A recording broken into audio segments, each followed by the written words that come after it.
We're going to get started. Is that the mic? We're going to get started, so if everybody could take their seats, we'll start in 30 seconds.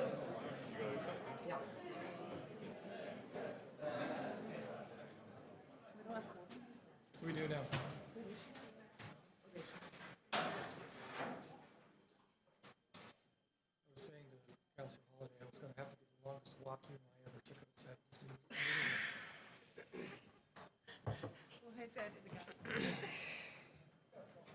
If everybody could take their seats, we're going to get started. Yeah, I'll tell you. I'll cue you.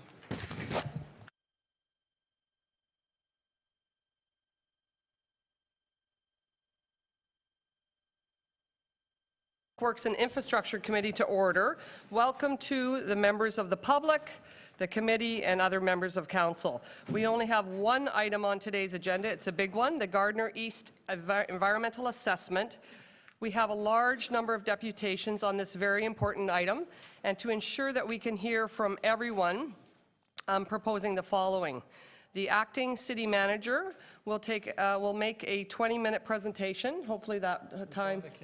Okay, and following the presentation, we'll go straight to deputations. After the deputations, we'll have questions of staff, and then the committee will have its discussion and make recommendations to City Council. So to ensure we hear from all the deputants, Councillor McMahon has a procedural motion. Want to put that on the screen for Councillor McMahon? Great. Good morning, everyone. It's an exciting day with the Gardiner and food truck luncheon this afternoon. Here's my motion. So we want to hear from the deputants and give them as much time as possible. So we're asking that registration ends at 10:30, and most people have already registered. Number two, that the questions of staff begin and questions of acting city manager begin after the deputations. Number three, that questions of the deputants by members of council be limited to 3 minutes with one round of questions. And number four, that the questions of staff by members of council will be 5 minutes, as they usually are, with one round of questions. And number five, the speaking time of members of council be 5 minutes with one round of questions. All right, succinct. Thank you very much, Councillor McMahon. Councillor Moser?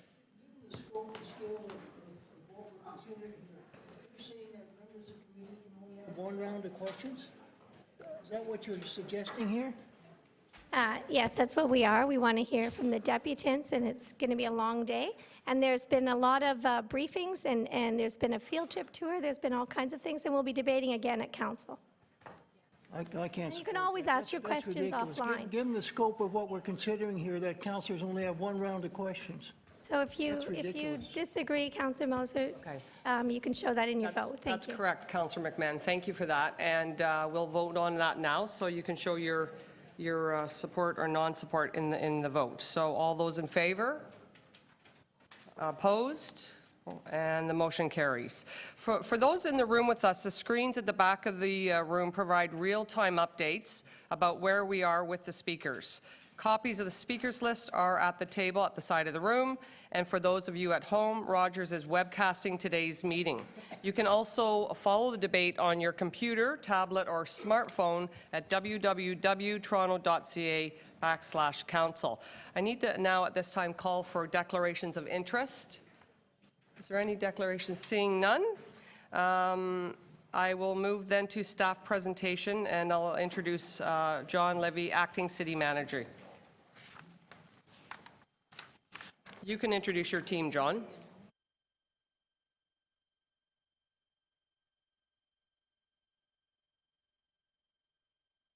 Thank you, Madam Chair, members of the committee, ladies and gentlemen. Good morning. I want to preface my remarks by saying this is a joint undertaking of the City of Toronto and Waterfront Toronto in looking at the Gardiner East EA, its integrated urban design study that has been underway for since 2008 and 2009 when the terms of reference of the EA were approved. I'm joined today by a number of people. I want to recognize them. John Campbell and his team. Chris Glasik's been instrumental as well. Chair Mark Wilson, We have with us today Don McKinnon, who will be doing the bulk of the main technical presentation. I have David Stonehouse on my right, who's the Executive Director of the Waterfront Secretariat. I'm sorry, David over here and Don over here.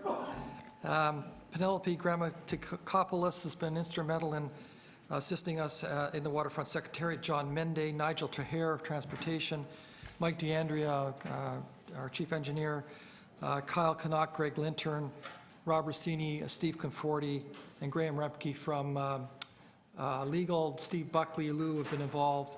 Frank, thank you very much for your efforts in aid of getting this presentation and the report ready for committee and council's consideration.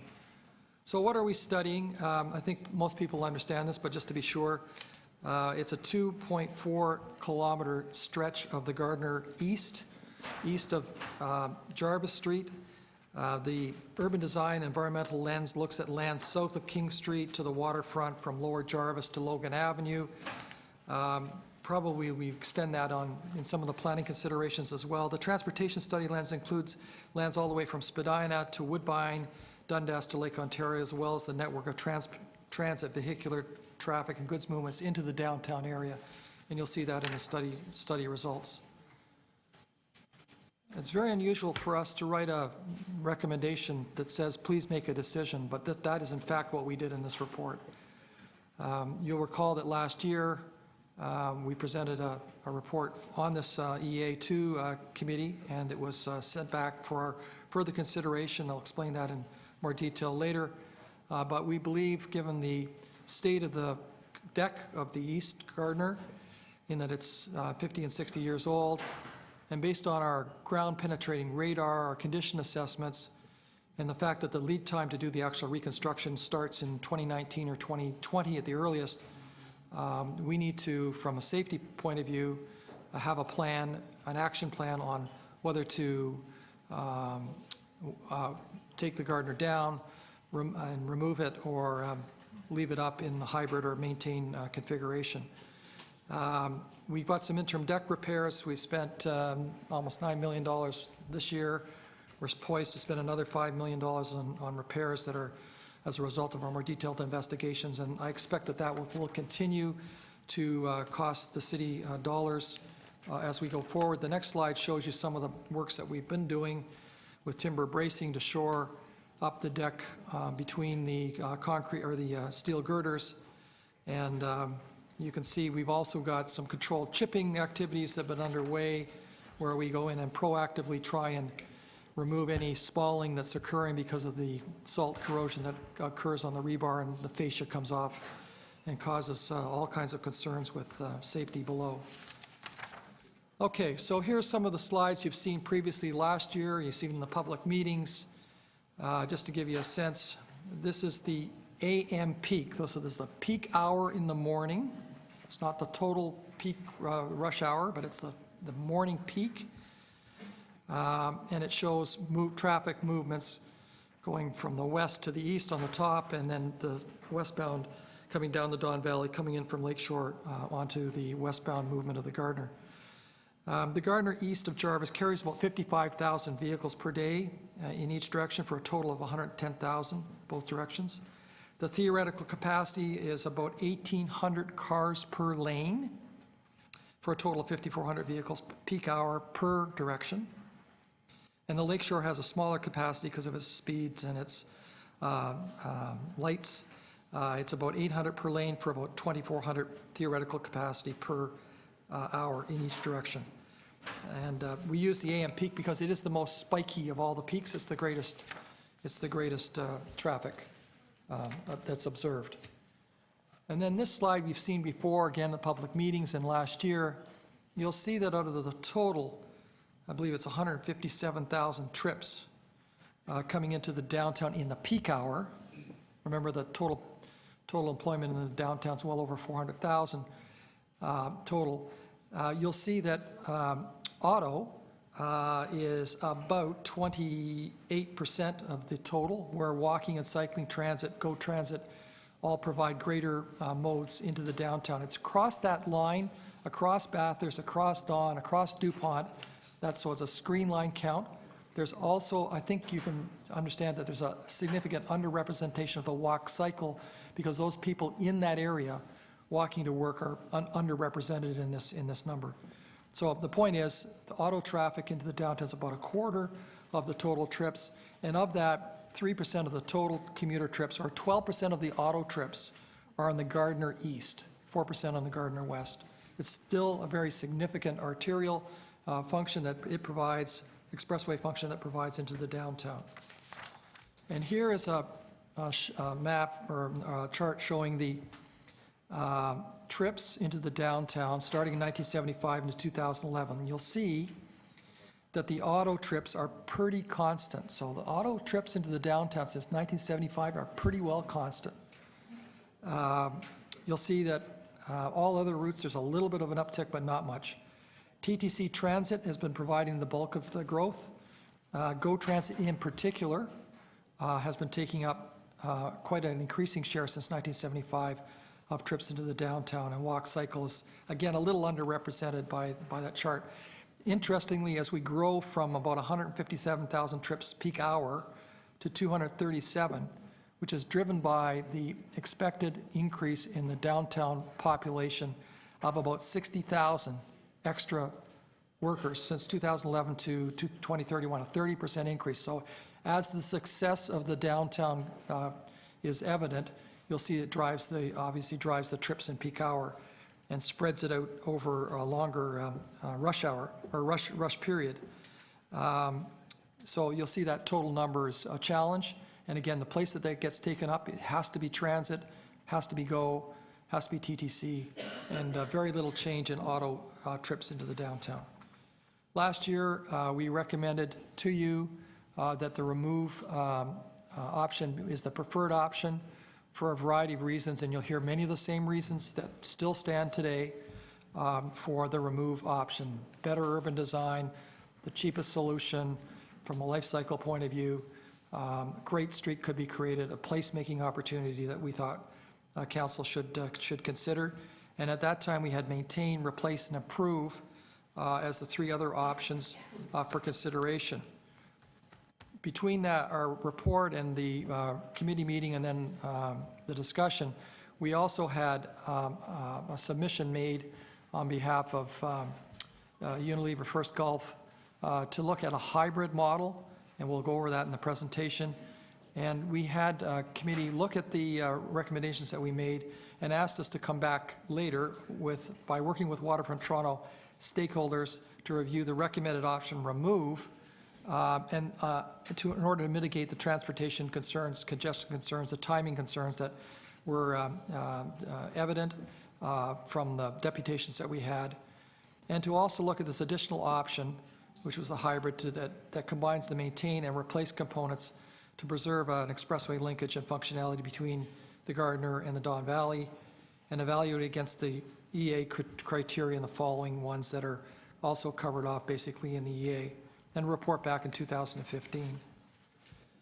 So we have now focused our attention very much on remove and hybrid.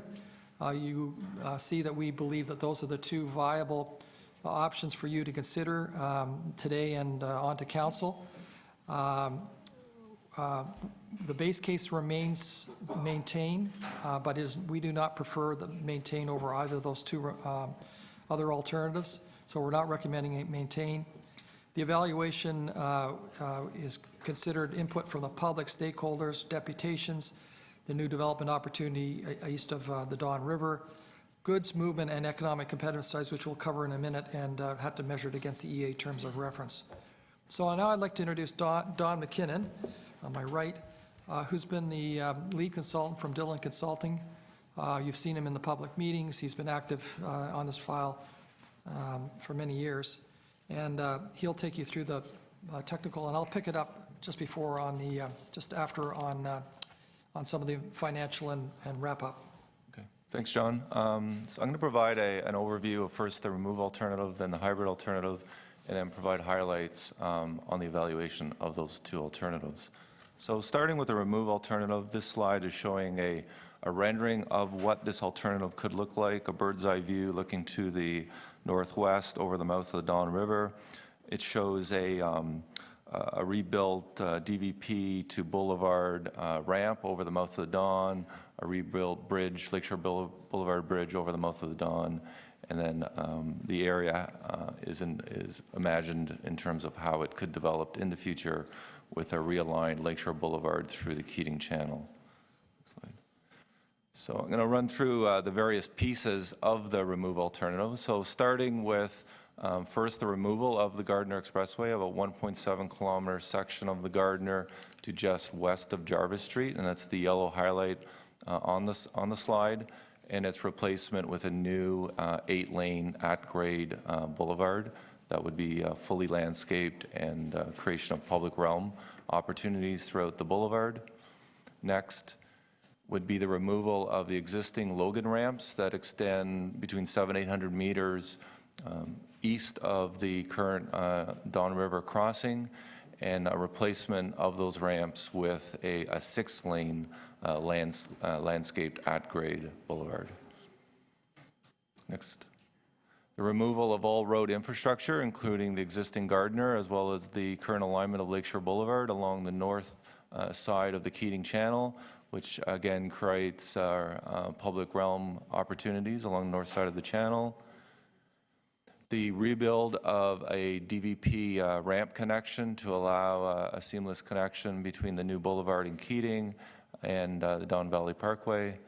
And then finally, off in the distance, the red mark is showing a reconnection of the boulevard with the existing elevated sections of the Gardiner Expressway that would exist west of Jarvis Street.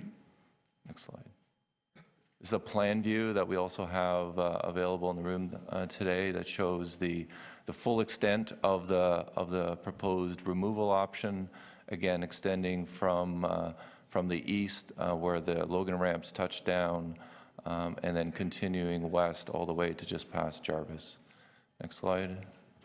This is just a blow-up plan of the eastern section of the remove option, again showing how the DVP would connect with a new ramp into the boulevard, the realignment of Lakeshore Boulevard through Keating, as according to the Keating Precinct Plan, the removal of all existing Gardiner infrastructure through the Keating area, and as well shows public realm opportunities, including a water's edge promenade along the north side of Keating, as well as how the renaturalized mouth of the Don would look with this configuration.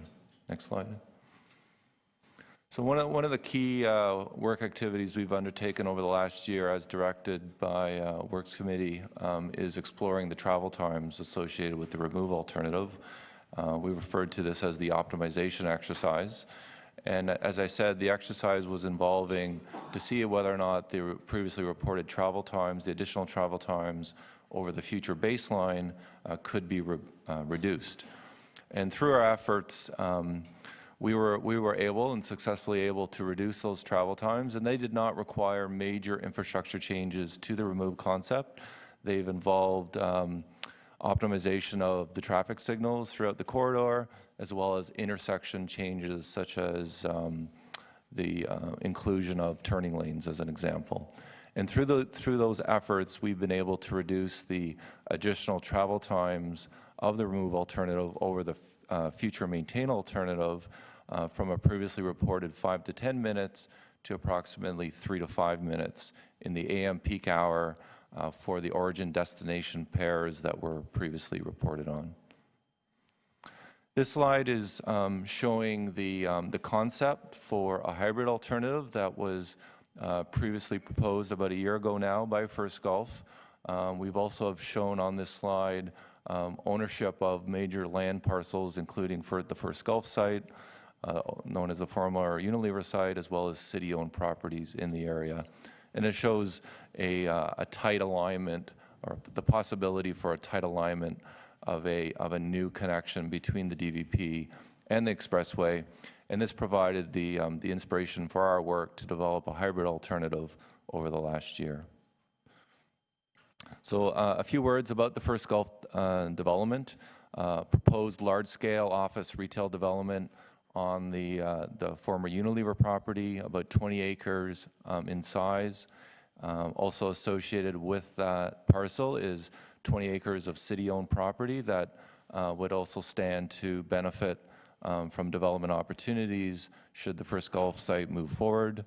Certainly this project would provide as a significant employment center and economic catalyst for the south of eastern Portland's area.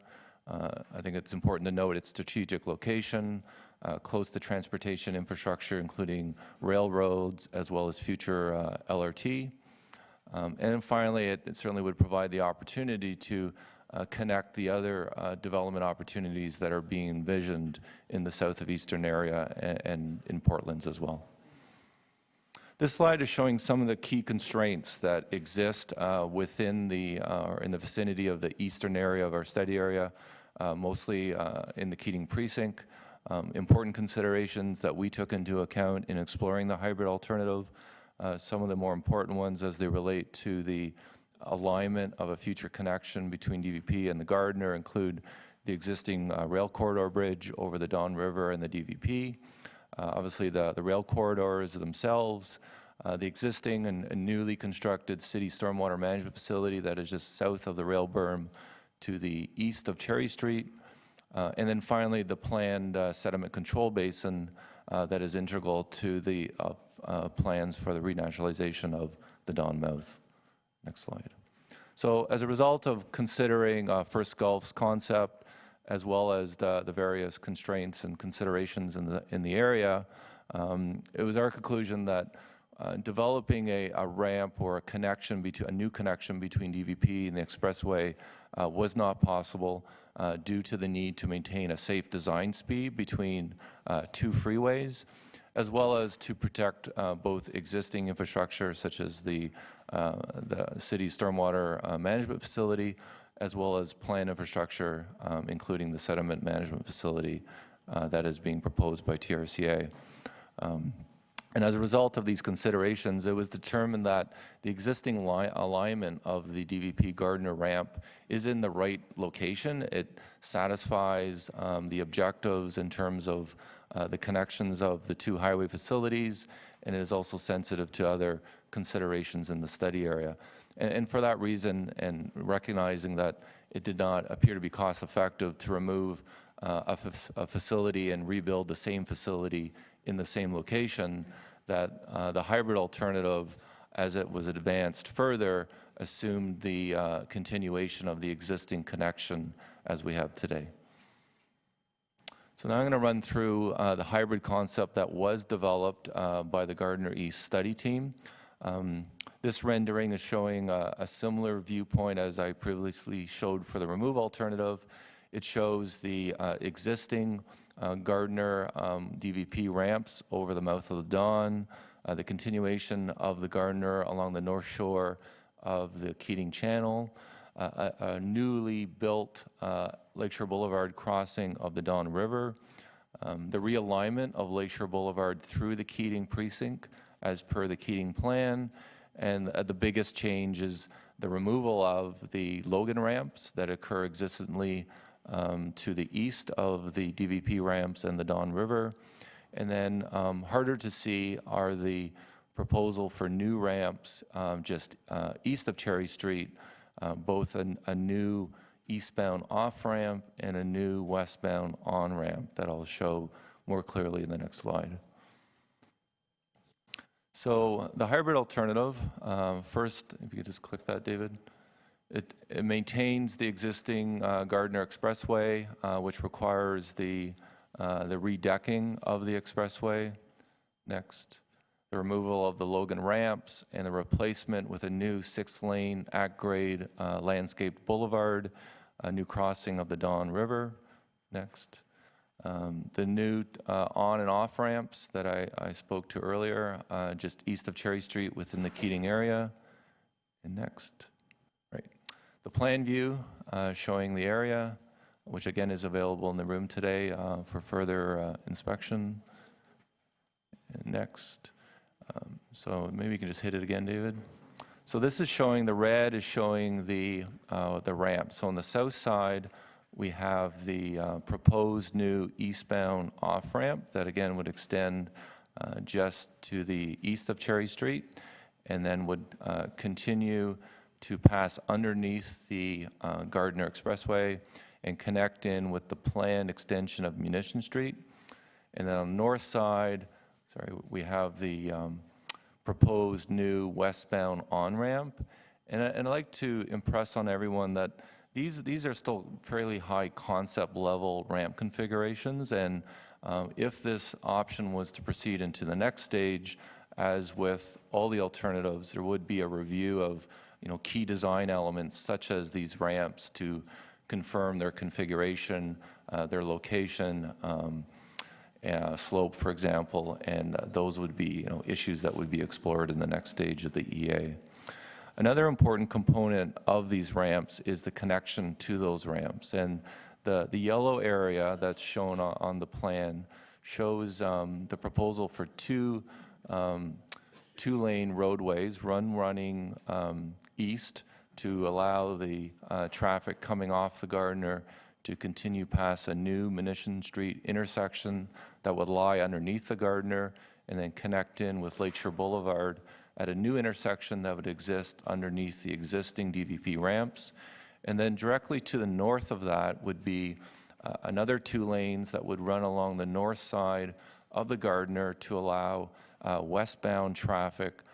Again, if you can imagine traffic continuing along Lakeshore Boulevard, crossing over the Don River, would enter an intersection underneath the ramps, make a left turn, travel along that new road along the north side of the Gardiner, pass through the new Munition Street intersection, and then access a ramp that would continue along the north edge of the Gardiner and allow access to the Gardiner Expressway just to the west of Cherry Street.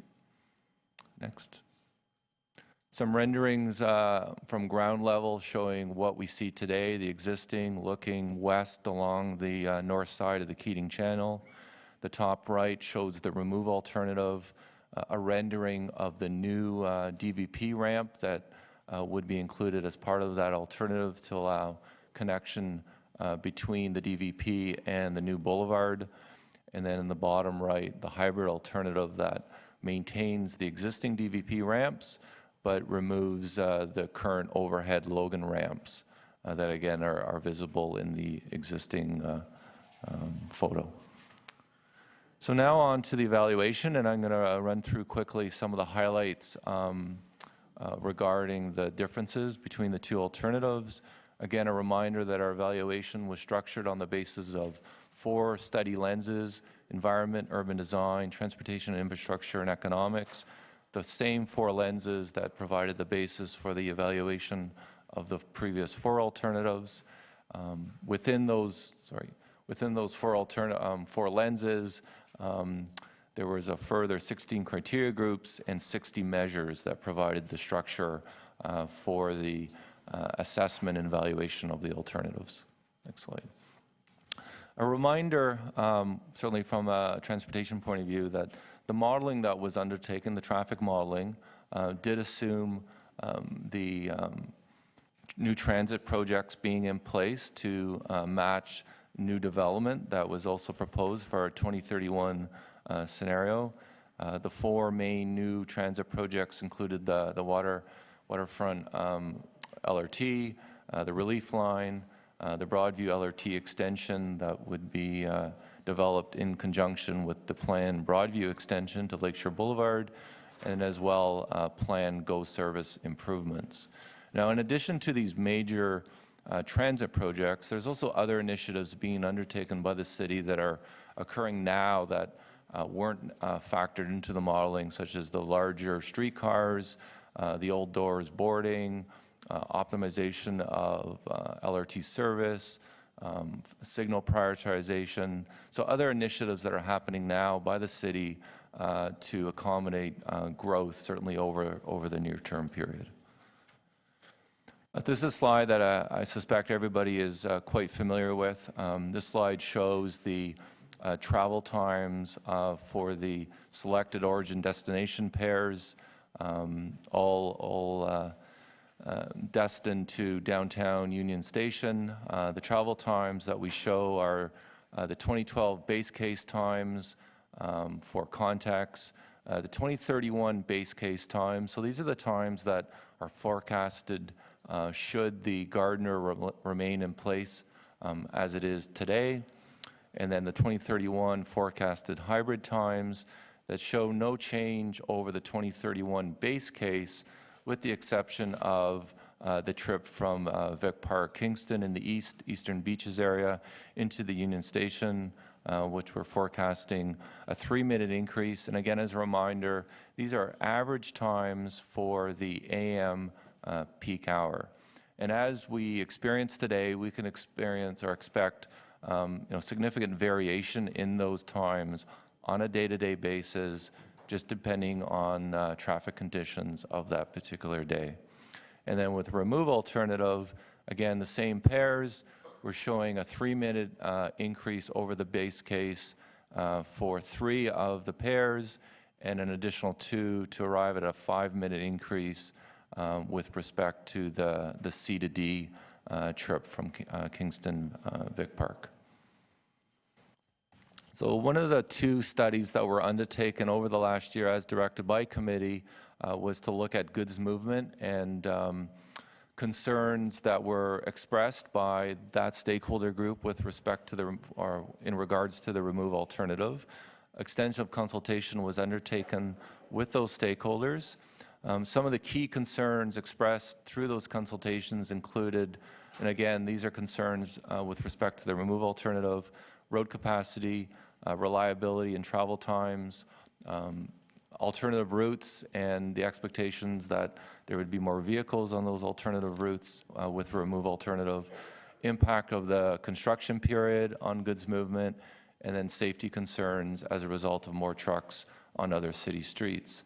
And some of the key findings from this study, as summarized on the slide, include the recognition that the Gardiner DVP link is certainly an important part of the transportation system for the movement of goods in and out of the city, that the Portlands certainly generates a high number of trucks in the city. It is one of the highest generators of truck traffic, certainly in the downtown core. The peak AM hour is an important time for trucks to be on the road to meet delivery requirements of the customers of the goods movement industry. And we see about 500 trucks per hour during that period, which is certainly a sizable number. Contextually, it's about half of what we see on 401, but certainly within the city itself, it has the highest volume of truck traffic of any city roads. And then finally, I think most importantly, that ultimately the impact on goods movement really depends on the nature of the goods movement, and different types of industry have different requirements, and certainly a remove alternative would impact those different types of stakeholders in different ways. Next slide. Construction is certainly a concern of many. To summarize the differences, first of all, both alternatives are expected to require up to a 6-year period of construction. With the hybrid alternative, what's driving that period of time is the deck rehabilitation activities on the Gardiner, which are associated and required for the hybrid. But really the key differences between those alternatives is the length of time required for traffic detours.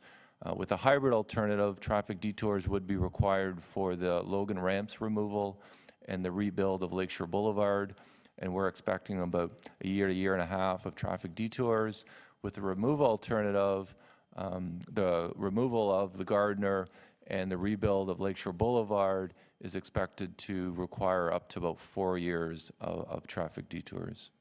Next slide. This is a slide that you would not have seen before. So one of the outputs of the transportation modeling is the additional travel times in hours within the transportation system. And the transportation system study area was roughly Dundas to the north, Spadina to the west, Woodbine to the east. And within that area, we have about over 70,000 trips in our AM peak hour. And what the model calculated is the total travel time of all auto trips within that study area during the peak hour. And this slide shows the travel times, the differences in the travel times over our maintain alternative during that peak hour. And to generate an annual cost to auto users, a calculation was done in which we took that peak hour, multiplied it by 7 to arrive at a peak period, a daily peak period calculation, and then translated that into a weekly total time, an annual total time,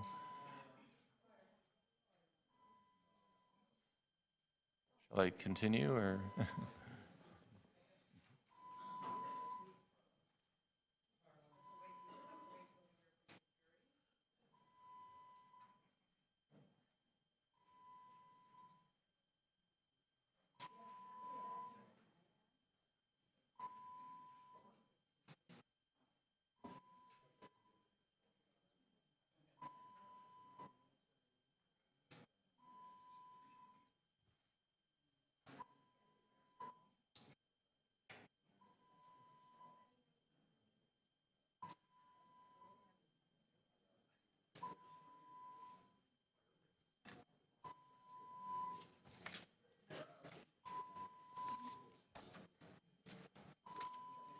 What would that dimension be from Linton River to Logan?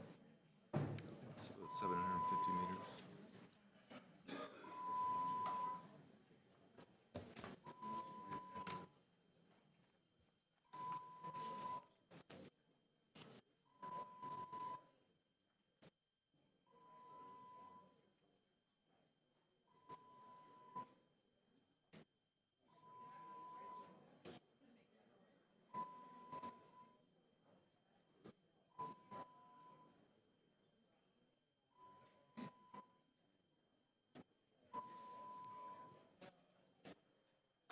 It's like the high school exam.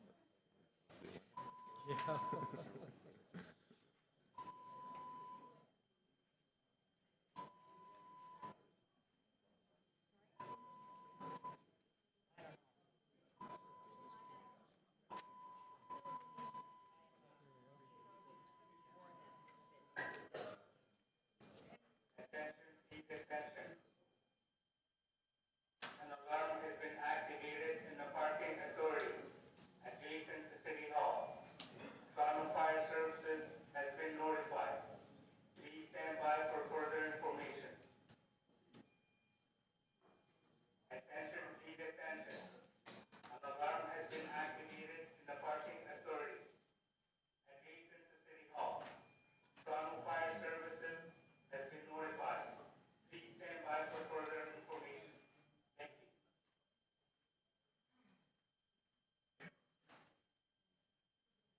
Okay, I think we can resume. So as I was explaining,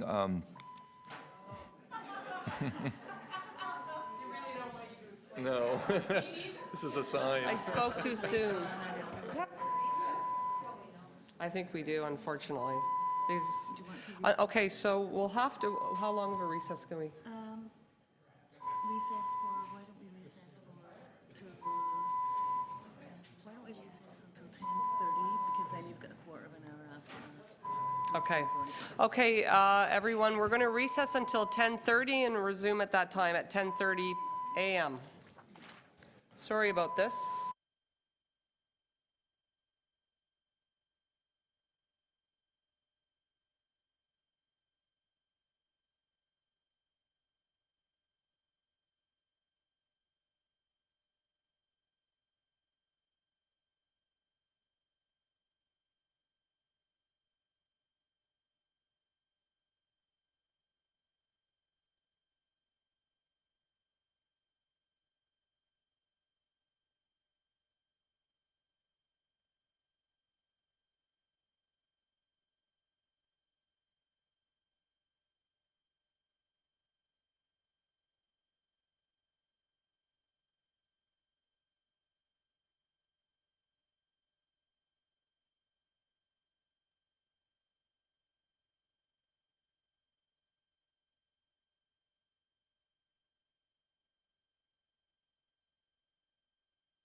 Check. 1, 1, 2, 1, 2, 3.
Yeah, we're going to get started. If everybody could take their seats, please. Hold on a minute, I'm just hearing from security.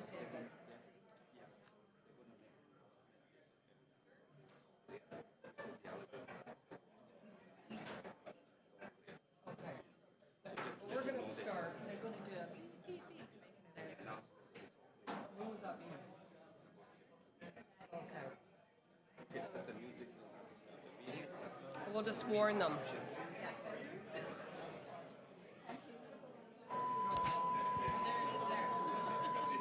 This might be the all clear. We're having fun so far, guys. I know.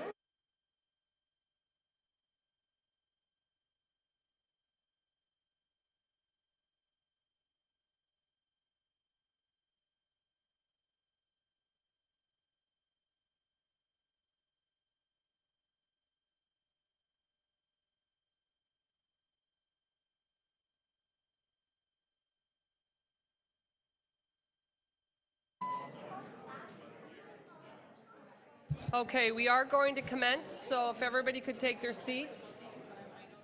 No, it's okay. Just tell. I want to give it to the team.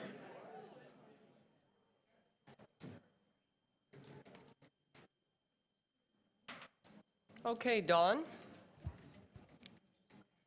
We are ready. Sorry about that interruption. Welcome to City Hall. And we're back in action. We've been given the all clear so we can commence. So I'm sorry to our presenters for that interruption. And if you could take it from there, where you were, Don. Sure, thank you. As I was explaining earlier, the slide in front of us is an estimation of user cost to the additional travel time associated with the two alternatives over the maintain alternative. And again, this number is based on the modeled vehicle hours traveled. So it's the additional time of all trips in our AM peak hour. And this counts every additional second of every one of those 70,000 trips that occur within the transportation study area. And another way to present this information is, of all those trips, 75% of them for the remove alternative are less than 2 minutes. And for the hybrid alternative, 90% of the additional travel time is less than 2 minutes. So the message there.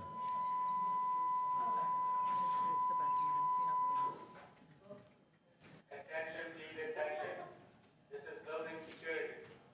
Toronto Fire Services has cleared the alarm and given the okay to silence. All elevators have been reset. Please re-enter the building and resume your duty. What a relief. Okay, off we go. Okay, so I'll just repeat what I said because it's important. The vehicle hours traveled, the additional vehicle hours traveled is the additional time of all those 70,500 trips that happen in the AM peak hour within our transportation study area, which encompasses the greater part of the downtown core. So those are the additional time, and it's every second, every additional amount of time for all of those trips that have been aggregated into this total vehicle hours traveled. And this is the metric that has been used to generate a user cost. A $20 cost to travel has been applied. Different studies have applied different numbers. I recall the Metrolink study that released their cost of congestion used a $27 an hour time. So there's different debate about how much people value their time, but for this exercise, we've applied $20 an hour. At that rate, we're showing a $37 million cost associated with the remove over the hybrid based on the annual vehicle hours traveled time. And again, as I was saying earlier, 75% of all those trips for the remove alternative are less than 2-minute increases, whereas with the hybrid, 90% of all trips are less than a 2-minute increase. Next slide. So now moving on to urban design, the second of the lenses. So with respect to both the remove and a hybrid, both alternatives have the same benefit east of the Don River with the removal of the Logan ramps, the replacement with a 6-lane at-grade landscape boulevard, same urban design, public realm benefits associated with the two alternatives. So where the differences lie is all west of the Don River. So with the remove alternative, certainly the complete removal of the Gardiner, the rebuild of Lakeshore Boulevard with an 8-lane landscape boulevard provides significant public realm benefit associated with that alternative, removes the visual barriers, accomplishes the goals of helping to reconnect the downtown with the waterfront. With the hybrid alternative within the Keating area, certainly the addition of the ramps and the access roads to the new ramps to provide access to the Gardiner will require a review of the Keating plan and certainly impacts the Keating area. And then west of Cherry Street, not a lot of change is envisioned with the corridor associated with the hybrid west of Cherry Street, although certainly there could be some additional improvements that could be done to improve pedestrian realm and crossing, but again, appreciating that the impact of those improvements west of Cherry Street would certainly be less than the remove alternative. This is a rendering showing, again, a bird's eye view comparing the two alternatives, the remove at the top, showing the new ramp that I showed you earlier, and then at the bottom, the hybrid alternative that shows the maintained ramp between DVP and the expressway. And again, as I said, talking about impacts on the Keating precinct, certainly the removal of the infrastructure along the Keating channel opens up public realm possibilities. Certainly the Keating precinct has assumed to date the maintenance of the Gardiner along the north side of the Keating channel. What it didn't envision is the new access roads that are required to connect Lakeshore Boulevard with the new on and off ramps to connect up with the Gardiner just east of Cherry Street. Ground view, comparing the two options. Again, the remove alternative with the new ramp, and then the hybrid alternative. Again, both removing the Logan ramps, opening up the mouth of the Don River, certainly a big benefit associated with the Don Mouth revitalization, and certainly a similar benefit between the two alternatives. But with the removal of all infrastructure along the north side of the channel as compared to the maintenance of the Gardiner and infrastructure underneath the Gardiner to provide access to the ramps. So the next lens, the environment lens. Comparing the two alternatives, both facilitate and I'll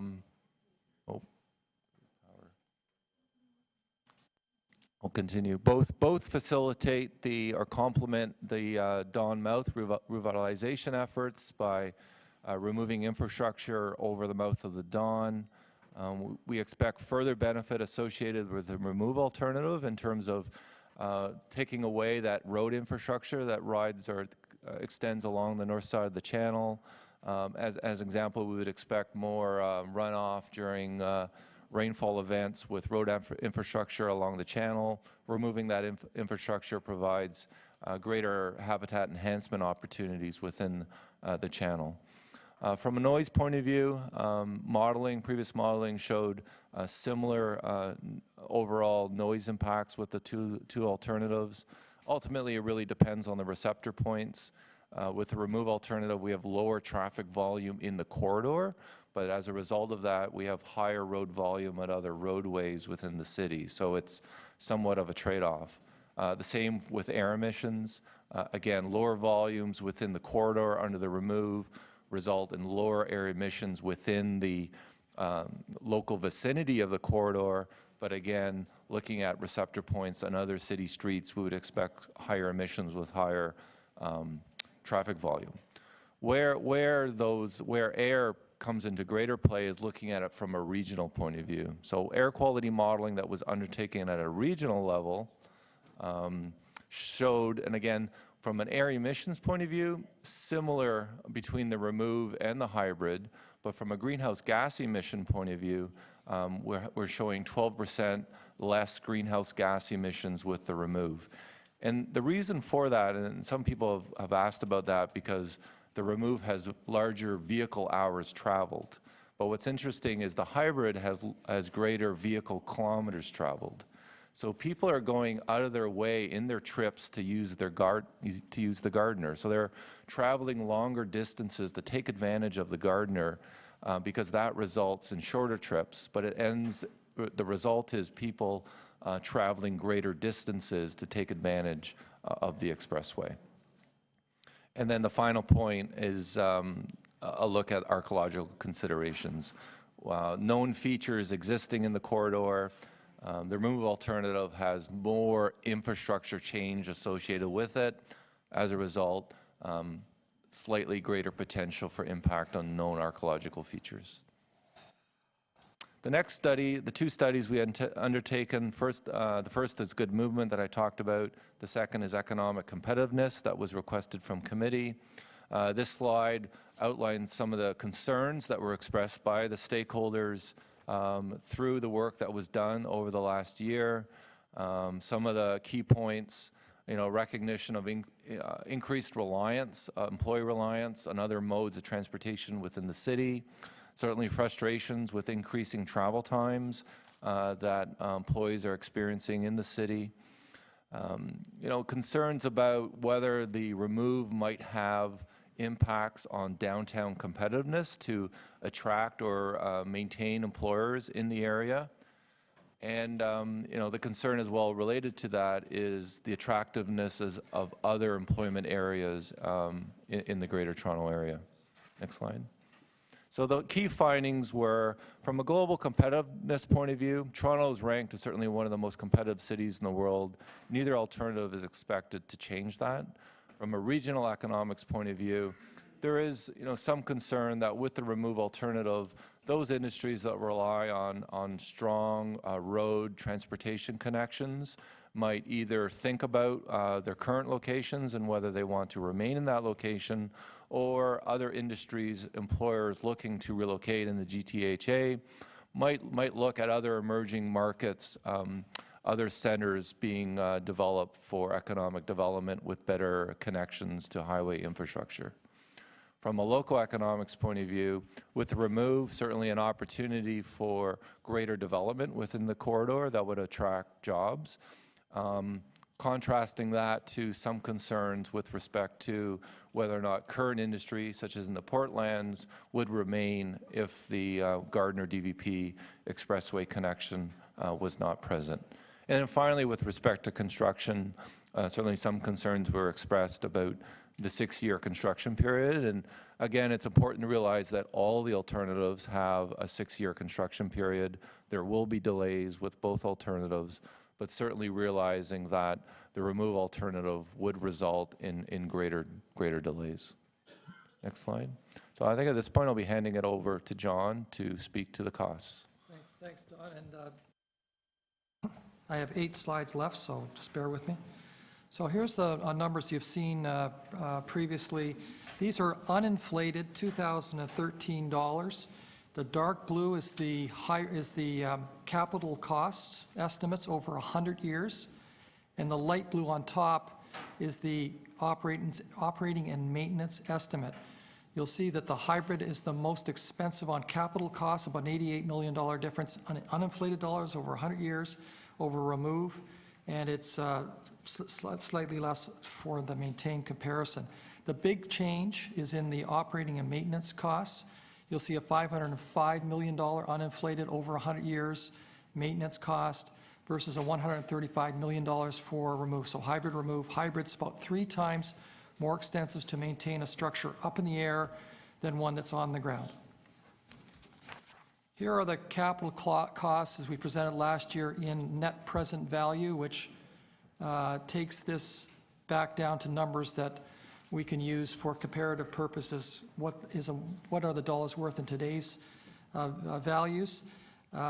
These are the same values as on the present slide, just brought back to today's net present value dollars.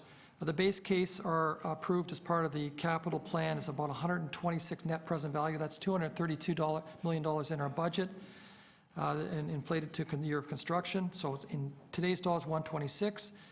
It includes additional east-west transition costs from Yonge to Jarvis, Don Bridge costs, Don and Logan Ranch structures in all the cases, and we used a 4% discount rate. These are very high-level order of magnitude costs for comparative purposes. We have better and a little bit more accurate, so within 10% on maintain. When we start building new structures and we start removing our hybrid, it's about a 20% swing on reliability. And we also have in the report a chart that shows the inflated capital cost dollars for budgetary purposes in the financial section, but I don't want to get any more confusing as I can. The public land value creation is a significant issue. Our consultants, HR&A, calculated the amount of developable land that could be released with its gross floor area, tenant gross floor area. And the bottom line here is the remove yields the most additional land at 12 acres over hybrid in the Keating District, relatively worth between $100 and $150 million in net present value. There's also increases that will be attributable to other private landowners in the area that haven't been calculated.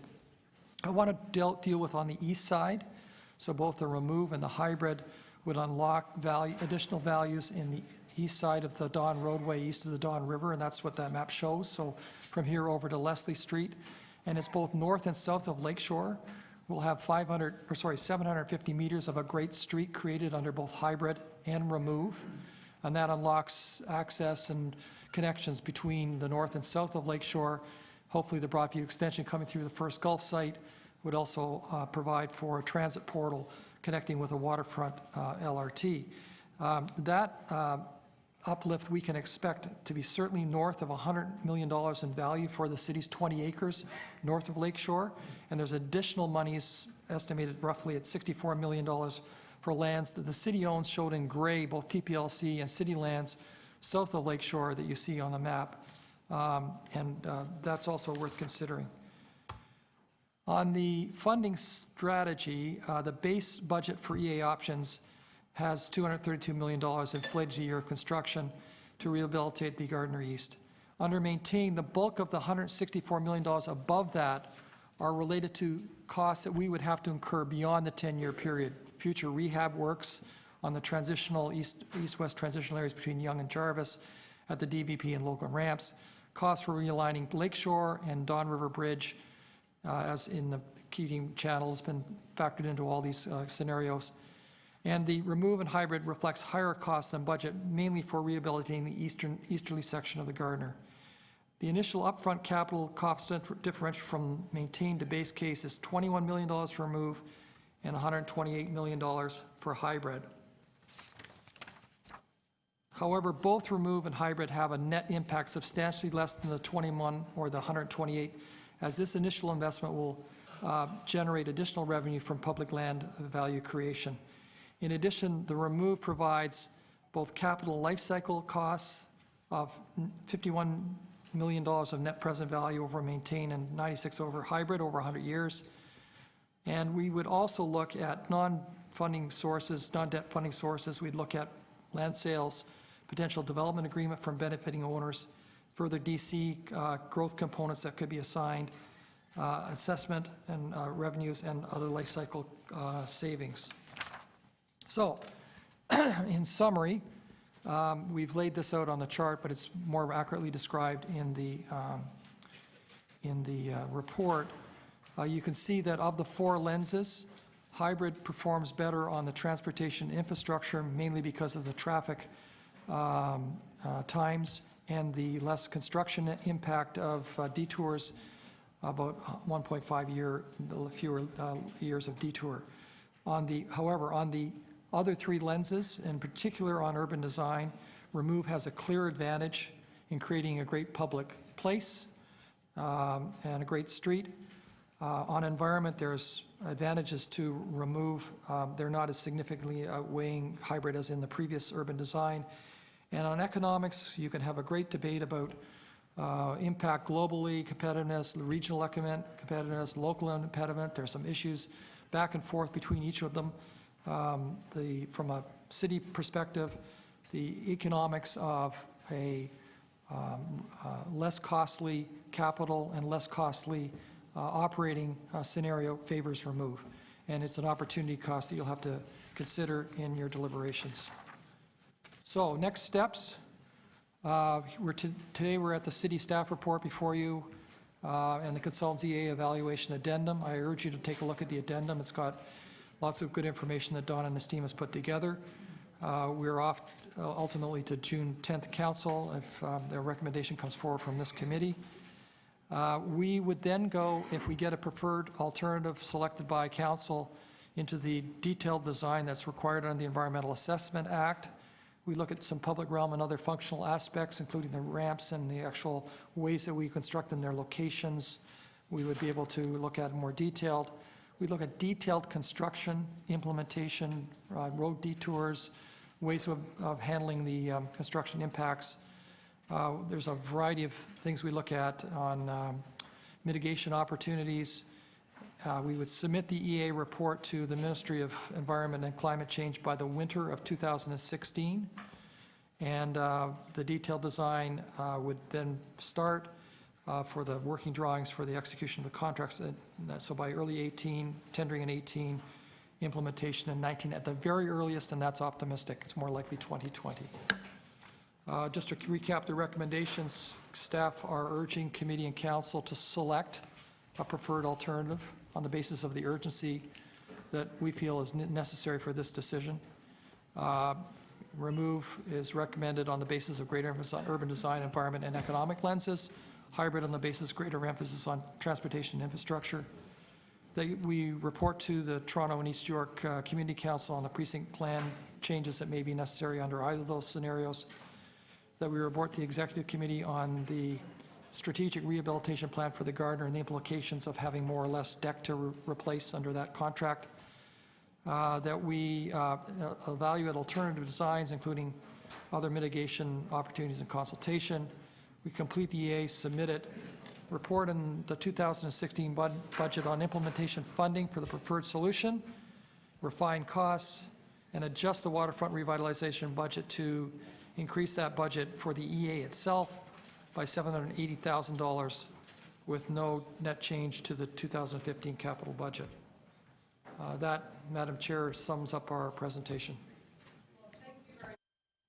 Thank you very much, John, Don, and David, for the presentation, and to your whole team. As well, I want to acknowledge Mark Wilson and John Campbell and the whole Waterfront Toronto team. Clearly, extensive work has gone into this report and presentation, and we're very appreciative to all of you for the effort you've put into this and pulling it all together for us, because it's really comprehensive. So I would also like to let everybody know that this presentation is now uploaded online, so that is now accessible. So we are going to start the presentation portion, or the deputation portion of the agenda.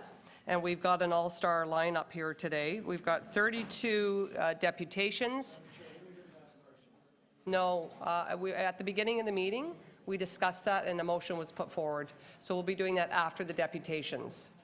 So less information is better for all of us? No, we're hearing, because people are waiting to do deputations, we'd like to hear from the public first. A lot of us feel today is about hearing what the residents of the city have to say, the stakeholders, and hearing them. So we'd like to prioritize the people in the room. The 32 people have worked hard on their presentations to the top of the agenda. Thank you. Yeah, you missed the beginning of the meeting, so we're going to move on. Our first speaker is Janet De Silva, President and CEO of the Toronto Region Board of Trade. Welcome, Janet. You've got 5 minutes. Thank you very much, and good morning. I'm delighted to join you here this morning. As indicated, I'm Jan De Silva, President and CEO of Toronto Region Board of Trade. Since its inception 170 years ago, the board has represented the business community's infrastructure and transit needs to enable the efficient movement of goods and talent within and outside of Toronto. Our region is experiencing unprecedented growth. This is best exemplified by the impressive revitalization along Toronto's waterfront. After many years of consultation, environmental assessments, and construction, the payoff is taking shape. In just a few weeks, we will welcome hundreds of thousands of guests to the 2015 Pan Am and Para-Pan Am Games and showcase this tremendous asset. As our population and economy continue to grow, we need to plan for and invest in infrastructure, and such is our topic of discussion today, what the city should do with the eastern portion of the Gardiner. Before starting, I'd like to issue a special thank you to John Campbell and his team at Waterfront Toronto. They spent a tremendous amount of time briefing us and our committees as we've considered this. We've reviewed thoroughly the Waterfront Toronto and the University of Toronto reports and consulted our members to inform our position. The board supports the hybrid option. The Waterfront Toronto report assumes a best-case scenario, but at present, we are not there. To achieve a travel time increase of only 3 to 5 minutes, the report outlines significant transit investments that must be in place by 2031. Unfortunately, many of the assumed transit initiatives have yet to receive approval and committed funding, including the Downtown Relief Line and Waterfront East LRT. As a result, pre-planning work has not begun, and with our historical challenges on committing and funding plans, the business community cannot assume that these projects will materialize by 2031. As well, replacing the Gardiner East with an 8-lane roadway similar in size to the 401, where families are supposed to cross, raises significant safety concerns. The U of T report makes a strong business case against the remove option. The report uses the latest technology to forecast travel demand today, as opposed to 2031. Importantly, the report does not assume transit projects yet to receive approval and committed funding will proceed. Most alarming is that rush hour commute times would increase by up to 10 minutes, causing a ripple effect for the rest of the region and forcing commuters onto already congested routes. The economic impact of this delay, consistent with what you've just heard, is anticipated to be an additional $37 million per year, on top of our current $6 billion loss estimate caused by gridlock. Therefore, the board does not support the remove option, but we do support the hybrid for the following reasons. The economic development opportunities it offers will help meet the growing demand for downtown office space. Over the next 30 years, the GTA may need 100 million square feet of additional office space. The proposed development of the Unilever site represents the single largest commercial construction project planned for the city and one of Canada's largest. This site and adjacent private and public lands could house a new employment precinct. Moreover, the redevelopment of the Portlands area also represents a significant economic benefit to the city and the province. The hybrid option facilitates these opportunities, which Maintain does not. Our support of the hybrid option includes two specific recommendations.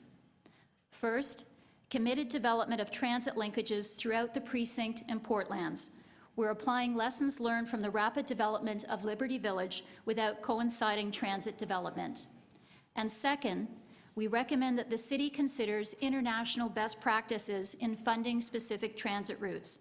Since the hybrid opens economic development opportunities, the city should consider transit development contributions on the basis of fair allocation amongst all area developers who will benefit from the transit infrastructure.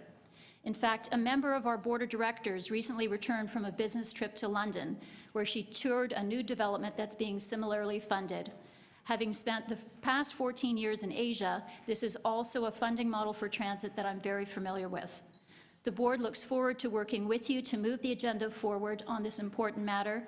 I'm happy to discuss these recommendations. Thank you. Thank you. Perfectly timed. And Councillor Carroll has a question for you. A couple of questions, just of clarification. Your presentation focuses a lot on being uncomfortable with the removal option because it assumes transit development, but I'm wondering if the board was aware in their consideration that all of the options consider the exact same transit scenario. Absolutely, we do understand that, but it's transit is just one element of it. It's the economic development opportunity. We're also quite concerned about the safety element of the remove option. Okay, and then my other question has to do with the economic development options. I'm wondering if in the Board of Trade's consideration they were aware, they're concerned about making sure that the First Gulf site is developed, but in fact, the removal option doesn't hamper that in any way. It's the same opportunity with both. With the removal option, you get that plus an additional 12 acres. So it actually gives you the same economic development plus 12. So the need that the Board of Trade is very concerned about with need for additional office space is met in both cases, along with the transit at Broadview. That is met in both cases. Was that clear to the Board of Trade in their consideration? It was clear, and I think what ultimately swung it back in the other direction was certainly the... Sorry, I don't know why a councillor is clinking his glass while I try to get my answer. Oh, yeah. I was just confused. I didn't know if you wanted me to kiss someone.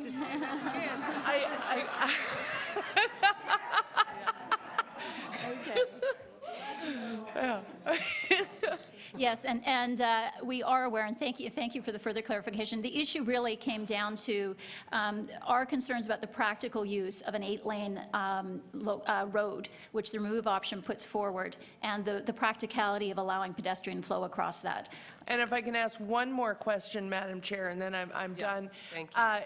In their consideration, was the Board of Trade aware that when the same scenario happened in San Francisco with the Embarcadero, there was in fact an uptake of businesses back into the core? Understand, but I'm not sure that that's the same issue here. We've already got an uptake of businesses coming into we do. Toronto. Absolutely. Wonderful. So, Thank you. thank you. Okay, Councillor Moser has a question? No, we'll go to you. You actually don't, that's actually not a procedure, it's just a, but if Councillor Fletcher would like to go first, go ahead.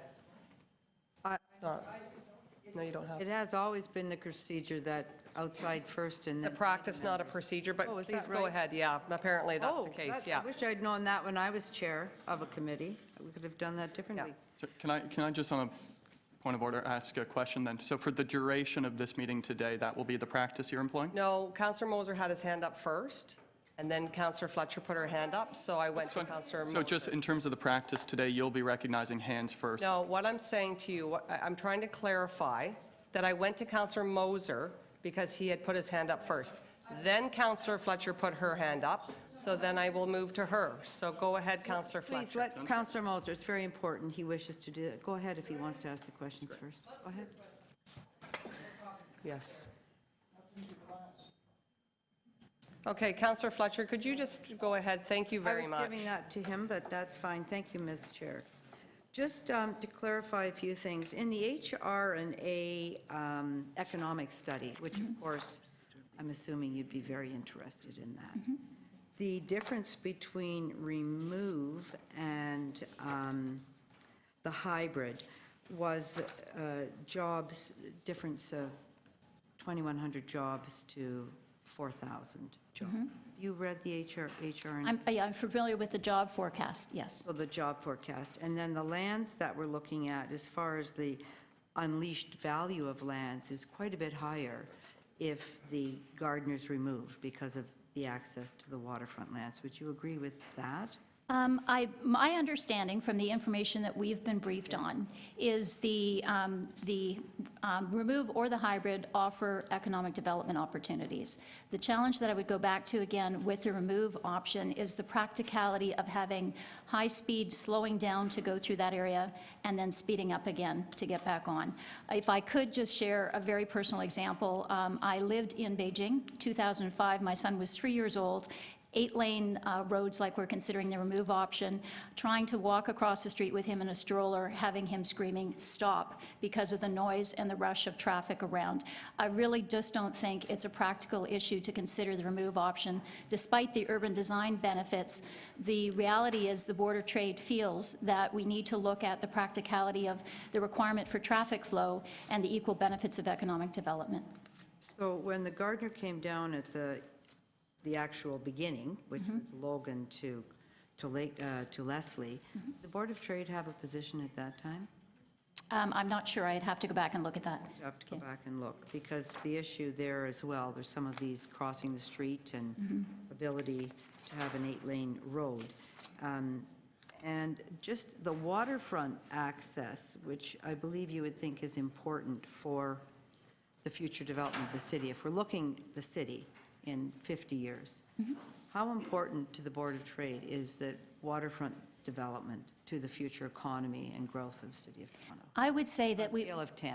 On a scale of 10, we've got a tremendous amount of waterfront redevelopment that's already underway, and that's adding beautifully to the city. As we look at this large parcel of developable land for office and commercial development, I think it requires us to look at this from the practical considerations of how do we move people in and out of that area, and how do we move traffic required to support that area. Thank you. Thank you. Councillor Davis. I guess I'm interested in the financing questions and the additional double the cost for the hybrid model. You suggested we ought to raise development charges. Are you aware, though, that the remove option would provide us significantly more in development charges? Oh, okay, and I was referring to a new transit development contribution that would be levied in order to help fund some of the transit linkages within the remove area. Would it not make sense to take the savings that we would experience from the cheaper model and reinvest that into transit? Okay, and I think when we're looking, it's, we are looking at everything from a net present value perspective because it tends to be more of an apples-to-apples comparison at this point in time. On that basis, the hybrid versus remove are slightly different, not materially different. But if I look at things like what's going to happen with occupancy, the ability of moving the workers and the goods and services in and around that area, the effectiveness of that is a consideration that we put a heavier weighting on. But you agree that we ought to be investing in transit? Absolutely. Okay. And that we have just recently increased development charges for the purposes of the Scarborough subway, and that we are pushing our debt servicing costs now to the ceiling. So I guess I would ask, how do you think that we ought to be financing this? Through debt servicing? I think part of it is going to be through the benefits of some of the land that's going to be released and sold as a result of this. The development of the port lands as well will create some additional funding for the city. There's about 1,000 acres down there that will be redeveloped. And then just, again, the potential to offer a potential transit development charge. What is a transit development? It was something in our proposal that we're recommending in support of the hybrid. We're recommending that we consider for the developers that will be benefiting from the economic development of that area to introduce something similar to what cities like London or Hong Kong will do, where they offer a transit development contribution towards the funding of the transit that goes in there. On top of the regular development charge? On top of it, yes. Okay. Now, there's some people proposing tolling as a way to finance the hybrid. What's the position of... I think that would be another topic that could be brought out for public consultation as well. It certainly is a model that's used in other international cities as well. And I guess just on the... Yeah, I'm finished. Thank you. Okay, thank you, Councillor Davis. Councillor Moser? I didn't see any other interest. You would like to speak? Okay, Councillor Cressy? Through you, Madam Chair, thank you. What percentage of the jobs in the City of Toronto are located in downtown Toronto? What percentage of the jobs? Yeah. I do not know offhand. I apologize. No, that's okay. I think I saw that in the staff report it was 446,000 jobs, so a third of the jobs. Do you know what the tax base for the city is generated as a percentage in the downtown? No, I don't. I'm not trying to quiz you. I'm just... No, I don't know offhand. I'm sorry. So I believe it's a quarter of the city's tax base is generated in downtown. So a third of the jobs in the entire city are downtown and a quarter of the city's tax base. You noted in your report that gridlock is costing the GTA $6 billion a year in lost productivity. So what's the Board of Trade's position and vision for improving public transit into the downtown? Into the downtown core? Yeah. I think there's a lot that we've published over the last couple of years talking about the big move in support of that and trying to ensure that we look at new funding models and look at new revenue streams to try to support the development of that. So the big move including a downtown relief line, including the waterfront East LRT. Yeah, in terms of, Smart Track, there are a number of those elements. Hold on, Anthony. Sorry, a number of those elements definitely would be helpful. Again, we're not the expert in which is the most effective type of transit that's put in place, so we would rely on the city planners to come back with recommendations on that. But clearly, there's a support for the need for increased transit, both regionally and as well as within the downtown. So with a third of all the jobs in the city and the downtown and that tax base generated, so given the board's support for the big move, how does the position of maintaining or supporting the hybrid option align with the support for the big move? The hybrid option itself? Yes. Because it is going to, both the hybrid option and the development of Unilever and adjacent properties there is going to facilitate the potential for ramped up regional transit. So, but the Unilever site, as you said, would be unleashed and unlocked for both the hybrid and the remove option. That's correct. So did the board discuss how the hybrid option would impact the big move and the projects that the board has endorsed already? In terms of that specifically, no. But again, if it comes back to both the remove and the hybrid support economic development and unlocking that area, it goes back to the concerns that we have with some of the assumptions used on the increase to transit time. The presentation we just saw showed the years of disruption that would go into the construction requirements for the remove option versus the hybrid. So What- all of these are considerations. So with the years of, let's just follow that. With the years of construction required, did the board look at the fact that the hybrid option would require more maintenance over the 100-year cycle and thus more disruption than the remove option? Again, it comes back to comparing what is the impact to users today and what we felt was not necessarily a practical consideration about the movement of traffic. Again, 8 lanes, which the remove option is providing, it's going to be very difficult for pedestrians to access that, so it really does become like a street-level expressway. Can I ask one final No, question? I'm sorry, that's it. Councillor Moser? Was that 3 minutes? Yeah, you started at 6, so you're 20 seconds over. Thank you. Councillor Moser? Thank you for your deputation. The linkages for public transit make sense.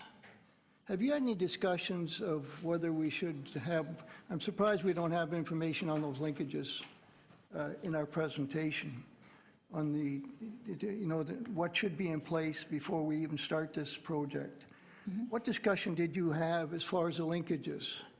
Should we have more information right now and defer this until we have that more detailed information for the linkages before we start? Or, there's a cost element here as far as maintenance and so forth. So what level of discussion did you have about linkages and what we do with this particular report and the timing of the transportation? Okay, and again, we're not the expert in the transit itself. What we would look to do is have the city planners look at what is the most effective form of transit that would support that. But certainly with the information we have received thus far, there's clear opportunities to create transit linkages both within the Unilever site and also through the GO corridor. Your position on the hybrid option, what level of expertise did you have to help you arrive at that particular decision? Did you hire somebody from a transportation point of view? Exactly how did you get to that decision when, as far as expertise, people advising you? Yeah, thank you for that. We actually have 2 tiers of review at the board to work through this. We have an infrastructure committee that's more than 20 members of the community, includes transportation specialists, it includes CAA, it includes unions, it includes couriers, it includes retailers. So it's a pretty wholesome and representative group. They were actively involved in our consideration of both the Waterfront Toronto information and the U of T information.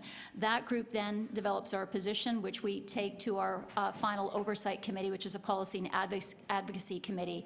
And on that is a range of professional services firms, legal services firms, engineering firms as well that provide that final. So would you, with your committee, would you have had somebody with a transportation background around the table to answer any questions that? We would. We as have far as- engineers that are involved in construction of transit. We have got, just looking down the list here, anyone that's sitting on that committee is exposed. It could be professional services firms that are active in transportation development. The issue of safety, across the lanes, I can certainly share that with you. You wouldn't think that we would approve something that's not safe. I mean, if we can look at the timing of the lights, we could look at, having a spot in the middle or so forth. So you don't feel that the city could handle that, or No, if they've done in a, with all the latest criteria for safety, that we couldn't address that? No, I absolutely believe you could, but the implications of addressing that is that you're going to have to slow down traffic, which is going to increase commute times. So I think an unintended consequence of trying to accommodate pedestrians across such a large span of road is that it is going to increase commute times in transit, so. Thank you. Okay, Councillor Was it 3 McMahon. minutes or 5 minutes we have? 5 minutes, we voted on that at the beginning of the meeting. Well, there was only 3 minutes, 27 seconds. For questions, 3 minutes for questions. Thank you. Thank you, Janet. It's always great to, thank you for coming down. It's always great to hear from the Board of Trade. Everybody else had 5 minutes. So is the Board of Trade you're not worried about this heavy-duty price tag of the hybrid? Again, cost is always a consideration, but it's also weighing all the factors. Okay. And you talked about some of the, sorry, Councillor Moser, I can't hear. You spoke about some of the ways that the Board of Trade would recommend for funding the hybrid. And I've always been a big supporter, believer in road tolls. And as was, if I heard you correctly earlier in an answer to my colleague, the Board of Trade would support road tolls I think the board's been... as a funding option? Okay. I would say that there are a number of funding options out there, and it's certainly something that's worthy of public consultation. It's a model that's used very effectively in other markets. Thank you. Thank you. All right, we have one more question from Councillor Perruzza. So if I heard this correctly, I guess of the options we have in front of us, you support the hybrid option here. Have you thought about the rest of the Gardiner? And do you have a position on that? No, I do not. Beyond these 2 kilometers? No, we've been focused on this, which was our focus on our deputation today. And do you think that we should be looking at all of it instead of just a little portion of it? Well, I understand this one is very time sensitive because of the condition of that part of the Gardiner. And I think the other piece of this is that we do need arteries that are connecting all the movement of people and goods around GTA.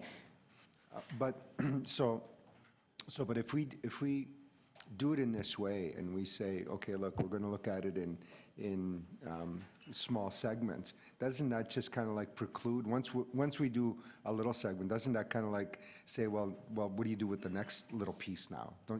So you just kind of continue it in that way. Doesn't it just kind of like lock in a process where you just sort of incrementally are basically tied to a course of action? I guess what I would say in response to that is really it's a fixed asset for us right now. And are we better served by trying to move forward, and how do we leverage an asset that's already been put in place? It would be lovely to have the benefit of kind of not the traffic flow that we do and a fresh piece of paper to think through things. But I'm not sure that we have that luxury. We've kind of got arteries that are connecting the city that we need to think through, and any consideration of the holistic Gardiner would require more in-depth time. It would also have, if we look at just the transit implications of what we're looking at for this small piece, then we'd multiply that across by a bigger piece. So then I guess that would beg the question, so that would be, so no, let's not look at all of it because it would just simply take too long to look at all of it. Let's just do little pieces of it. That's your last Look question. at little pieces of it. No, what I'm saying is we know we've got a critical time-sensitive issue with this tract of the Gardiner, and we've got a development opportunity that goes with that, an economic development. Okay, sorry, I was wrong. They're very popular. Councillor Holyday would also like to ask a question. Thank you, Madam Chair. What's the breadth of geography that the Board of Trade looks at or considers as the area that you think about? We actually look at GTA holistically. Yeah. And so your membership base, can you tell me, can you provide comment, the Gardiner EA is sort of a pinpoint of an area within the broader GTA. Those that are doing business in that direct area, and I'm sure we're going to hear from some today, have tremendous concern because it affects their vehicles in and out and so on. But what does the broader membership say? The ones that are the outliers on the GTA, is this on their radar as a concern? You know, how does that play out within your membership base? Are they interested? Do they see the impact? Do they not see the impact? Are you kind of being driven by those that are just in this area? I think what we do when we look at this, we look at it both, how does it impact the local area, but also taking a step back and say, how does this help us over time? Both in terms of economic development and job creation, which is just critical for all elements of GTA, because job creation, workers are going to be based living in the city and also in adjacent parts of the city. So I don't know that I want to say that we're just looking at those that are focused in that particular locale. It's that bigger long-term perspective of what this does for the economic development and vibrancy of the city in the future. Are members out or businesses out in Mississauga thinking about this decision and sort of sensing impact, or is it off their radar? Like what have you seen and heard? What we're hearing is that businesses throughout GTA are concerned about how do they connect with clients, how do they connect with their workforce, and also how do they connect with growth opportunities. The nature of some of the businesses in Mississauga aren't going to be directly impacted with the type of businesses that will be going into this new economic zone. Thank you. Thank you. All right, thank you very much. And our next two speakers are not going to participate. So we're going to go to speaker number 4, which is Jerry Brown, followed by Cynthia Wilkie. So Jerry, welcome, and you have 5 minutes. Good morning, Madam Chair, committee members, and city staff. My name is Jerry Brown. I'm a longtime resident of Ward 30, so not a commuter. I'm here to ask the committee to choose the remove option for the eastern portion of the Gardiner Expressway. But first, I'd like to go back in time to the year 1955. I was just a twinkle in my mother's eye. And what was to become known as the Gardiner Expressway was an idea in the mind of Frederick Gardiner. Metropolitan Toronto had just been formed with a population of approximately 1.3 million people. The car was king in getting people moving from their suburban homes through an industrial area along Toronto's waterfront into the downtown core was a priority for a growing city.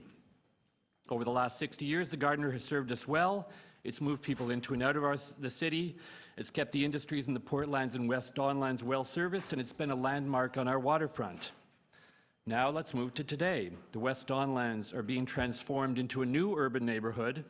The Portlands are the new idea in the minds of city planners, and First Gulf is looking to build a mini downtown on the eastern edge of the Don River on the old Unilever site.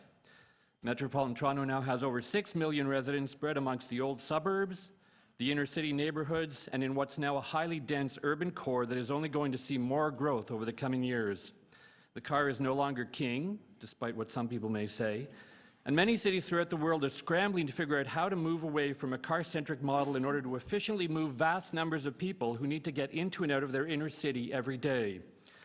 In addition to that context, there's also the fact that our city needs substantial funds to meet not only future but current needs.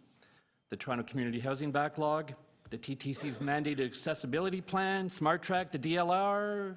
I'll stop there. Finally, there's a specific experience of our fellow cities that have either by design or necessity taken down an elevated expressway. Let's take a quick look at the North American experience.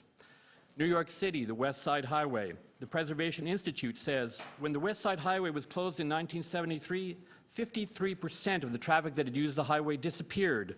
Dramatic proof that building freeways generates traffic and that removing freeways reduces traffic. San Francisco, the Embarcadero Freeway. Tom Vanderbitten states, it took an earthquake, the 7.1 magnitude 1980 Loma Prieta event, to do what government could not, show that cities could successfully remove urban highways without disastrous consequences.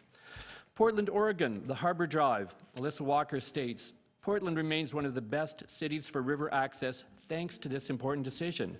In addition to the several parks that were created, other aging buildings were also removed to allow for additional public space. And the revitalized river also helped to spur development in the now very popular industrial areas just to the west of the banks. We're probably closest in situation to New York, where the West Side Highway was literally crumbling. A 16-year political battle followed, but in the end, the city chose the less-way option, the cheapest option that opened up a great deal of land for development. John Norquist states, the result of the West Side Highway coming down was that it really helped the rebirth of the real estate market in Chelsea, Tribeca, Battery Park City. As a resident of the old city of Toronto, I know that these debates can become divisive, and it's easy to fall into an us versus them mode. But I would urge all the committee members, both today and in a short time when this matter comes before City Council, to think of what the context will be in 2075. What will our city look like at that time? How will residents be moving about our city, and what duties will our legacy infrastructure be asked to perform? None of you were elected to increase congestion, but you were elected to make tough decisions with the best available information at hand. You were elected to be fiscally responsible for both our generation and the generations to come. You were elected to lead the city into the 21st century. Dan Hill, Executive Director of London's Future Cities Catapult, says, if the 20th century approach to solving a mobility problem, just like solving a housing problem, was to build some roads or add some rail, In the 21st century, we have to adopt a non-building approach, optimizing the existing built fabric we have. Madam Chair, I know there are studies suggesting longer congestion times and that those times depend on what assumptions one builds into the study. I would suggest if you and your fellow committee members take your duties seriously, and I have no doubt that you do, if you critically examine the available studies along with the current best practices in designing and building urban transportation services, if you look into the future and have a vision for what sort of open waterfront and green spaces we could have on the eastern edge of our city, and if you want to move Toronto with the prevailing wisdom, then you would choose the remove option. It is the cheapest, it opens up significant parcels of land, it delivers a roadway on a human scale that can be an anchor for several modes of transportation, and it's in keeping with the vision of our official plan to create a spectacular waterfront that is healthy, diverse, public, and beautiful. Thank you. Great. Thank you very much, Jerry. Any questions? Councillor Fletcher. Thank you for coming today. Just a question. Would you support tolls on the Gardiner? In order Oh, yeah. For some of Bring it on. Okay. Is that it? Wow, brief. No other questions? Thank you very much again. And oh, Councillor Moser, sorry, I forgot about you. I noticed. I won't Drink make your that glass. mistake twice. I won't make it twice. Go ahead, Councillor Moser. Mr. Brown, one of the realities I face is that I live right on the Pickering border. Very few options of people in my area. But take a bus or public transit, hour and a half. GO train, there's a service close to where I live. It's loaded first thing in the morning, very heavy. I'm glad they're adding more time. So the reality of what I tell my residents as far as what 5 minutes means, 10 minutes, there is some confusion of what the final time is going to be. So what do I tell my residents as far as the benefits of taking the tear-down options? Well, I mean, as I say, I live close to, I'm a 15-minute bike ride from downtown. I can drive, I can do all of those things. Personally, the little bit that came down of the Gardiner made no difference at all. I understand it's a real issue, and there are assumptions in here in terms of what the city will do to deliver transit and options that will, help people get into the downtown. I guess my thing is necessity is the mother of funding, and if you leave the Gardiner up, then people are just going to continue to drive. The transit won't get built. We'll be having this debate 50 years from now. It's a bit of a leap of faith, but the evidence from everywhere that this has happened, everybody screamed, oh, the sky is falling, the sky is falling, you can't take our highways away, and yet, everywhere it's happened, the result has been positive. So, I mean, it's hard for people to sort of go through it now and to have that vision, but that's, I would just ask you to lead, and it's a tough thing when you're on a 4-year election cycle. I understand that. Do you think, I thought I had 3 minutes. You do. Go ahead. Thank you. Do you think we should link this particular initiative with availability of public transportation? There's still a lot has to be done, still a lot of funding that has to come forward. The Board of Trade has said there should be linkages. We don't talk too much about it in this particular report. Should we delay this and say, look, we need these things in place, these linkages in place in order to proceed? Well, again, you've got a bit of a chicken and egg problem because it is literally going to fall down, and as you heard from the staff report, something has to be done urgently. So, I mean, if theoretically you could put more money into an immediate maintain and try and get the funding in place, but I mean, there's going to be a gap no matter how you do it. So. When does the funding get put in place, and is there going to be a period of time when you don't have the transit and the Gardiner is down? That's quite possible, and again, you guys have some tough decisions. I wish you all the best. Okay, thank you.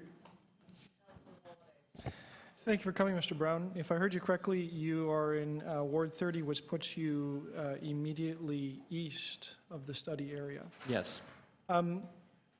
The staff report has told us that transportation demand will continue to grow over the years, and that's transit as a whole, and I believe that. And I also believe that what they tell us is true, is that the brunt of that growth will be picked up by public transit, which is great. But the reliance on the auto will continue to grow as well.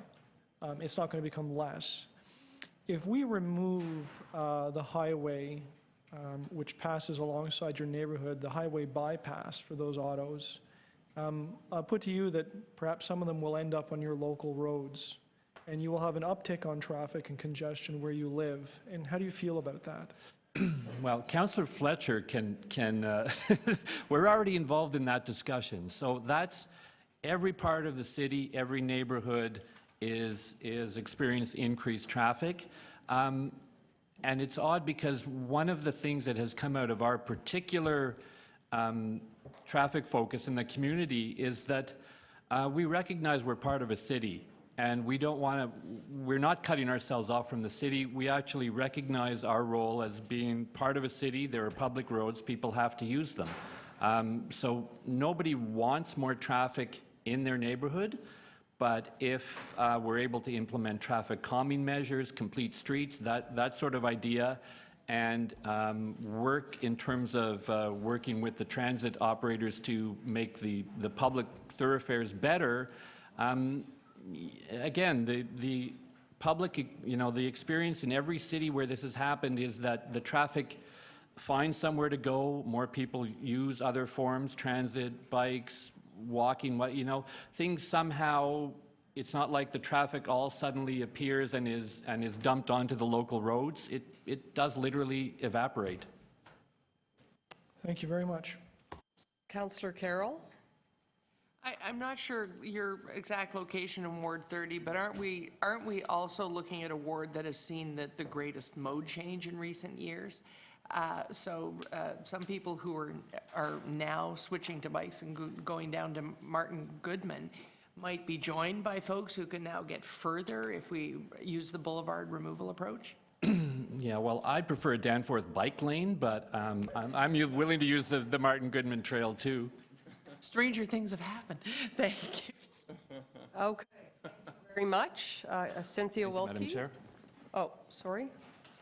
Yep, so Cynthia, welcome. Cynthia is the co-chair of the West Don Lands Committee, and Cynthia, you have 5 minutes. Sure, and Jane Robinson is you're next. This is supposed to, I have a PowerPoint presentation. We need some technical support. Maybe I do.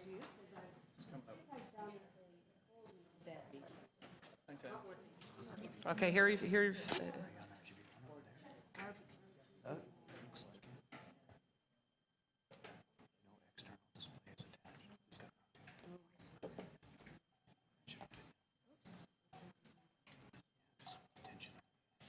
you ready? Oh, there we go. Perfect. Okay, so this is not actually something I'm used to doing, so please bear with me. And I need my chair to be a little higher.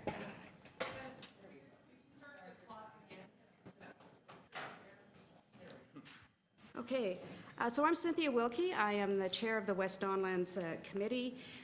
We are a coalition of community-based organizations that have worked on the waterfront for over 17 years.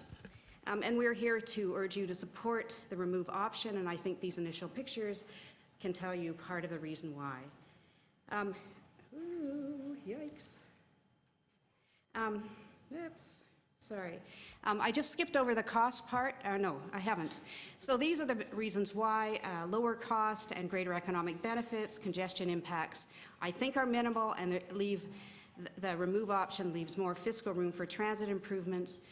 The difference in public realm opportunities is phenomenal, and the remove is the best fit with the EA terms of reference.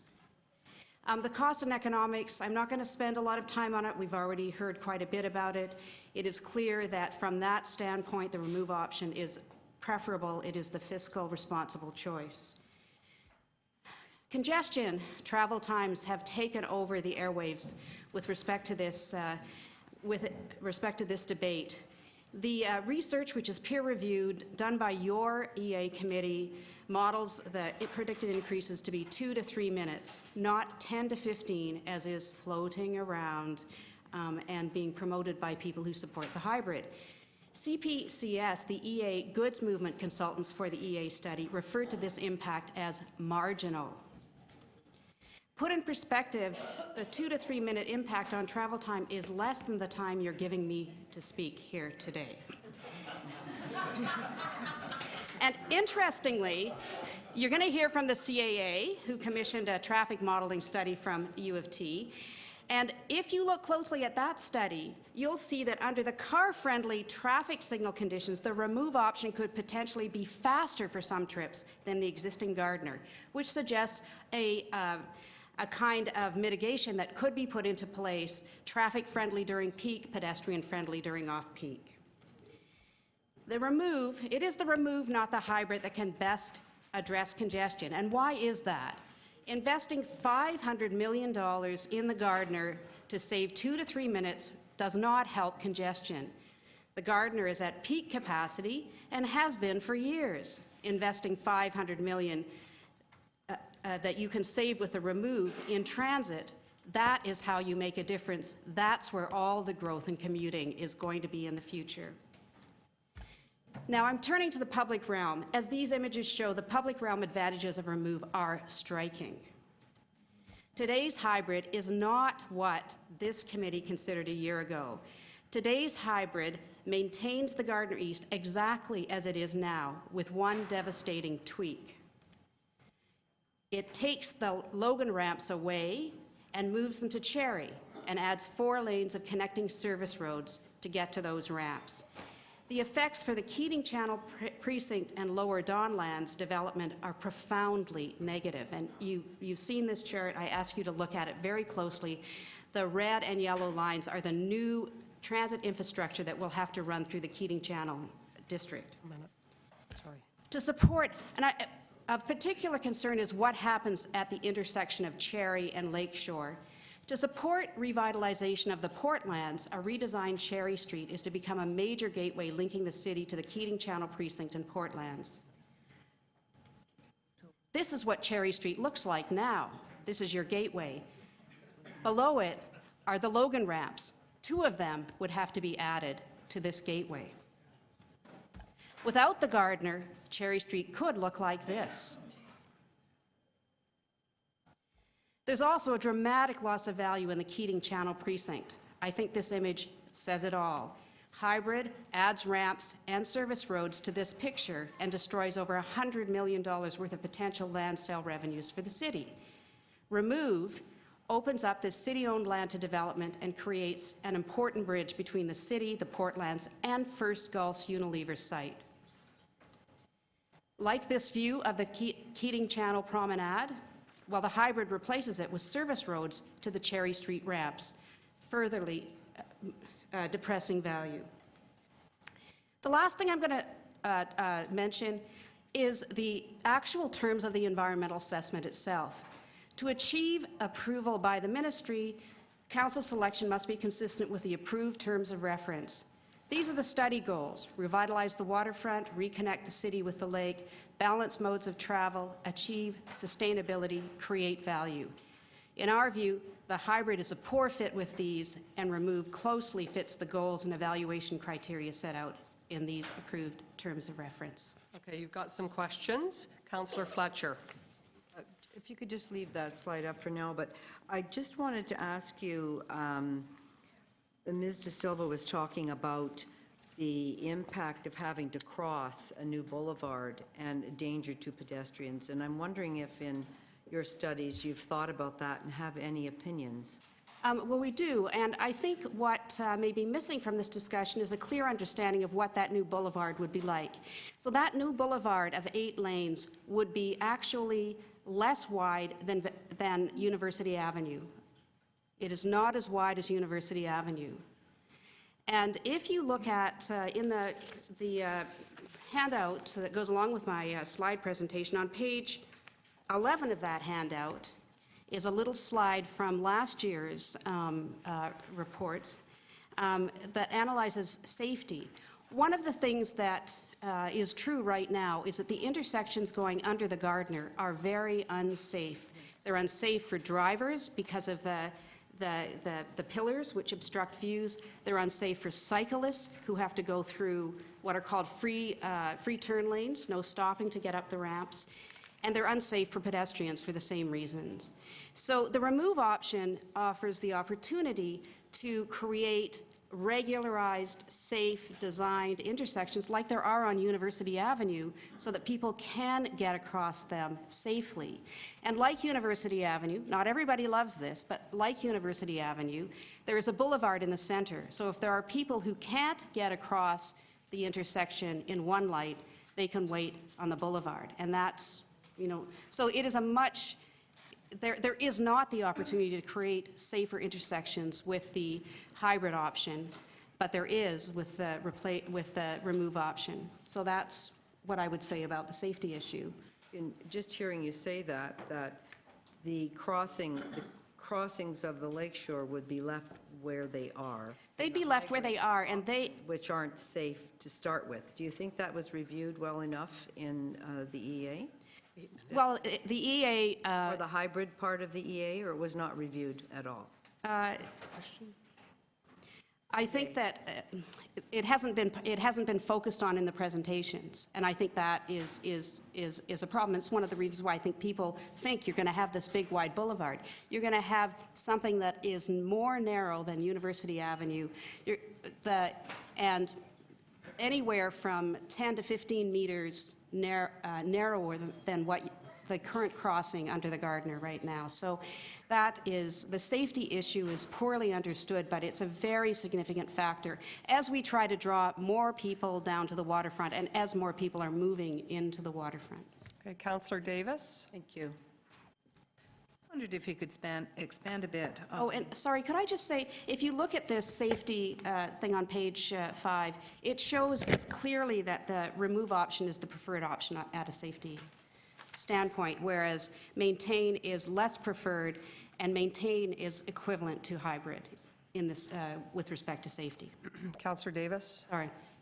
I wondered if you could expand a bit on the impacts from the hybrid on the Keating precinct.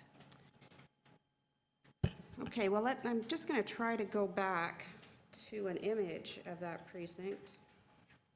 Okay, that's maybe the best image. So I don't know whether I can show you. Yes, you can see. Oops, no, that doesn't work.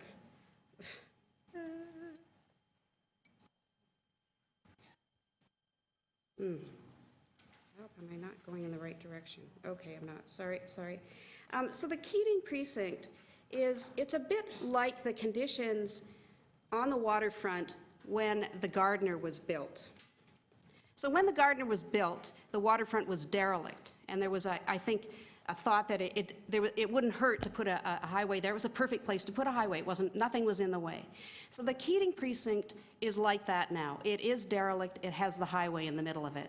But as part of the work on thinking about how to expand the city into the Portlands and across the waterfront, a lot of it's been recognized that area has a lot of potential to be a bridge between the city and the Portlands, which is right now a bit stranded. So, we need to be able to create strong connections between the city and the Portlands.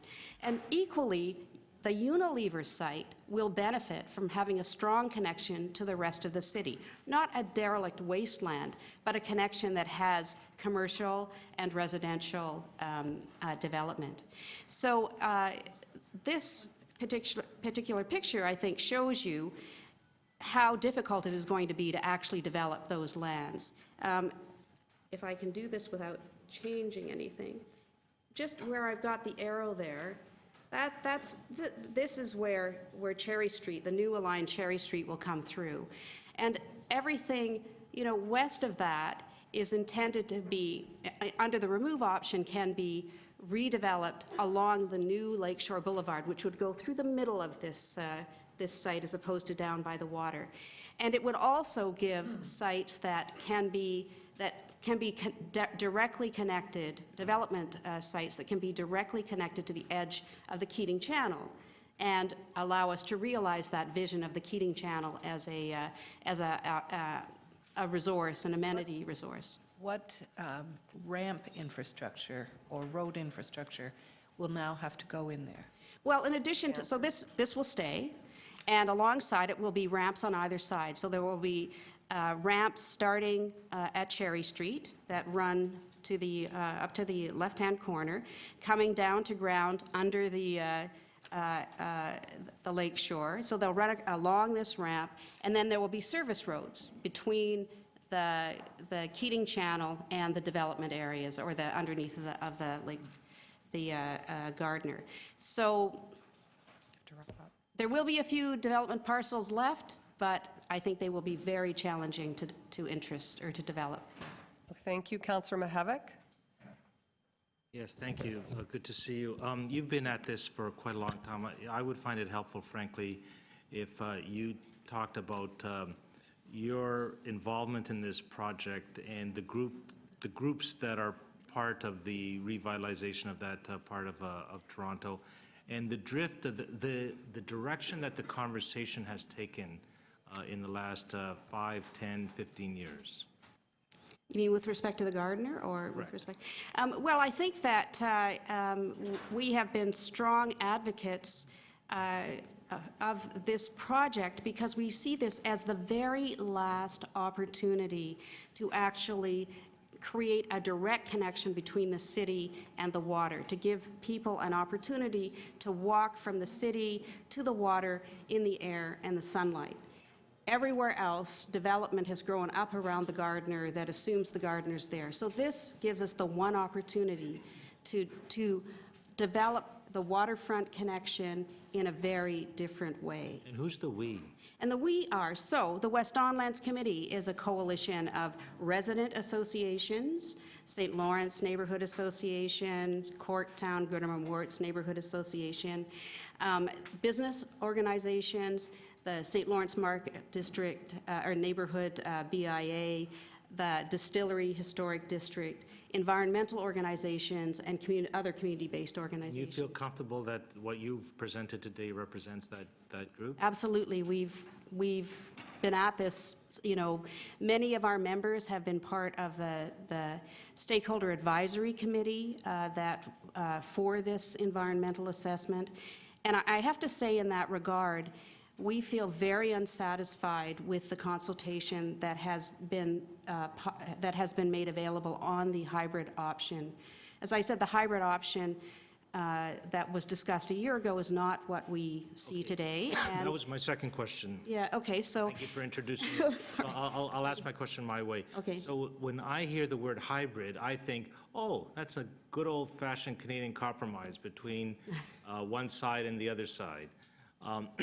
But the hybrid, as I understood it before, was a very different piece of infrastructure than this.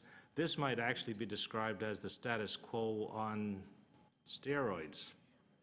Is that what that? I like to call it Franken-Gardner. Franken-Gardner. Yes. So could you describe the hybrid as was conceived when people were looking for alternatives versus this? And maybe we need to rename this as not really a hybrid, but as something different. Give a quick response. That's right. Well, it's really maintained with the ramps move. So it's really the status quo, same old, same old. Well, the hybrid was really just a conceptual idea. The positive thing about the conceptual idea was that you took all this infrastructure and you pushed it up close to the railway, leaving all of the Keating Channel free for redevelopment. That was the main, I think that's what attracted people about it. But we're ending up with the same old, just a renamed maintain option, a renamed do nothing option. Is there any other questions? Councillor Carroll?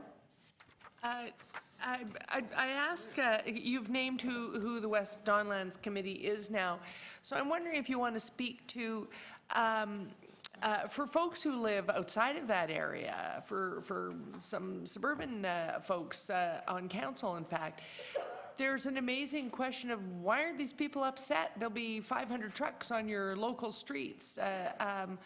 What's wrong with these people?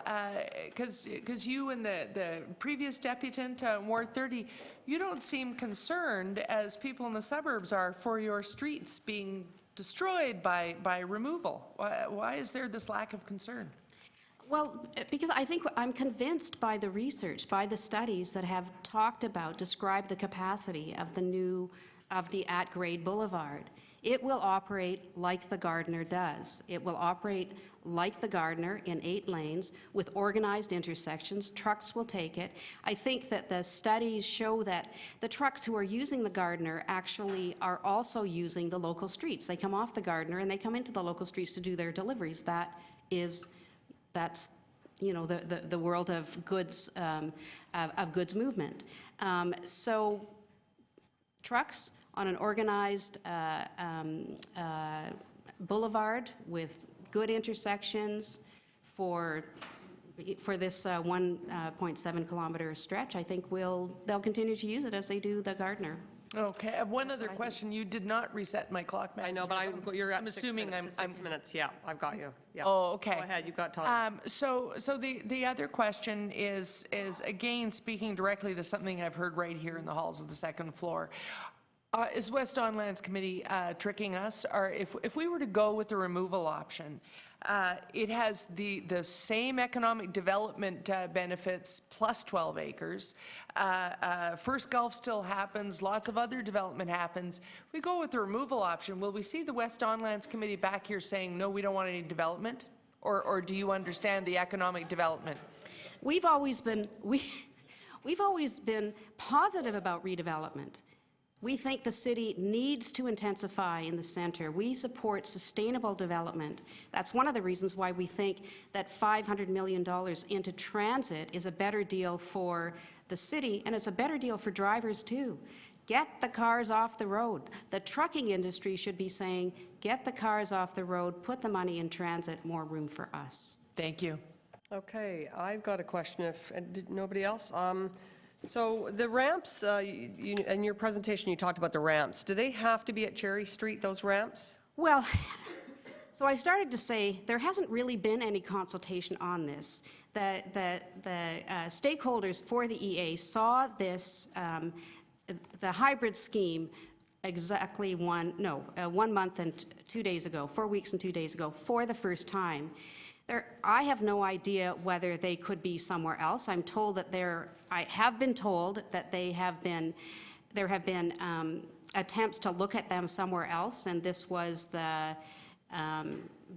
was considered to be the optimal position, but I don't know why. And I don't know whether there are other options. It's obviously a highly unattractive option from a public realm standpoint. I think there ought to have been more time for everyone to take a look at the potential impacts of this and to look at what options there would be, but we haven't been given more time. Okay, and maybe not a fair question, but I'll ask you anyway. If the Gardiner came down, would people talk about the condos and the development along the waterfront? Some people aren't happy with the height, and some of that is partially due to our friends at the OMB. But what would happen with the planning there if the Gardiner came down? How would it be mid-rise? What would happen with the development? Well, there has already been a planning process for part of the Keating Channel, the Keating Channel West. And so what it proposes is a combination of mid-rise with the, kind of point tower configuration. These are expensive properties to develop, and in order to make them successful, you have to have a critical mass of people there. They are a bit stranded, so I think we'd see mid-rise and point towers.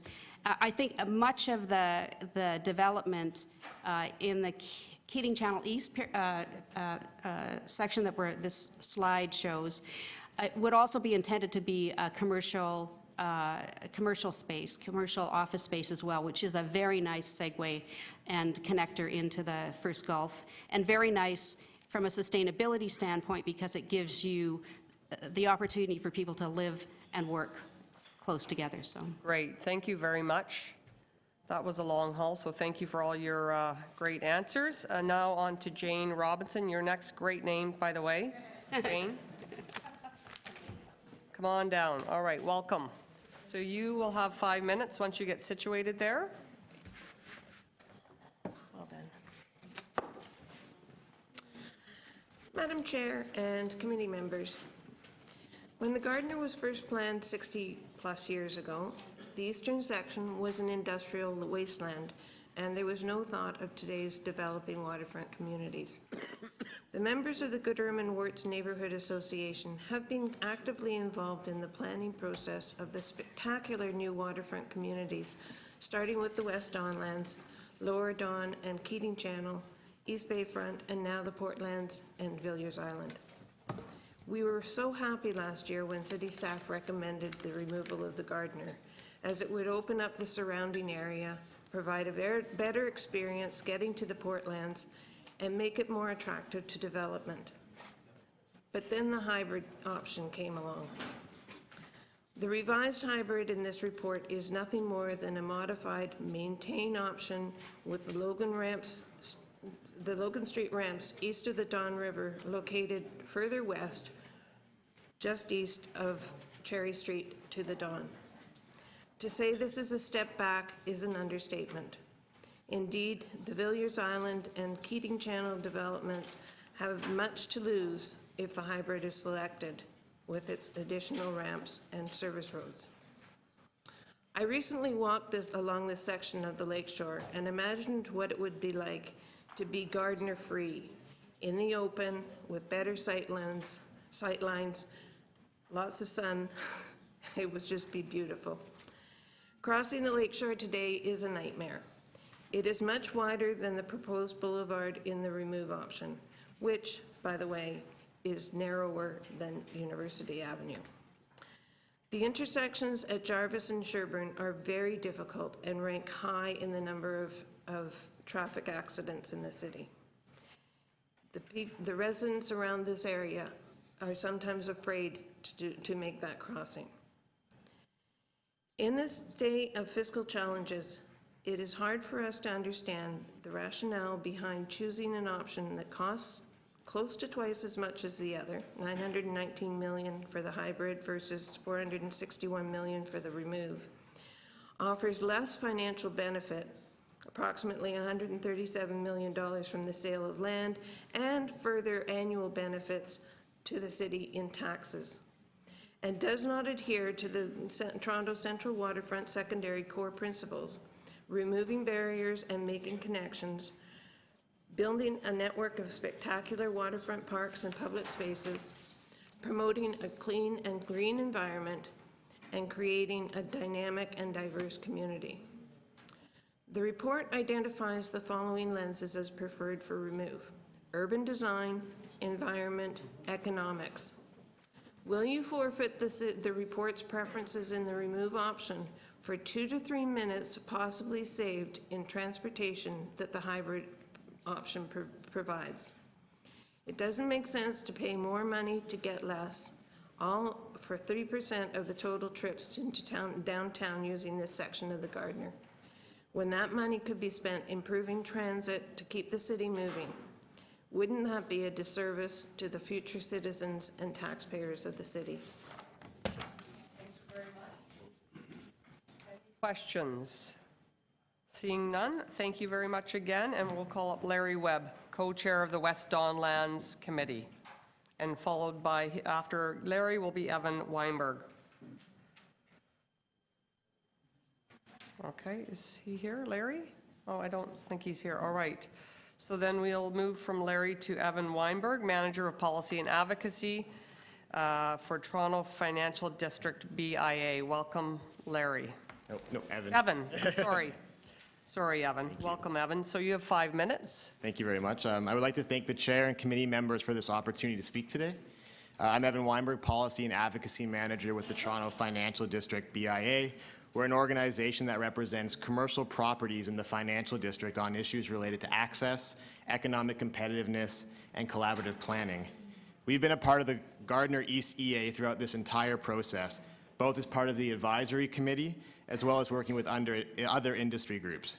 We've expressed concerns over breaking the connection between two pieces of critical transportation infrastructure, the DVP and the Gardiner Expressway, and reducing capacity into the downtown core. In particular, when the study outlines the need to significantly invest in new transit in order to not have a negative impact on traffic times and commuting. Business needs a degree of certainty, and without approved and funded alternative means to access the downtown core, this is not the time to be removing transportation infrastructure. Today, we would like to express our support for the hybrid alternative. Maintaining access to our central business district is very important to the economic health of Toronto, in particular when the congestion is costing the GTHA economy anywhere from $6 to $11 billion annually. In a report prepared for our coalition of industry groups by the University of Toronto's Centre for Intelligent Transportation Systems, it was stressed that removing the Eastern Gardiner would disrupt 7,500 vehicles that use the Eastern Gardiner in the AM peak hour, add up to 10 minutes in eastbound Gardiner commutes, even in ideal situations, block about 1,600 vehicles outside of the downtown network, mainly on the DVP during the AM peak hour, and add a productivity cost of $37 million per year due to increased congestion delays, which is the same number we saw earlier today. While there are opportunities identified to make an at-grade road more efficient for vehicular movements, the research shows that this can't be done without compromising the pedestrian environments. So we're looking at high speeds and very long crossing times for pedestrians. We support Toronto's waterfront revitalization and believe that the hybrid alternative can provide a balanced approach to keeping traffic moving while still unlocking land for development and new public spaces. There are also further opportunities to refine the hybrid alternative during the next phase of the EA. Today we are approving a concept. Thank you. Thank you. Oh yes, we do have a question. Councillor Fletcher. Can you just name a few of your big members that you have in the financial district BIA? It's Brookfield Properties, Oxford Properties, TD Bank. Those are some of the big members. Yeah. All the banks? All the banks and law Basically firms, yes. all the banks and all the corridors? All the banks and all the major developers. And All the major managers, developers, yes. Are you aware that waterfront investment generated $2.6 billion to the economy just for the first 6 projects from the private sector? Yes. You are. And, sorry. So you talked about unlocking the land that the hybrid would. Waterfront Toronto, as you know, says the best option for the waterfront is remove. Are you aware of that? Correct, yes. And so are you concerned that when you're unlocking investment with the hybrid, you're really only unlocking it for the Unilever site, and that the other sites to the west would remain, essentially many more would remain locked with the hybrid than with the remove model from an economic competitive point of view? I think, part of our conversation today is about balance. And so, we're understanding that congestion is an issue in Toronto. We have not made the level of investment that we probably should have in terms of new transit infrastructure. We're recognizing in this report that a lot of new infrastructure needs to be put in place just to add only a few minutes of, commute times in the future. And so I think part of this today is about, yes, we want to see opportunities for new investments and new opportunities for public spaces, but we also recognize that we still need to keep the city moving, and the area that we represent is a built-out area that needs to maintain access for. It's hard when you don't put the clock. 5:40. Your end time is 5:40. So the number of people that travel to the sector that you represent, the transit, you've seen the numbers for transit here. Correct. It's overwhelming number of people come by transit. Yes. Are you aware that it's only 1.5% of all those coming downtown by road or by traveling downtown is coming on that section of the Gardiner that would remain up? Yes, I think also, when we're... Are you aware it's Yes. 1.5%? Yes. Yeah. So you're telling me the TD Bank and the Royal Bank and all the big developers are concerned about 2 minutes over what potentially could be billions of dollars of new investment if the whole area was unlocked? I just want to be very clear with your BIA position. So just to be clear, I think what we're looking at when we're seeing the 2 to 3 minutes is it's not a full understanding of that. That's an additional 10 minutes in the 2031 timeframe, plus an additional 2 to 3 minutes. And So most people that work in your sector, would you agree, are coming by transit? it's a higher percentage, yes, transit, Do you have any, did you check that and do a study on that? How many people? Within the study that we produced by the University of Toronto, we looked at that as a mode shift, yes. And how many are there? I can pull out for you, sorry. Last question.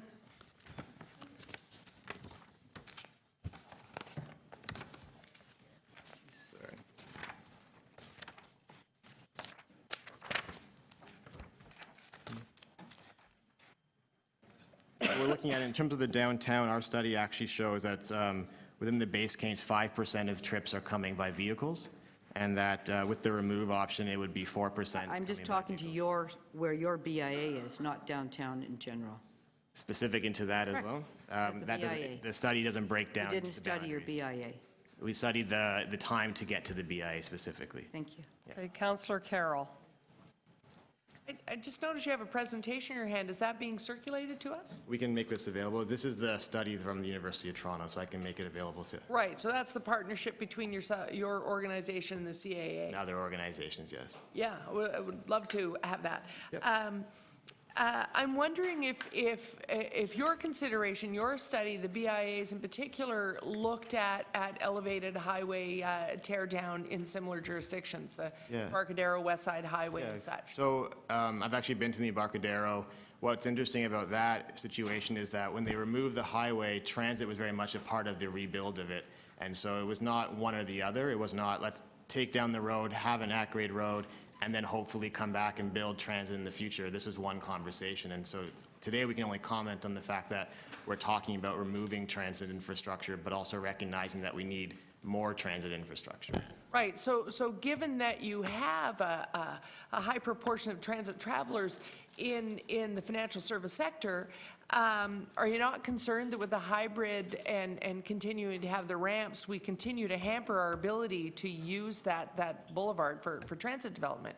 It's not an option we can open up to ourselves. That's currently not, that's not something that we're talking about today. That's not an option on the table to review.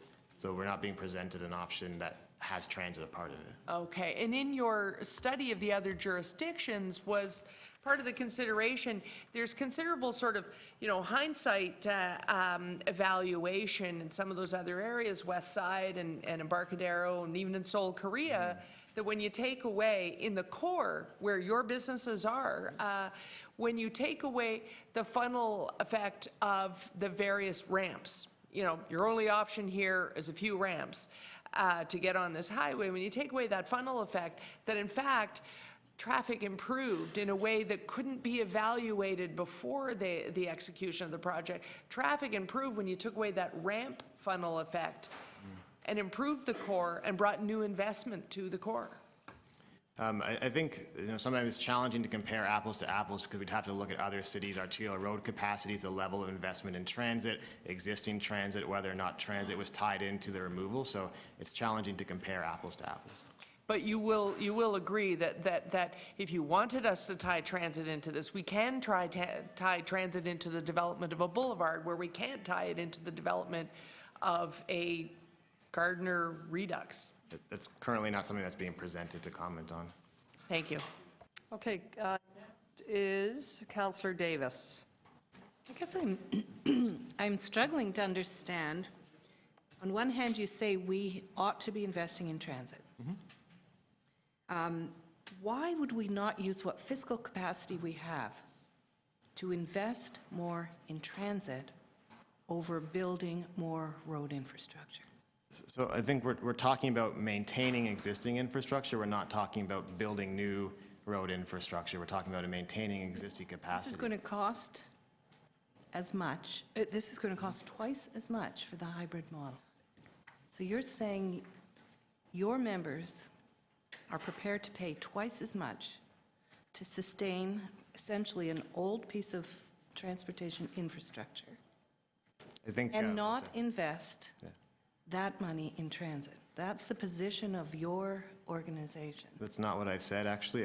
What we're talking about is that we're looking at a conversation where we're saying we need to build significant new transit in order to be able to accommodate the capacity and the future growth in the downtown. And so what we're talking about right now is that we have infrastructure that we know is in place, we know is reliable, to remove that with the assumption that we're going to build hopefully new transit in the future that we're not committing to. So how are we going to build new transit in the future, and how do you propose we pay for it? We're not having that conversation today. Of course we are. That's currently not being presented to comment on new transit model. What is your organization's position on financing transit infrastructure that you recognize we need? In terms of position on financing transit infrastructure, we want to make sure it's equitable, transparent, and it's dedicated. What does that mean? In terms of, we look at we'd look at financing models and we would review that whether or not it's transparent, it's dedicated, so the money is going to what they say it's going to go to, and it's equitable in terms of, not one group is being penalized greater than another group. So what does your organization say about how we should finance the hybrid model? We don't currently have a position on that. So this is double the price, and you have no position on how we should pay for it? We're talking about the importance of certainty in terms of infrastructure to be able to access the core and goods movement. We're not talking currently today about the financing from our perspective. Thank you very much. Thank you. Councillor Mahevik's next. And they're not making the decision, by the way.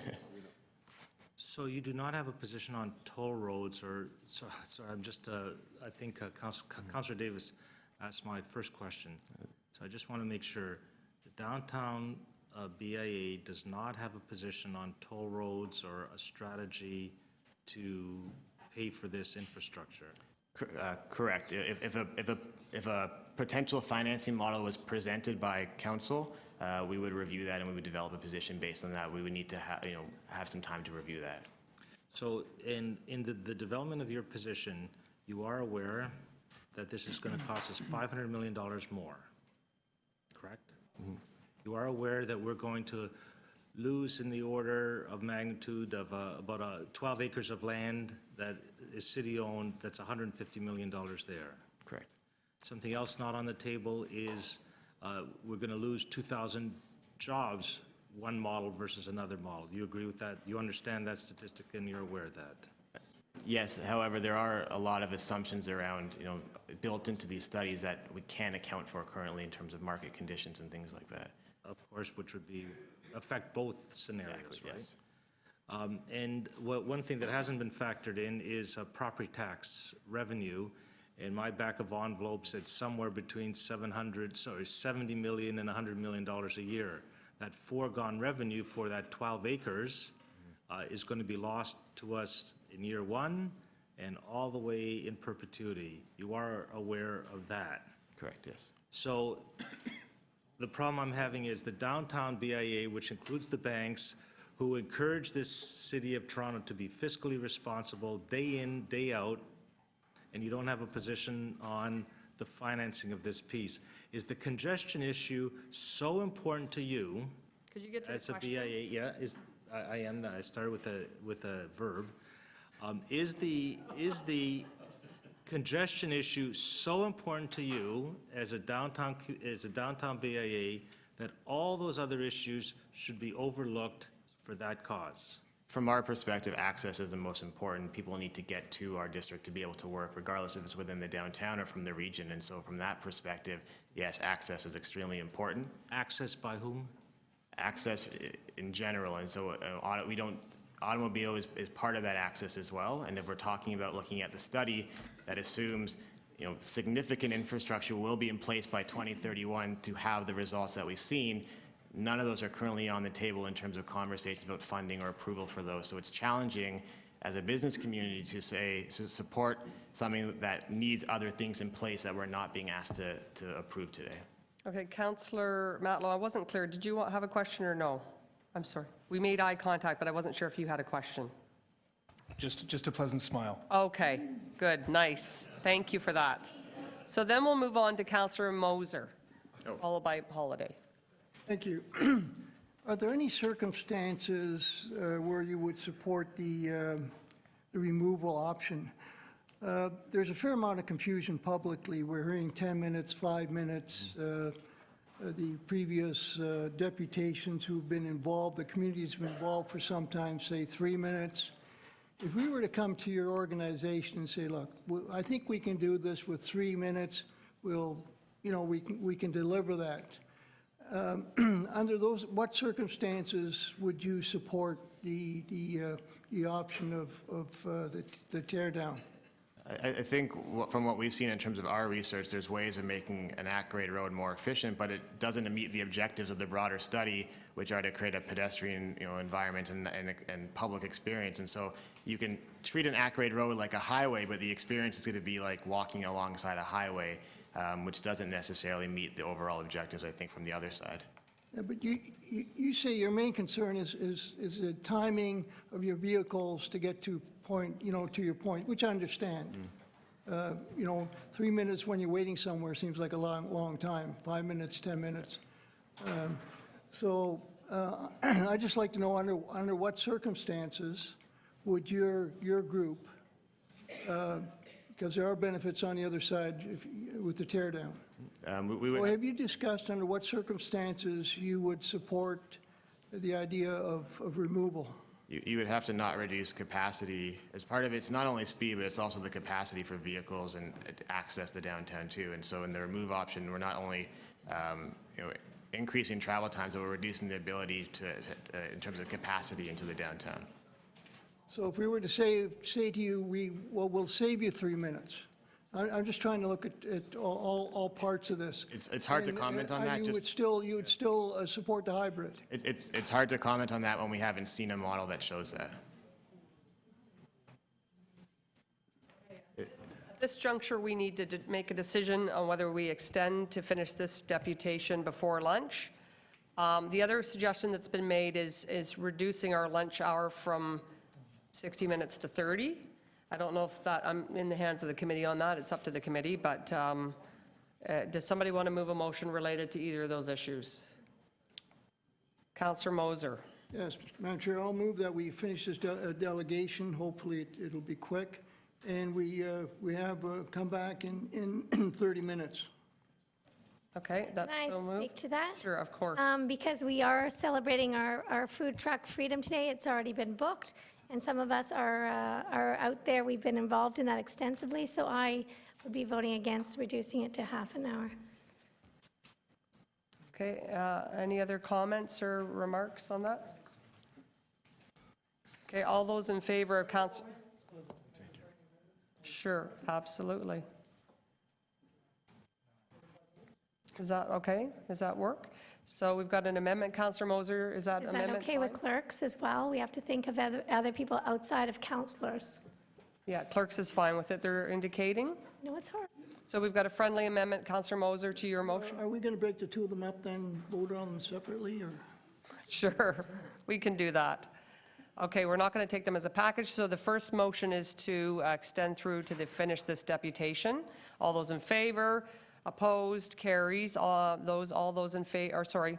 The second motion is to reduce our lunch hour by 50 minutes to a 45-minute period, resuming then at, all those in favor?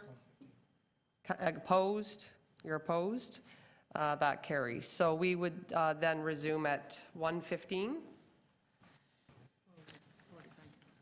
Oh, no, clerks is indicating 45 minutes after we finish, so we'll cite that time. So let's continue with its deputation. Sorry for the interruption. And so we're on Councillor Holiday. Now I got to remember my question. Oh dear, after all that, yes. We talked a lot about what I think is predominantly knowledge-based workers, and I think they're the ones that are in your area that can use public transit. Can you elaborate on other types of workers and businesses in the area that cannot rely on public transit, but that do rely on goods movement or vehicles just to get to work? I think there'll be some further deputations after me that will be speaking specifically on the goods movement. But definitely movement of goods and services in and out of the core is a huge component of operating businesses. When you think about the nature of towers, we've got workers in the sky, we've got the path underground, retail underground that needs to be able to get goods and services into it. as well. What about smaller business? Use the term mom and pop, but you know, there's a wide breadth that maybe use their vehicle to come to work, but also use that vehicle as part of work. Have you got any of that sort of stuff? And I guess what I'm leading to is, you know, congestion is on the increase in the downtown core. Continuous restrictions, continuous costs going up on parking. Have you seen an exodus out of these types of businesses? Is it marketed at all, or is it, you know, is it not there? And are there any of your membership that are indicating that it's becoming increasingly precarious, and this could be the straw that breaks the back on what they're doing? You know, is it some, little, a few? There's definitely a varied mix in terms of the retail mix, as well as, you know, as you say, the knowledge workers. From the study we're seeing, there, you know, 7,500 vehicles use the Eastern Gardiner in the AM peak hour, so people are driving into the downtown core, but it really does have an impact in terms of goods movement, and we've heard definitely in terms of the impact of congestion on our streets, and there's growing competition in terms of on-street uses, and we haven't seen less users on the street. I would caution just looking at the 7,500 on the, according to your study, the 7,500 on the eastern extension, but what I've heard today in the presentation is that the congestion is much larger. It includes the west. It includes all streets within the, as they call it, the threshold, that also can continue to increase. But can you name a few of the types of businesses that could be, the categories of businesses that we should think about? You know, we always think about the banks and so on in the CBD, but what else have you got in there that could be at risk? I mean, the biggest impact, again, is always on the goods movement, so I think there'll be further deputations after myself that will be more able to speak about goods movement and services in the core themselves. Okay, thanks. Seeing no other questions, we will recess for lunch and recommence, just so everybody's aware, that for the people doing deputations at 1:15. 1:15, we will resume the meeting and continue on with deputations. Thank you, everybody. See you after lunch.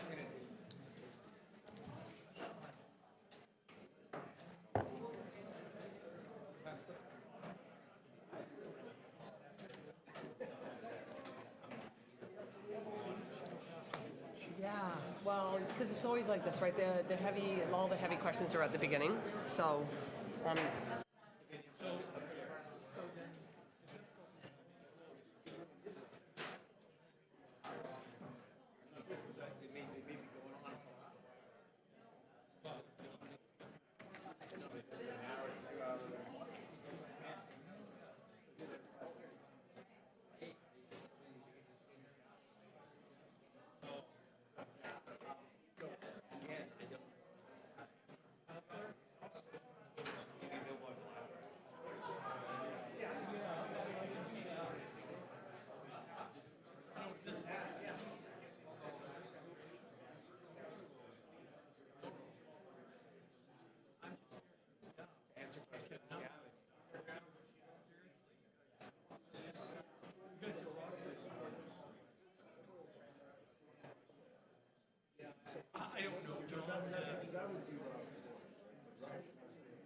Could I ask that you clear the room, please? The room is going to be locked.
no. We got it wrong.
saying I should wait?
say 1:15, didn't we?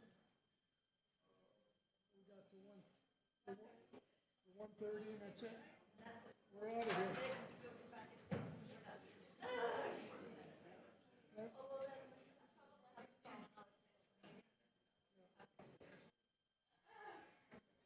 We're very close to that at community council yesterday.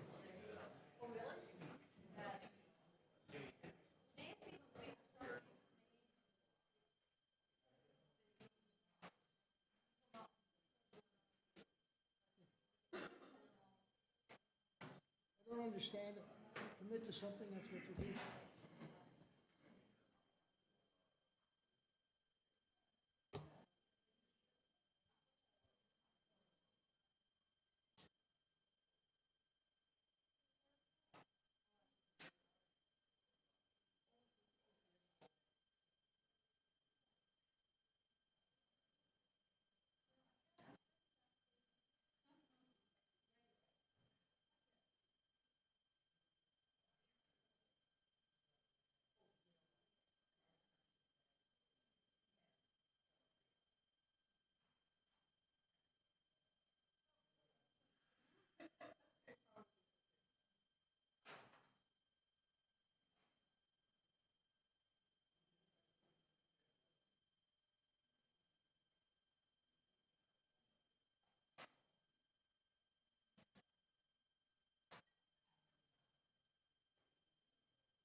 Yeah, they're not ready, but as soon as I have them ready, I'll give you. Got till 1:30 and then we're done, eh?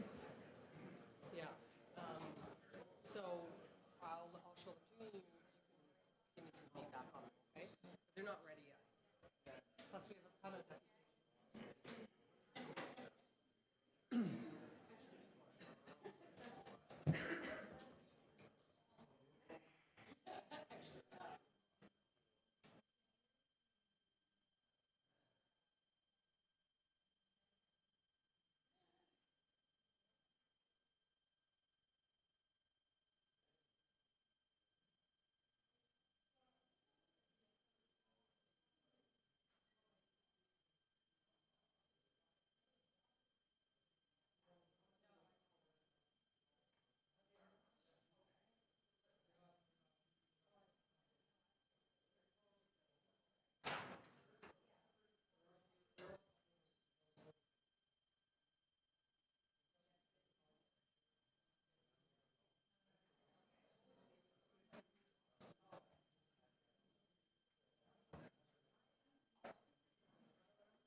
Would members of the Public Works and Infrastructure Committee please come to Committee Room 1 for quorum? Thank you.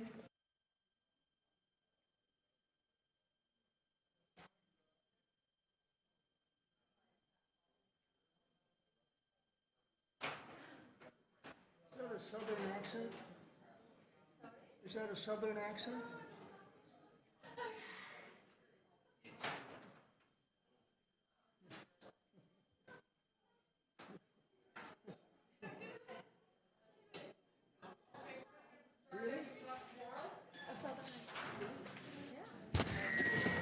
We're going to get started. We've got quorum now, so, sorry, I just need to borrow this. We were with, I think, Paul, you're up next. Welcome, Paul.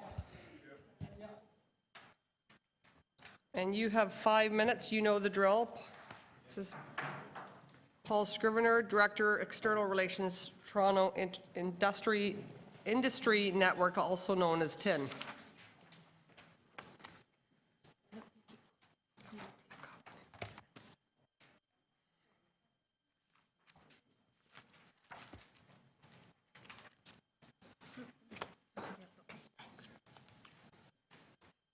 Go ahead. Yeah, I'm going to start your time. Good afternoon, councillors. It's a pleasure to depute in front of you today. My name is Paul Scrivener, and I'm Director of External Relations for the Toronto Industry Network. TIN supports the hybrid option. As we outlined in our presentation on March 4th of last year, TIN opposes the remove option for the following reasons.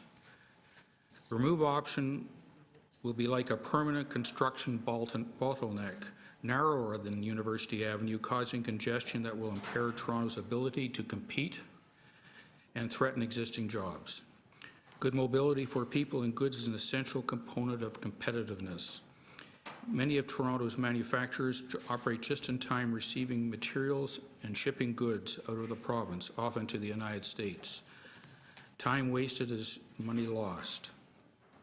The city requires a balanced transportation system that allows the efficient movement of people and goods.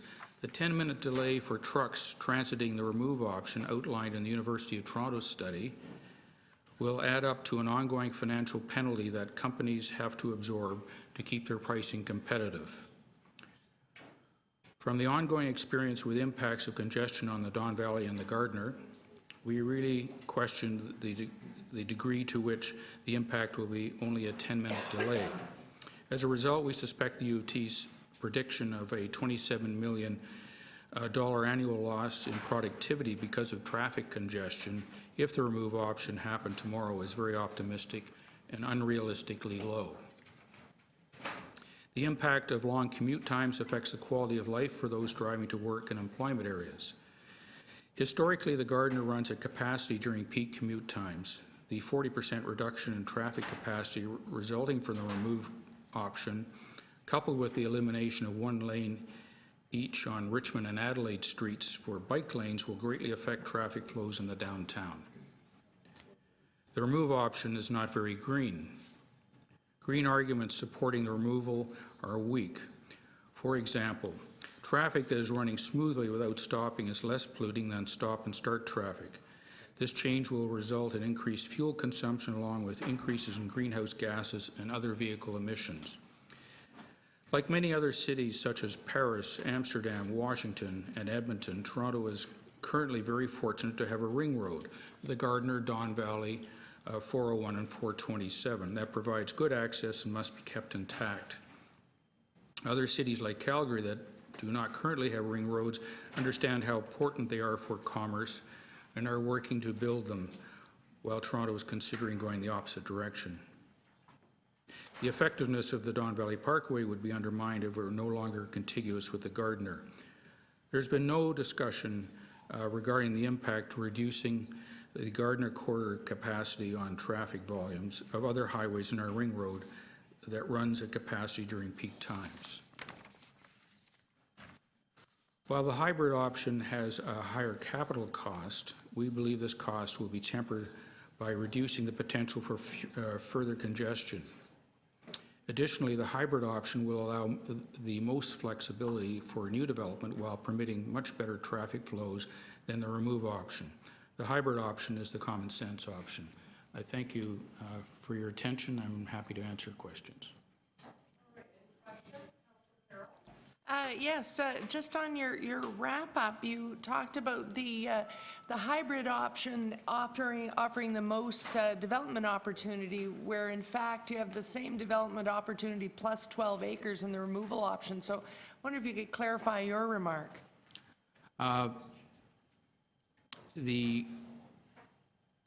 There's extra capacity if you have the Gardiner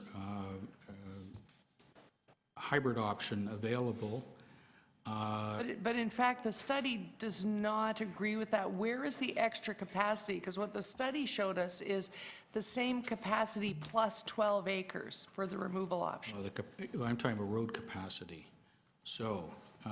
Oh, I thought in your comment at the very end you were talking about development capacity. Development capacity, so there's, for the first Gulf lands and the lands to the east, there is probably more flexibility with the hybrid option because people can get onto Expressway quicker than if they're using the removal option. But in fact, the study shows that the accessibility to that site is the same under both options. Is there, are we talking about the hybrid option in the study or the original one that the study first eliminated from consideration and enhanced? I was looking at the latter one, and it doesn't make sense to have just an arterial road that you then go through 4 stoplights before you can get onto the expressway. It's better to have something where you can get on almost immediately. So 4 stoplights from the first Gulf site? I'm not clear.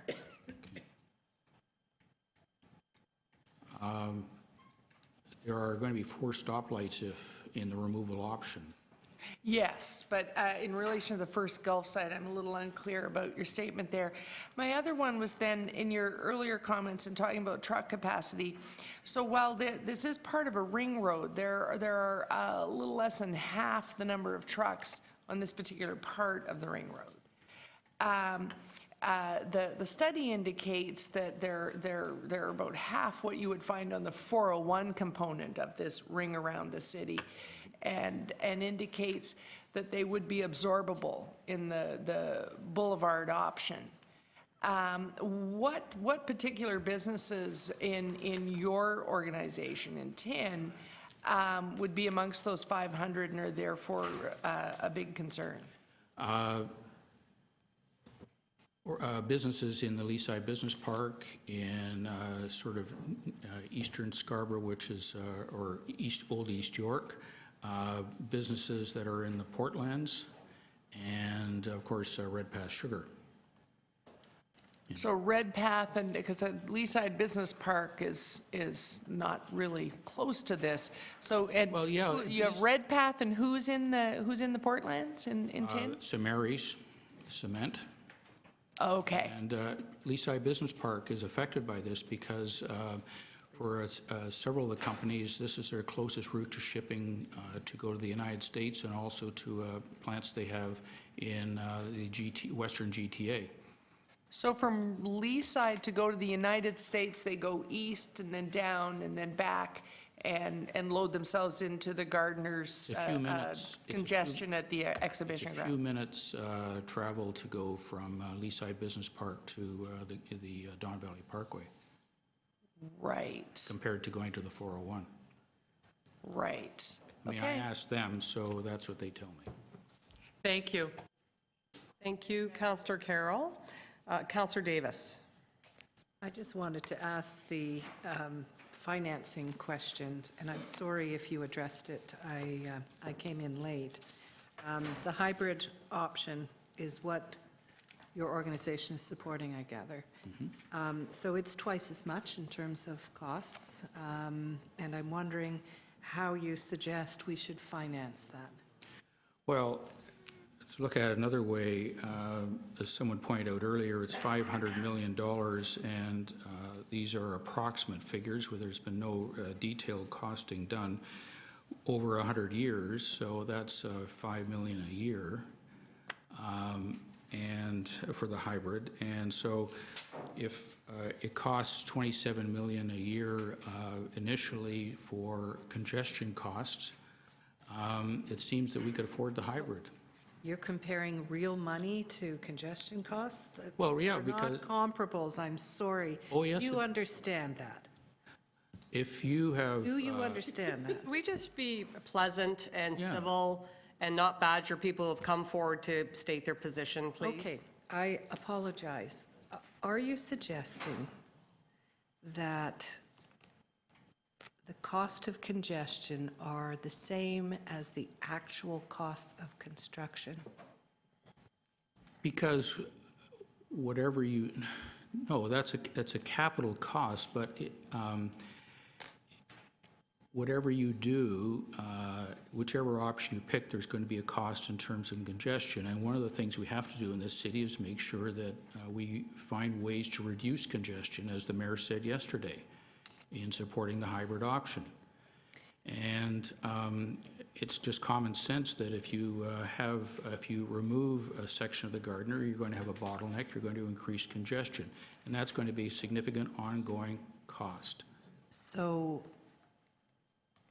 I want to know, if I could, how your organization would recommend we finance the additional costs of this infrastructure.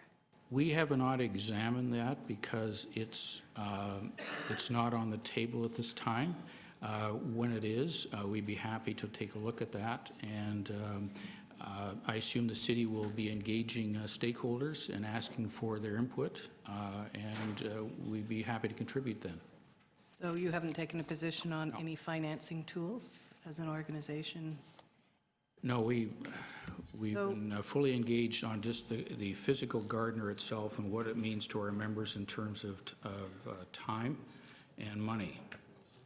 And also, you know, the ability of our workers to get to work in a timely fashion. That's why, for instance, if we I have, just if I could just add, this is why, for instance, the arterial roads that supply employment lands are so critical, that they are kept as free as possible from congestion so that you have free movement of goods and people.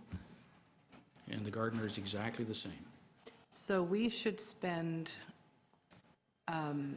twice as much to pay for the 3% of all of the commuter trips that go downtown in the city of Toronto. That's 5,000 of the 158,000 trips. I think you're I think what we're doing is we're sharing this with all the commuters and the trucks and everybody who shares the road.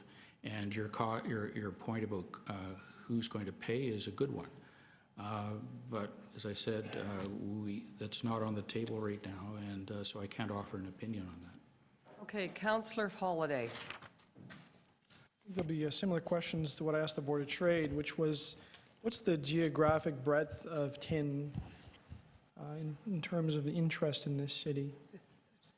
No, it's not. TIN represents, its members are resident in the city of Toronto itself and not the GTA. So we all have facilities or head offices here. What's the cross-section of appreciation or gauge of importance on this decision for people in the outlying rings? I guess that as you get farther away from the center of activity, which there's obvious concern with the industries that are immediately adjacent to this portion of the Gardiner. But as you go farther away, is there an appreciation or a care, or maybe there isn't, for any traffic impacts, and is it understood? The further away you get, for instance, if you have a facility at Dufferin and Steeles, the impact of what happens on the Gardiner is certainly a heck of a lot less than if you are operating in Leaside or in the Portlands. I guess as a West End councillor, it stands out to me, there's a particular figure in there that is going to add 3 minutes to the route from Kipling and the Gardiner Expressway into downtown. And like, logically, it doesn't connect with me. You know, this activity is happening way over on the east. Why should I care coming in from the west? But I'm trying to figure out if that's resonating within the industry. Is there an appreciation or understanding of that? And is that being taken into account in the viewpoints that we're hearing? If I understand your question, yes. Once again, if a company in Scarborough is shipping primarily by the Gardiner, they are, and you'd say, well, they're far away, then that affects them. Okay. I just want to zoom a little bit in on the trucks and so on. Can you tell me, do we have any idea of the volume of trucks, what the type of trucks are, the industry in the area, those sort of details you could give me in a few seconds? Well, for our members, most of the trucks who will be using the Gardiner are the heavy 18-wheelers, and so they're not as nimble as small delivery trucks. So when you have a removal and you have, say, 4 traffic lights you have to negotiate, you certainly do not make the time you do that if you're on the Gardiner, and even if traffic's congested on the Gardiner. Okay, thank you. We're going to move on to Andrew Judge, and then followed by, after Andrew, David Turnbull. So welcome, Andrew, and you know the drill. You've got 5 minutes.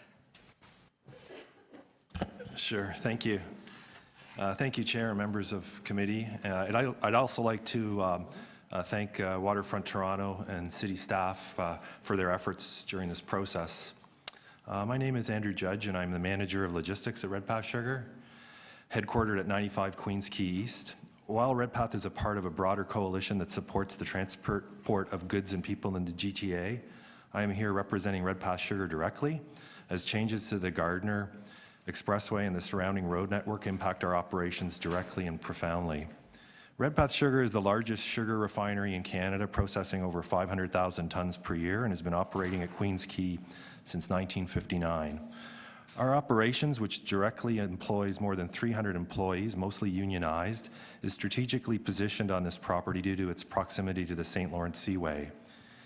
Redpath dramatically reduces the amount of trucks on the roadways using this international shipping channel.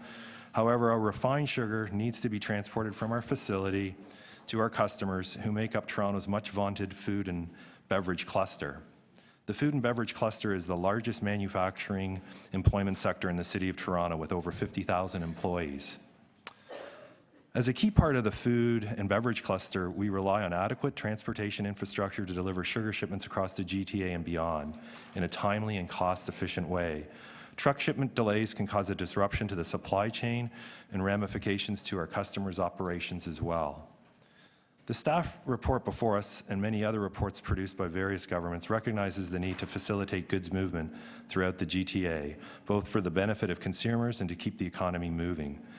$6 billion worth of goods move through the GTA annually, and that number continues to grow. Why would the City of Toronto consider causing further challenges to overall goods movement? The Gardiner Expressway, with a direct connection to the DVP, is also a critical route for commuters, commercial vehicles, emergency vehicles, and regional travelers. Based on recent modeling by the University of Toronto, without adding any other transit infrastructure, the vast majority of these vehicles will continue to travel along the east-west waterfront corridors, especially Lakeshore and Queens Quay, creating significant traffic congestion on the major trucking routes that Redpath relies on. The increase in congestion impacts our ability to efficiently deliver close to 100 sugar shipments per day, 2,200 per month, and 26,000 per year. We are already challenged by the ever-increasing residential uses, as well as the security requirements each truck encounters upon entering and exiting our facility. To add thousands of additional vehicles further exasperates the existing conditions.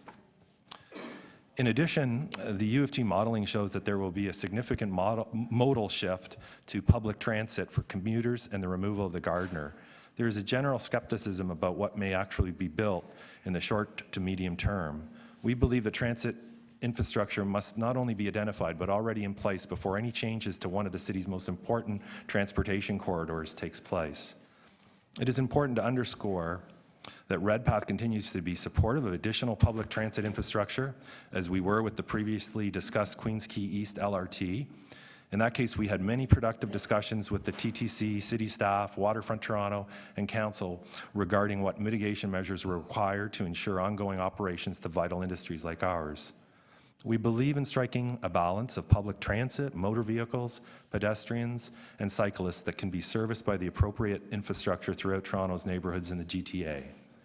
We do not believe that the removal option achieves that balance, nor does it allow for the employment, residential, and tourism growth we all know is coming to Toronto, especially east of Yonge Street and the Portlands.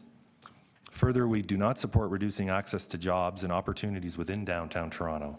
Any solution should improve, not reduce, the capacity to bring people in and out of one of Toronto's most dense employment areas. In conclusion, Redpath supports the hybrid option. Thank you for your time, and I invite any questions you may have. Thank you. Any questions, Councillor Shelley Carroll? Yeah, so if you could just clarify things like how many trucks are leaving a day, and what's their route, their average route? Whereabouts are they going? Well, I've indicated in the deputation about 100, between 80 to 100 shipments a day. Yeah, and that's trucks. Those are trucks. Okay, yeah. They're all the big rigs. They comprise of bulk tankers, liquid tankers, and package My husband vans. used to load them. I know what they look like. Oh, is that right? How many? Yeah. There were times.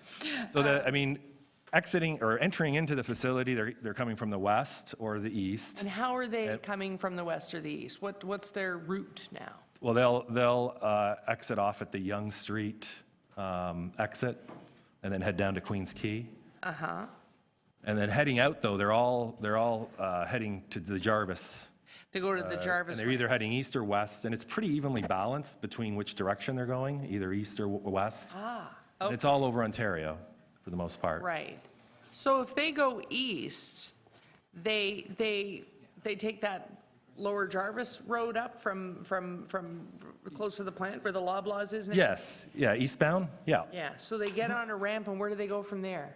Oh, they can, we have a facility in Belleville, that's 10% of our shipments in total heading to Belleville. So they'll head to, TPP up to the 401 then? Absolutely. Okay, just wanted to clarify that. Thank you. Thank you for your deputation, Mr. Judge. Have you done an analysis, or anybody you've hired to do an analysis, how many minutes you're looking at per truck? Can you give me an idea what we're looking at here? How many minutes for trucks for? Well, you're worried about the amount of time your trucks are taking to get to your facility. Right. And back out to your customers. So if we were to tear down the eastern portion, have you done an analysis what it means overall? We participated in the... Per year, what the analysis of the route they would take if it were torn down, what the impact is? No, we have not specifically gone into all our our traffic patterns to our various customers, nothing to that degree. Why wouldn't you do that? It's very costly to do the modeling. It'd be something that we'd probably definitely want to consider when we know where this is all heading, for sure. Well, here's It's my something- dilemma, it's something- because I something have to base it on certainly on facts. Right. And you're saying it has a substantial impact. And Well, yes. You can't tell me what that impact is at this particular time, because you haven't done an analysis. You've only done And we did participate in the coalition. Let me finish. Okay, yeah. You haven't done the analysis of exactly what it means to you. I disagree. I mean, we did participate in the study that the U of T did with the coalition, and those numbers are telling in terms of added time that it takes. But there's two main options here. We tear it down, or we do the hybrid. So I would have thought to cover both bases, that you would have done an analysis on both. Councillor Moser, can you just I'm asking a question. rephrase your question, please, because you've asked that question. It just makes sense that you would do analysis on both. Duly noted. All right, thank you very much. Seeing no other questions, thank you for that sweet presentation. Thank you. To David Turnbull, Canadian Courier and Logistics Association. Welcome, David. Hello, Chair and councillors. I'm David Turnbull, the President and CEO of the Canadian Courier and Logistics Association. The Canadian Courier and Logistics Association supports the hybrid option. CCLA strongly opposes the remove option for the east section of the Gardiner for the following reason. Under traffic and economic issues, removal of the contiguous connection of limited access highway between the Don Valley Parkway and the Gardiner Expressway will have profound negative impact on traffic movement in Toronto's already congested roads and highways. The C.D. Howe Institute estimates that the cost of congestion in the Greater Toronto and Hamilton area is already $11 billion annually. This would only be exacerbated by removing the east portion of the Gardiner, resulting in increased travel time and backup on the Don Valley Parkway as vehicles seek alternate exit points. The University of Toronto's Centre for Intelligent Transportation Systems report, commissioned by a broad coalition of road users, known as the Gardiner Industry Coalition, reports that the removal option would add up to 10 minutes to the eastbound Gardiner commute, even in ideal conditions. And it would block 1,600 vehicles outside of the downtown network, mainly backing up onto the Don Valley Parkway. And it would add congestion costs of $37 million per year due to increased congestion delays. Congestion costs at $37 million per annum would be greater within 14 years than the $500,000 extra cost of the hybrid over the 100 years. Turning to environmental considerations, the City report to the Public Works and Infrastructure Committee erroneously suggests that the teardown option would lower the greenhouse gas emissions. By replacing the contiguous limited access highway connection and moving all traffic onto a signalized road intersected by each north-south street, vehicles stopping and starting will in fact increase greenhouse gases and increase fuel consumption. Large commercial vehicles in particular have significantly higher emissions while idling. Turning to pedestrians, under the remove option, and it's been mentioned today, it will increase the amount of time that people will have to take to cross the road. They will probably have to stop at the median. Unless you will slow down the road to significantly lower levels. The simulation which was done by the University of Toronto looked at two different scenarios. One was a road of 70 kilometers an hour and another 60 kilometers an hour. And I do know that there has been even discussion within the city about lowering down to 50 kilometers an hour within the whole of the city. So I look forward to your questions. Okay, thank you. Councillor Carroll. So the CAA study that you quote seems to have more cars than the city study, and quotes that there will be a backup in a place where I simply never do anything but step on the gas. I generally break the speed limit on the ramp because I can, and don't have to slow down until I get to Yonge Street. So where are these additional cars in your study, the CAA study, over and above what the city study says? Where are they coming from, and why are they backing up? Okay, I emphasize that the study was done by the University of Toronto's For the CAA and your coalition of businesses. Coalition, Yeah, that's yeah. right. I understand that the numbers which were presented so far took the amount of vehicles coming in from the west and the east. It did not take into account the extra vehicles that were added coming in from the downtown core.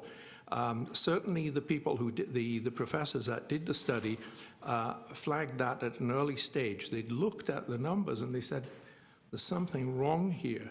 And they went back a couple of times to check it, and they identified that it ignored the volume of vehicles entering within the study area. But isn't it true that for those entering from the downtown core, where they're really slowed down is getting onto the thing? Once they're on the thing, it's slow going west and fast going east. Is that not the daily fact of life? You see, I don't argue with the U of T's numbers because they have a very good modeling system to look at the impact of it. And they ran the scenarios backwards and forwards, and they identified the backup. If you get a 10-minute addition to commuting, that's a very serious problem. It's a serious problem to the economy of Toronto. We're already one of the most congested cities in the whole of North America. We have to do something about this. When you break a contiguous link between limited access highways, you automatically get problems. So what does the coalition, and is there any comment in the CAA study about the fact that, while we do have to do something, when the something that they did in other cities was to take down the elevated highway, contrary to their own studies, what happened was all of those things improved? I think you Is would. there a comment on that in the CAA study? It isn't the CAA study, it's the U of T's. Commissioned by the CAA and a coalition of other businesses? yes. Yes, thank you. But I'm aware. I hope you're not suggesting that there's something wrong with the U of T's numbers, because they check them. Well, backwards for and forwards. instance, Madam Speaker, if I can just clarify why I'm calling it that. The City of Toronto study was done by a consultant of various people, but I call it after the thing that commissioned it, the people of Toronto. The thing that commissioned that was the CAA and a coalition of businesses. I think I'm using like terms. Thank you. If you could go on with your answer. Yeah, if you could just wrap up, we're out of time. Yes, I think I've stated my case. Thank you. All right, thank you. Councillor McMahon. Oh, no, I'm sorry, Councillor Davis. I'll just ask the questions I did of the others. So the hybrid model costs twice as much, and I know you've commented that you think it's well worth it over the long term, but I want to ask, how do you propose that we pay for it? Well, first of all, that was not part of any of the studies. I listened carefully to the presentations that were made by city staff this morning. They didn't talk about how they were going to pay for it. And so I think it's beyond the ambit of this committee. But I will say that the suggested $500 million is over the 100-year period. Mm-hmm. And when you get out to 100 years, things become very, very fluid. We're pointing out that just the cost of congestion is $37 million a year under the remove option. $37 million times 14 years, you've already got more than $500 million. So we have to pay, just for the eastern portion of the downtown relief line, should we ever see it, is $3 billion. $2.5 billion for the state of good repair of the current TTC, $8 billion for Smart Track. The subway to Scarborough, we've already raised, we're paying $40 million in debt servicing costs per year to pay for the 30-year costs associated with that. Where is the money going to come from? It's not a bottomless pit. Excuse me, could you point out where in this morning's report there was some discussion about the financing? I mean, because you're asking us to come here to committee and comment on something which is nothing to do with the matter at hand. I agree that it is important that you develop a proper financing plan for the City of Toronto. Perhaps it should have been done a lot longer ago. But the city roads have been left to rack and ruin, and now you're wanting to turn this into some discussion which is not what is before the committee. So I guess I would, do you agree that the City of Toronto also needs to be investing in improvements to public transit? Absolutely. And would you agree that the cost of maintaining our current and expanding our transit system is going to cost billions of additional dollars coming from somewhere? Maintaining roads and transit always costs a lot of money, and not enough has been put in the past. I would agree to that. No, that's not what I asked. It was about transit. Would you agree that the city needs to invest billions in transit as well? I've already answered that. I have already answered that I absolutely agree Okay. that there should time. be money spent on it. Time. As I repeat, it's beyond the ambit of what is being considered today. Thank you very much. Councillor McMahon. Thank you very much for coming down today, David. So you had some comments about greenhouse gases. Yes. And so could you just repeat them? When vehicles stop and idle, there's an increase in greenhouse gases, and there is an increase in the amount of fuel that is burned. Commercial vehicles particularly have this increase, and the larger the vehicle, the more particulates you get out. They're built to continue to run, not to go in stop-and-go traffic. And where did you get those facts? As a matter of fact, that was discussed at a Metrolinx meeting about 2 weeks ago. By an environmental expert or by Metrolinx or? There was several people who spoke to it. I can't tell you exactly who it was. And I'm not sure, were you here this morning for the presentation? I was indeed. You were on time, eager. And did you see the slide that talked about the environment, remove versus hybrid? And there was, for remove, they have in their study that it's 12% less greenhouse gas emissions.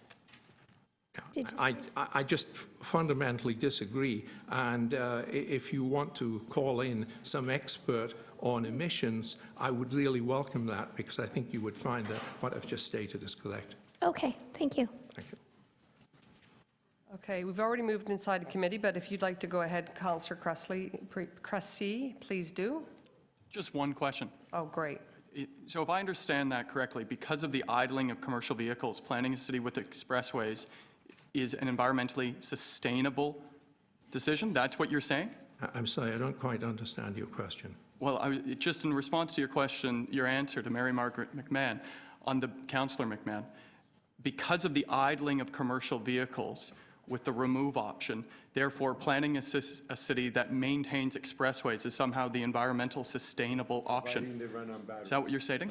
What I'm saying is, if you go to a system where every street is intersected with traffic lights, you will get vehicles stopping and idling, and because of that, you increase greenhouse gas emissions. So just making sure that expressways are somehow the more environmentally sustainable version in this manner. Yes. Thank you. That's correct. Okay, thank you. I don't see any other questions, so thank you, Mr. Turnbull, for your time today. And we're on to John Backman from the Ontario Trucking Association. John, if you would come forward. And then Marco. No, we don't have John Backman or Marco. All right, we're going to move on to number 14, Elliot Silverstein, CAA.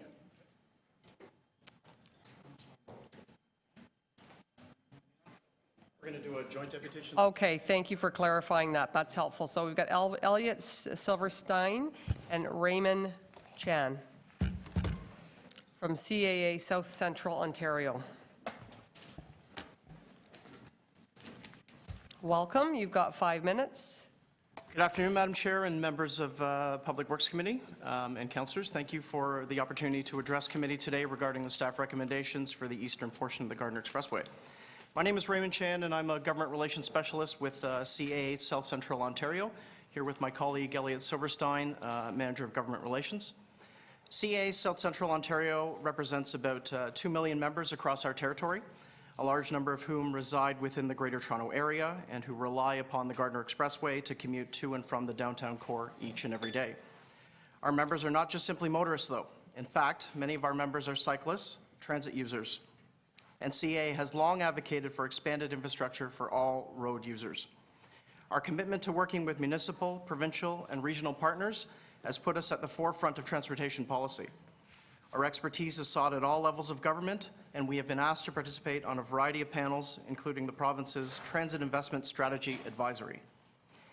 CAA does not support the removal of the eastern section of the Gardiner Expressway in any form.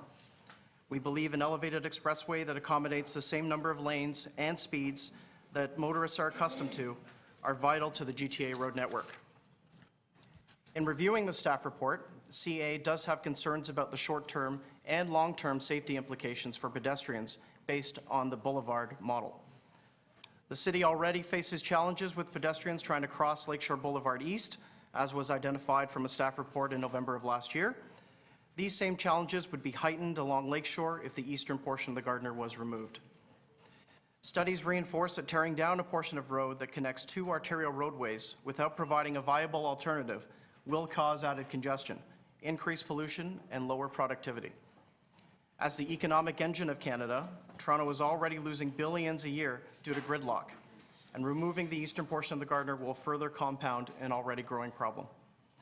We urge this committee to closely analyze the results of a recent University of Toronto study that was commissioned by the Gardiner Coalition. You've already heard from some of the members of this coalition on the importance of maintaining the link between the Gardiner and the DVP. The CA would be supportive of all these efforts to preserve the link and ensure that Toronto's road network is not adversely impacted by a teardown of the Gardiner East. The assumptions made with the boulevard option account for rapid and accessible transportation having been built. These include the Downtown Relief Line, the East Waterfront LRT, and the Broadview Avenue Transit Extension. The remove option may be more viable if these advancements in transit were in place, but in reality, there is no commitment to funding from any level of government, nor a concrete plan to build these transit improvements.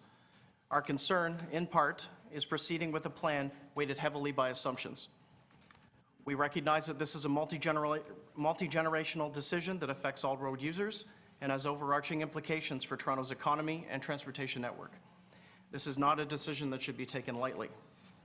Effective, connected, and integrated transportation policy must be peace of mind for this committee and for Council if Toronto is to remain competitive, vibrant, successful in comparison to other North American cities. Metrolinx estimates that the typical round-trip commute time in the Greater Toronto Area is approximately 82 minutes, and the average worker in the GTHA loses more than $1,300 a year due to congestion. Our roads are already at their limit and are only projected to grow further. Without proper funding for infrastructure and increased transit expansion, travel times can only rise. We also have some concerns about the amount of traffic that will potentially infiltrate side streets and local neighborhoods to bypass Lakeshore if the Eastern Gardiner is removed. For road users coming southbound from the DVP, the morning commute is already at a snail's pace, and that's on a good day. The removal would add up to an extra 10 minutes to the daily commute. The proposed removal would divert a large number of vehicles from the DVP onto Richmond, which already faces congestion challenges due to its current configuration. Maintaining the Gardiner Expressway will not solve congestion issues in our city, but by removing it, it will only cause further disruptions for our road users. Today's presentation by staff earlier this morning provided some new figures that were not included in the original documents released by Waterfront Toronto. In particular, I point councillors to page 28 of the report, where they added in information regarding the 2012 AM peak hour base case. Those figures are critical to the discussion as they reinforce the argument that the Gardiner should not be torn down. In particular, when adding in the delays from 2012 through 2031, along with the delays should the Gardiner to be torn down, those 3 to 5 minute additional minutes that they proposed would actually become a delay of 3 to 11 minutes based on the location that they identified, including Victoria Park in Kingston, as well as Victoria Park in Finch. It's imperative that we not ignore the additional traffic challenges we will experience in the coming years as part of this discussion. The numbers spoken to by staff today tell half the story, but to disregard the congestion time between now and 2031 is ignoring a critical part of this conversation.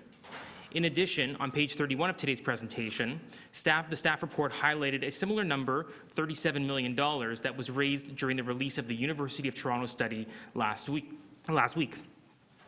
However, there is one variation in the report. Today's report referenced an hourly cost of $20 an hour, while the U of T report used data that references information from Statistics Canada, pointing it at $27 an hour. The U of T study used conservative figures, both in travel time and in lost productivity. Today's presentation by staff highlighted that the cost of lost productivity and gridlock would be substantial. In particular, it could easily cost $500 million cumulatively within 10 years, far exceeding the difference in cost between retaining and removing the Gardiner. Lastly, as we sit here today, we urge the committee to support the option that is before you that maintains the Gardiner as an elevated expressway. It is the plan that makes sense and the one that will maintain the continuous connection with the Don Valley Parkway. Thank you. Yes. Okay, do we have any questions? I see one. Councillor Cressy. So do I understand correctly from what you said that we can't tear down the road until transit is in place, but we can't build transit because we're paying to keep the road up? Is that correct?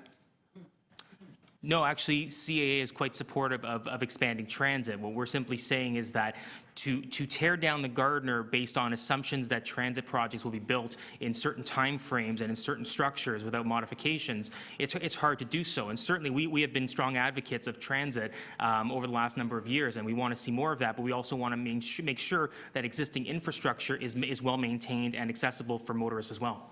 So if there was money on the table to build said transit, would you support tearing down this portion? We believe that the elevated Gardiner Expressway is the best option.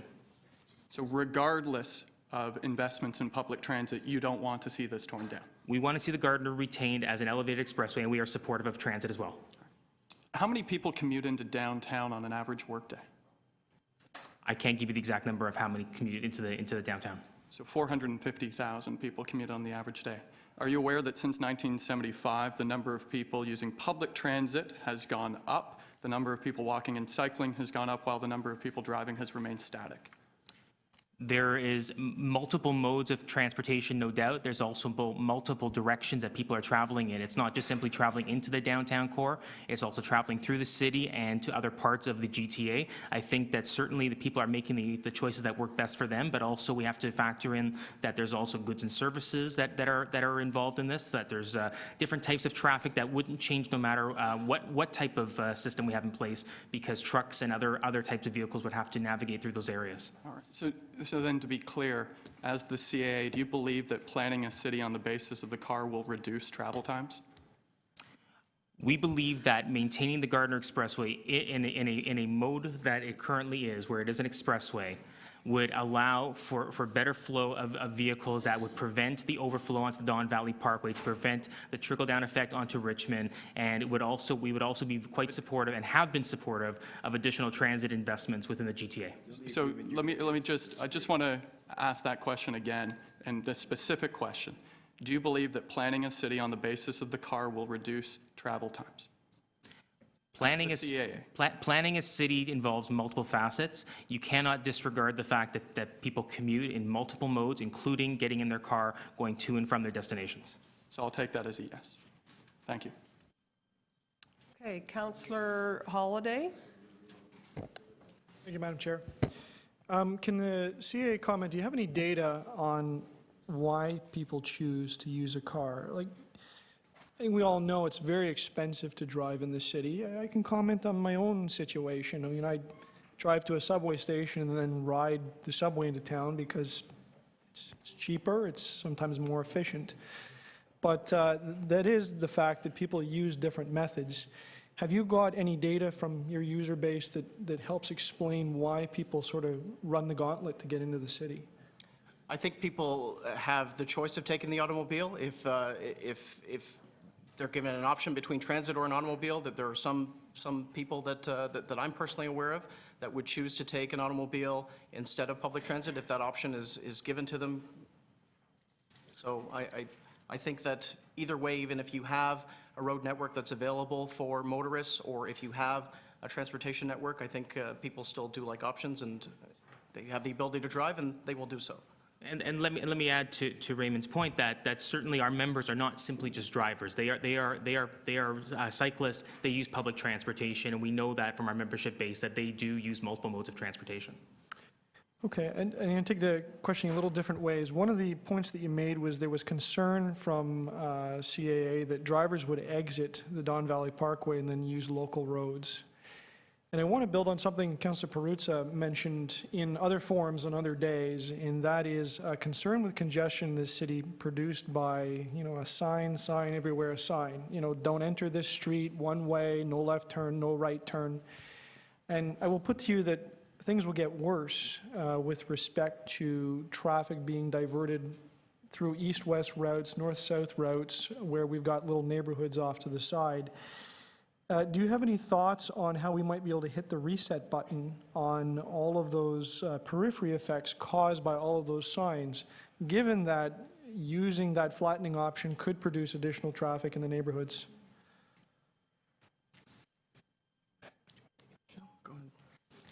So if I understand correctly, you're looking more about the peripheral impact, just to be... Do we need to expand what we're doing first? If we take the takedown option, do we need to actually expand our work on the project further to start to deal with the extended traffic effects that may occur in the neighborhoods surrounding where the highway sort of does a fuzzy termination and the cars have to go, and they may go down the Lakeshore route, the promenade route, or they may kind of disperse through the neighborhoods at multiple points up the DV.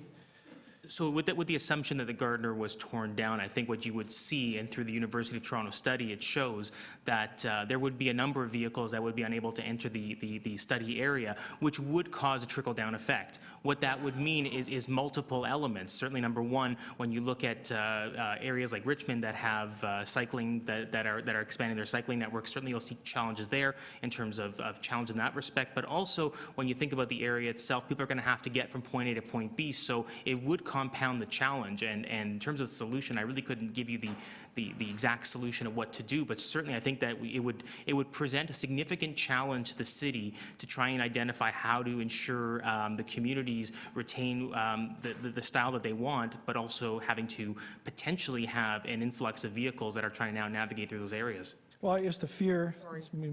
Yep. I'm sorry, you're up. Nope, thank you, Chair. Councillor Moser. Thank you. Are you aware that you opposed the taking down the eastern portion of the Gardiner many years ago? I'm not aware of past involvement, but certainly our organization has been working with many coalition members for a number of years now regarding this particular stretch that would impact the connection point to the Don Valley Parkway. Yeah. Well, I hate to ask you on something that you don't have the details, because I was on the committee at that time, voted to keep it in place, because the CAA gave us times that were twice what we calculated.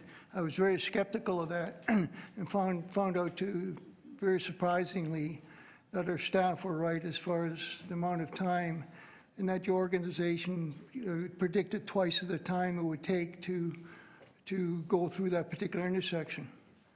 Are you aware of that? I'm not, unfortunately, I'm not aware of specific details dating back to that point in time, unfortunately. Okay, thank you. Okay, any other questions? Thank you very much, gentlemen. So our next speaker is Michael Kirkland.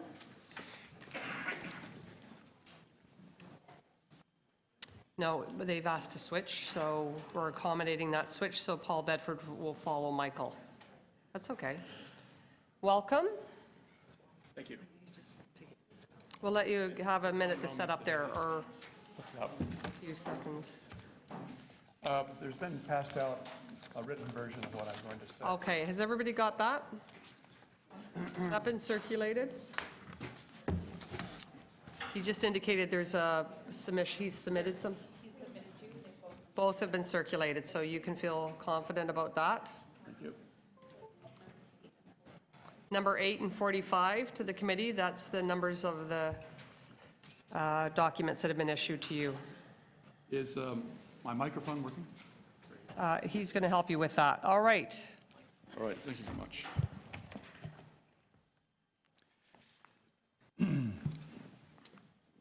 I want to set the clock. An urban design classmate and I found ourselves early in our careers responsible for elevated expressway removal projects in San Francisco and New York. My work in New York concerned the elevated West Side Highway, and his addressed the Embarcadero Expressway in San Francisco. We both provided detailed and, we thought, convincing ideas for the removal of the elevated structures in the respective cities. Our work had little effect on the highway debate because of a gaggle of engineers and automobile lobbyists providing contrary views to those offered by our team. The waters were muddied and the public was scared. The removed projects lingered. In 1973, a cement truck driver named Guido knocked down the West Side Highway in New York, and in 1989, an earthquake knocked down the Embarcadero. A most surprising thing happened after each structure fell down. Nothing. Commuter traffic reorganized itself, and each city went on only better. Traffic congestion did not increase or decrease. Commuter times remained more or less constant, but the environments in the expressway corridors along waterfronts were radically improved. To Toronto's credit, we removed the beach leg of the Gardiner as an act of commission. By consensus, none of the predicted disasters occurred. On the contrary, things improved. The resultant boulevard became part of the normal city, a landscaped street. Congestion associated with ramps disappeared, and commuter travel times remained constant. Now we have the best kind of evidence in the cases of expert disputes, which is what we have here, which is empirical evidence. The results are surprisingly similar in a number of seemingly different situations. Negative impacts are minimal. Commuter traffic rearranges itself so that congestion and travel times remain more or less constant. In each case, cities are enhanced qualitatively. The following slides indicate the before and after situations in a variety of cities, including New York, San Francisco, Seoul, and Madrid. This is the West Side Highway in New York in the before Guido. This is the after. This is the Embarcadero in San Francisco in the before. This is the after. This is the expressway in Seoul, Korea, the before, the after. And in Rio, Madrid, before and after. A number of cities have chosen to remove their curious elevated artifacts. Others did not and continue to dither. Examples of removal include Boston, New York, San Francisco, Seoul, Portland, Seattle, Madrid. This is the group Toronto wants to belong to.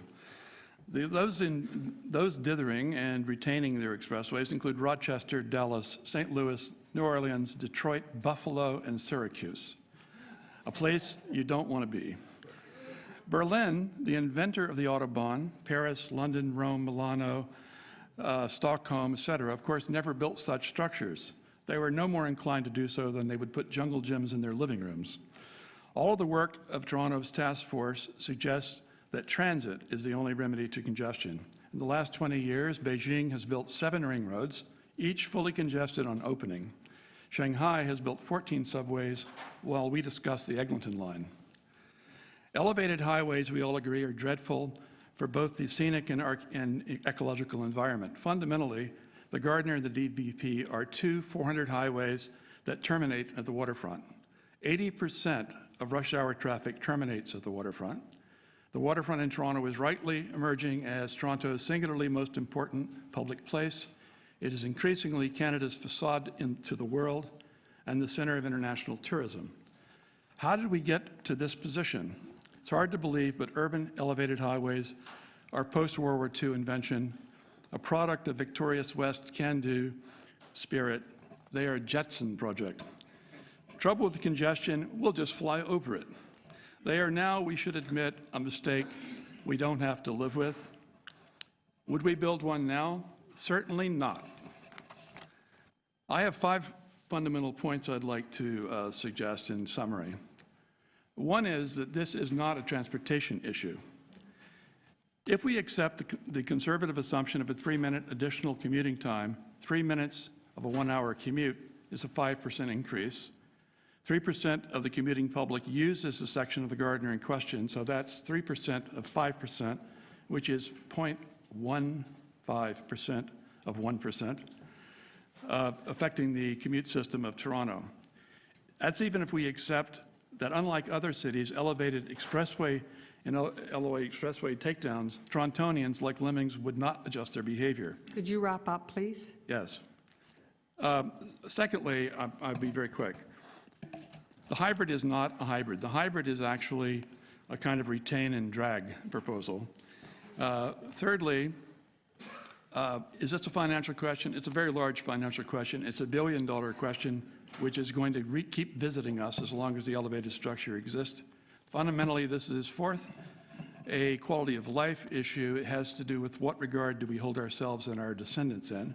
And finally, it's an integrity of public discourse question in the dark recent chapter of Toronto's politics, where everything that cost an additional dollar wasn't worth doing has served us poorly. I urge adoption of the Boulevard option as a generational contribution to the life in Toronto. Thank you. Questions? Councillor Cressy. Thank you for the presentation. Just two questions. The first, you listed a series of cities that made the decision to tear down their elevated expressways. Could you go over that list again? So just let me see if I have it rather than drag it out. San Francisco, New York, Seoul, Madrid, Boston, Seattle. Did I miss any? Seoul, Madrid, Boston, Portland. Portland, thank you. Are you aware of any major cities anywhere that are building elevated expressways? No. Anywhere?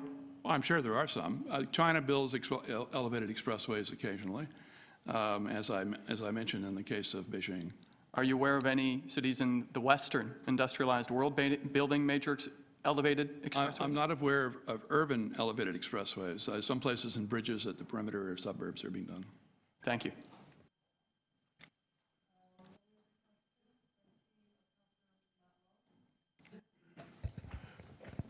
Hello. Oh, hi. Hi. Sir,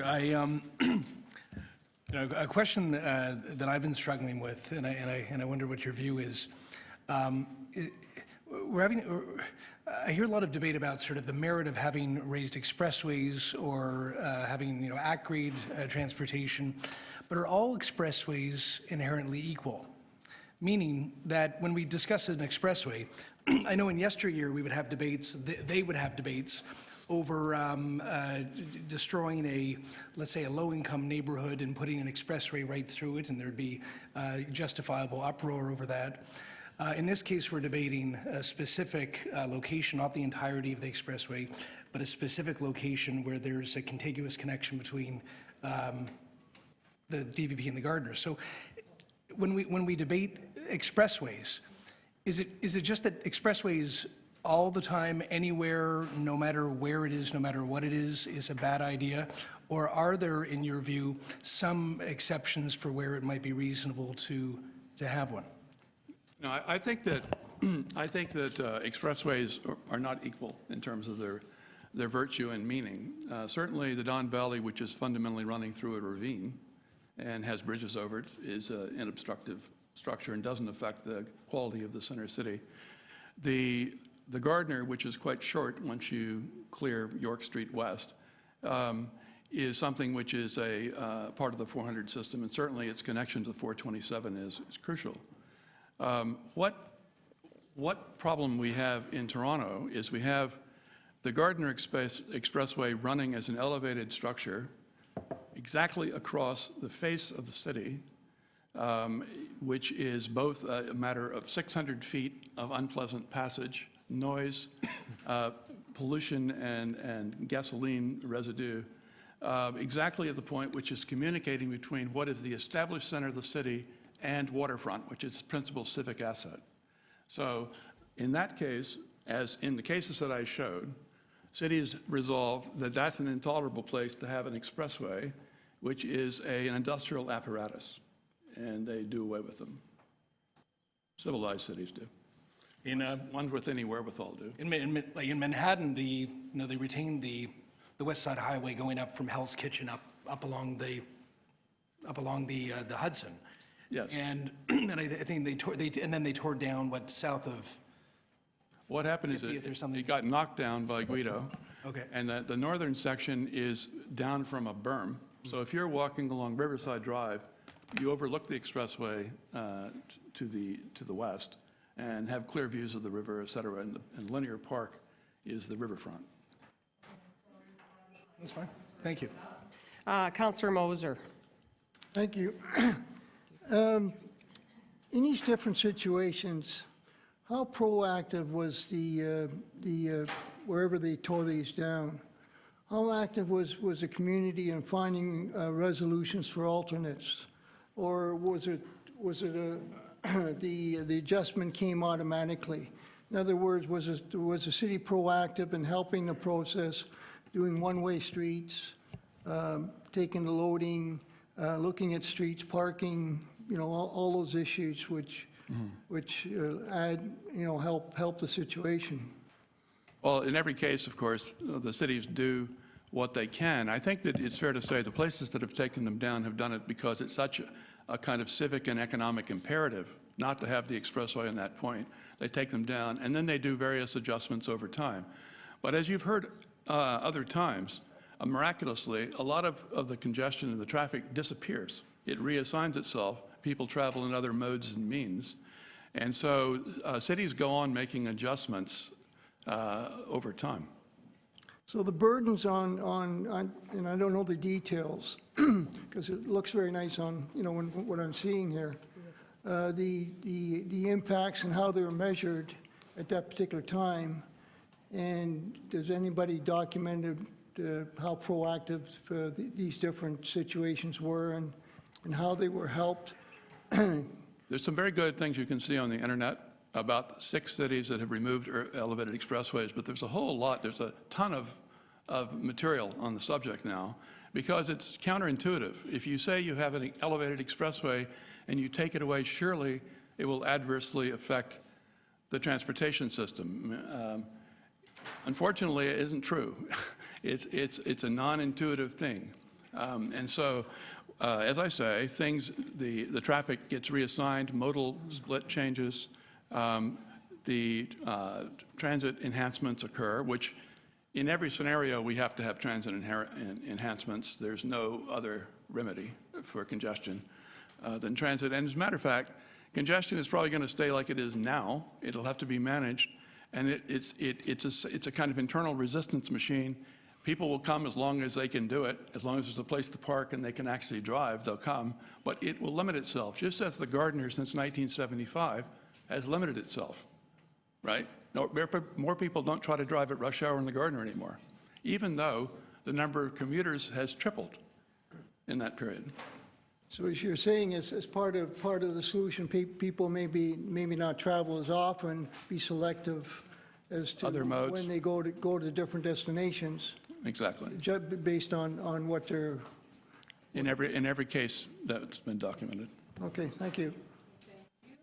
Councillor McMahon, and then Councillor Holliday.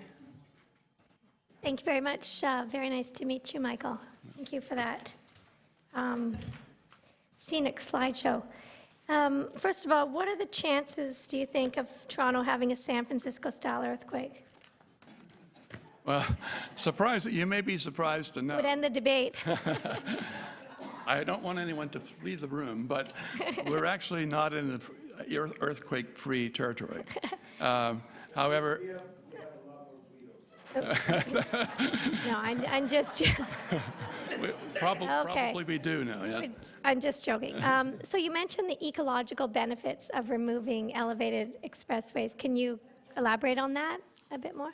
Well, the ecological benefits have been documented in the materials, and it's considered a preferred solution in the options that have been evaluated. Incidentally, I think there's been a lot of slander of the quality of the work that's been done, which has been done by extremely qualified engineers. It's been peer-reviewed by the world's best peer-reviewing engineering company.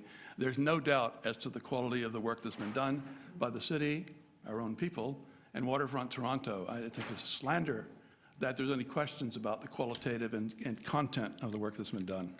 Okay, thank you. And so back to your slideshow. It really is, a picture is worth 1,000 words. I love those before and after pictures. Can you email them to all the councillors and the mayor? Be happy to. Thank you. I've sent out a not very not very good self-congratulatory black and white version. You have it. We'd be happy to give you. If you could email it to disc all of us, that'd be great. Yes. Thank you. Thank you. Councillor Holyday. Thank you for your deputation. Very informative. You've probably seen this chart right here that shows the transportation demands. Yes. And I'm just going to go down a path here. Let's just assume that this holds true, and that the modes for Otto and Gardiner remain constant. And let's assume that people are using those modes because they have to. So there's not flexibility to shift modes.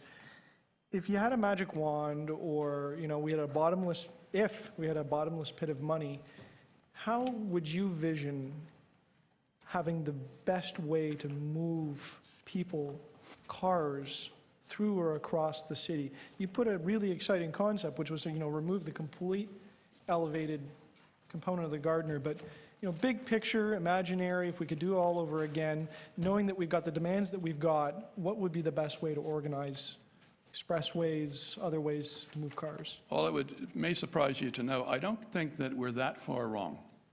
If we take the Gardiner, and it's unfortunate what's happened at the beyond the exhibition grounds on this side, because we have an elevated structure, and I think we probably are going to have that elevated structure more or less in perpetuity, because the alternative is a multi-billion-dollar underground system all the way from the X to York Street. So I don't think that one's going anywhere. The one before us today is the one that you know. The section which is inevitably will be revisited by our wiser children is the section between York Street and the Jarvis, where there is this maximum contact required between the city and the waterfront. So it seems to me that the sections which are to the west of York Street, the sections that are to the north of Lakeshore, are natural and appropriate expressway delivery systems to the center of the city. And I don't expect those ones would ever go anywhere because, other cities have them. They have expressways that go to the city and then you go on a road. Rome has things like that. I think those are permanent pieces of apparatus. The problem is that we've changed our idea of the waterfront. Toronto's defined itself as a waterfront city. It's the most important public place without question, and there's no debate that that expressway is condemning the city to a lesser life, both culturally and economically. So if I heard you, it's the form, specifically the above-ground form, versus the function of the expressway that's the issue at hand that you've... Exactly. Okay, that's very helpful. Thank you. Okay, thank you. Councillor Mihevc. We're going to vary the order this time, but we can't do it every time. So Councillor Fletcher's also asked to speak. I had another commitment, and I really apologize. Yeah, that's okay. Thank you for your graciousness. No, but we made a decision. Mr. Kirkland, you're one of the wise owls of planning and city building, frankly, in North America. I'm wondering if you could speak to the issue of how to manage this conflict. Can you speak to the conflicts that other cities have had and how they've managed it through? Well, frankly, you saw they didn't manage it well. I mean, if you take San Francisco and New York, the earliest, the bloody expressway has to fall down before people see that there's logic to the wisdom of the planners and transportation designers. Earthquake knocked down San Francisco. When those two things happened, everybody said, whoa, wait a minute, what happened to the traffic? And so other cities have subsequently adopted the position that I'm advocating for Toronto as a result of what's happened in the empirical evidence, as I call it, the thing we really could rely on rather than talking in statistics. What happens when you do this? I don't want to hear stories about, oh, well, that city is different than this city. All the cities have the same result. They all have redistribution of the transportation system. They all moderate themselves. They shift to transit dependency. They're all the same in that regard. They may have slightly different beginning points, but they all end up the same place. The cities that don't do that usually, frankly, can't afford to do it. Look at the list of cities that haven't done anything, and also what kind of culture prevails in those cities. Is it an urban, sophisticated culture which is interested in tourism, or is it something else? And I say it's something else, and they usually don't have the financial wherewithal to do anything about it. So, like my experience even to date is I have my facts, they have their facts, someone else has their facts, and then you start talking, and you're really kind of talking like this. Perfect. We need empirical evidence, not your opinion. Okay, yeah. Okay, no, that's...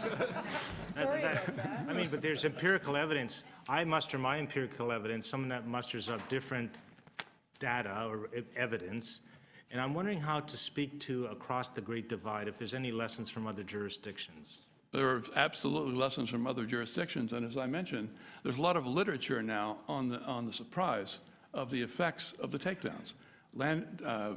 Tourism increases, economic activity increases, the traffic is moderate, it doesn't decline because the traffic's going to be equal to the possibility of driving. And so it actually remains constant. And transit, there's no doubt about it, everyone knows investment in transit is mandatory, and that's where the money is spent. So how do you speak to the Board of Trade? How do you speak to the, what's the other group, the downtown BIA? Well, I would first of all invite them to go back and revisit the dispute about the east leg of the Gardiner, where we had exactly the same arguments. Some of you are too young, perhaps, to remember these arguments. They were exactly the same arguments. The expressway came down, and not a week after that, it was like it never happened. It was an amnesia, collective amnesia. What expressway? What happened here? I don't know. What dispute? I wasn't party to it. So the Board of Trade, maybe they're all, it's to say something nice, maybe they're all very young. I don't know.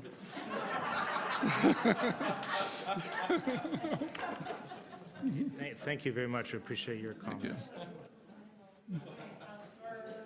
Sure.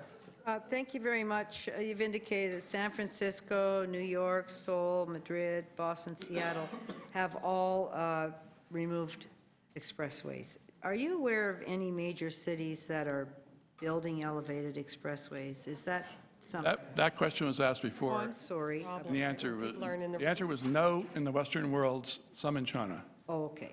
So just using the waterfront lens, this is an EA, and looking at what the West Don Lands Committee presented, the study goals of the environmental assessment are to revitalize the waterfront, reconnect the city with the lake, balance the modes of travel, achieve sustainability, and create value.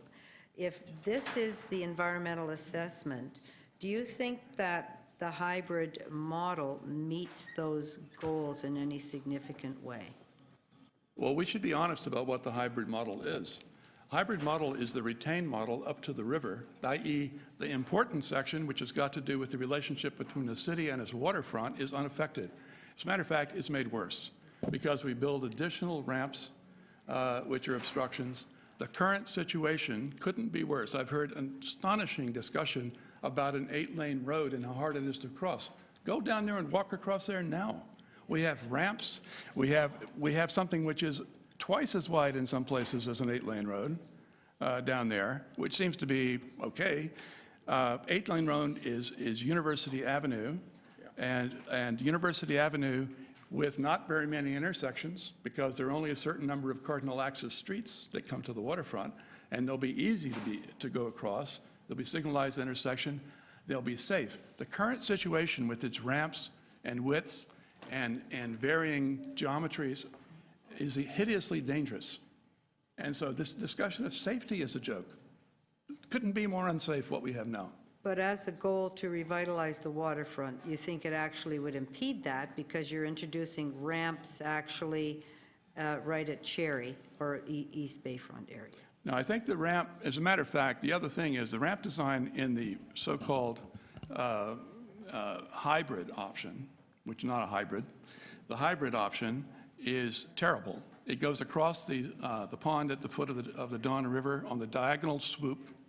The one that's proposed in the alternative is carefully defining the geometry of that piece of water and creating a kind of gate to the waterfront. It's a very carefully considered piece, so that we should be clear.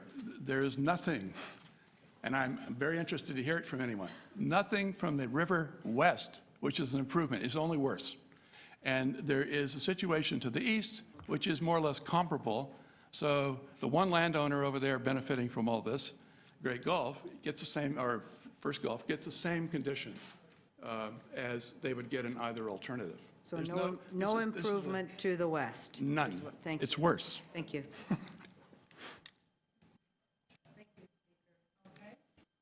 Councillor Davis is next.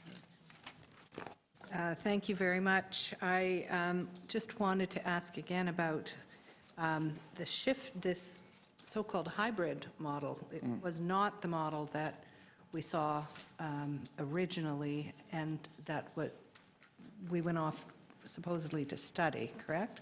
The first version was along the railway corridor. No.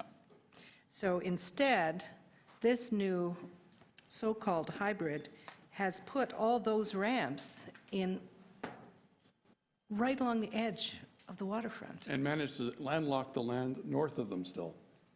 Right. So, in fact, it has essentially sterilized almost this whole section. It's dreadful. Let's not It's mince what? words. It's dreadful. Dreadful. It's a dreadful proposal that no one should be interested in. Could you tell us how you really feel?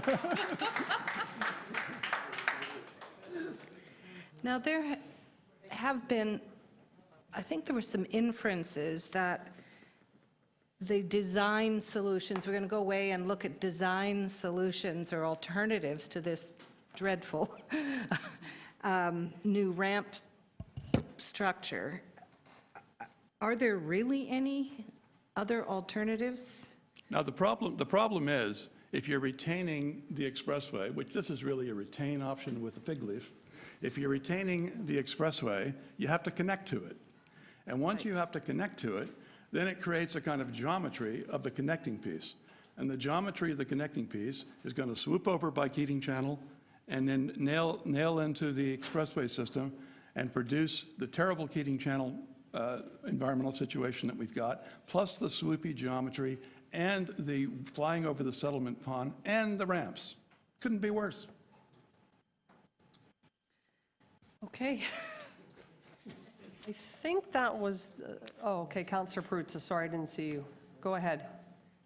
I just want to pick your brain a little bit. You said that tunneling, for example, is just simply too outlandish and not affordable. So that's an option that you would completely rule out? No. I think sometime in the future, when our descendants have recovered from retaining the Gardiner and finally taken it down, you could build probably for in 2015 dollars a $3 billion underground connection between the expressway at the X, which is in a kind of trough, underground somewhere around the Armory, diagonally across the open space, and come up. You'd have ramps up that would arrive at Spadina, possibly Bathurst, and then York Street. You could do one, but it's so expensive that it's unlikely that anybody has the stomach for it in the current circumstances. It may be taking down the middle. We'll say, look, this is so fabulous, we got to get on with it. It's important. So in your view, it's simply not worth exploring in a holistic way the entire Gardiner and figuring out if there's a way that an underground rebuild could somehow be in part refinanced by whatever happens in the current space. I think that certainly it's something that's worth continuing to look at. Consultant fees are cheap compared with big construction errors. So you continue to look at it, but it seems to me that the order of business is to not make a mistake on this section, to actually address everything eventually up to York Street. There's something on the table now. Let's deal with it. We're timid people in Toronto. We want to take down the East Lake first, then we'll take down the eastern piece, and we'll take. But doesn't whatever we decide to do now basically preclude what we might want to do with the rest of it at some later date? No, it doesn't. No. As a matter of fact, one of the greatest things that's happening. Really, only your takedown option to some degree, doesn't preclude that. Right. Well, that's right. Anything other than that would preclude what happens to the rest. And it's a terrible mistake. One of the things that's happened that's very positive is the Toronto Star site, in all the advanced planning on the Toronto Star site, Harbour Street is being extended through, bisecting the land. That is the lead extension which allows us to have Harbour Street one-way east, Lakeshore one-way west, a one-way pair.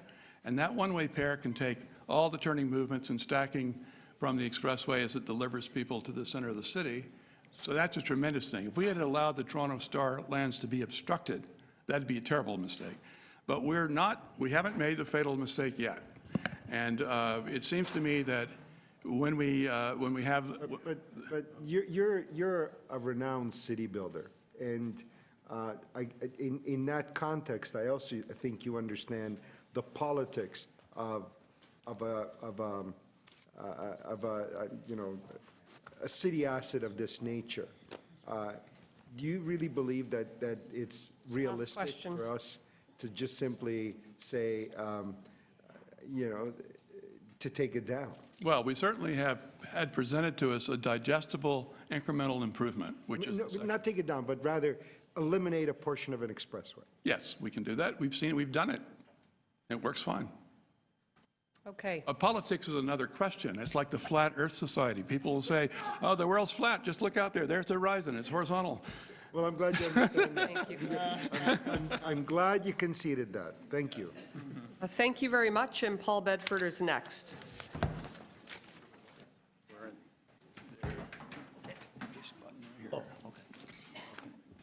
Let me just get set up here.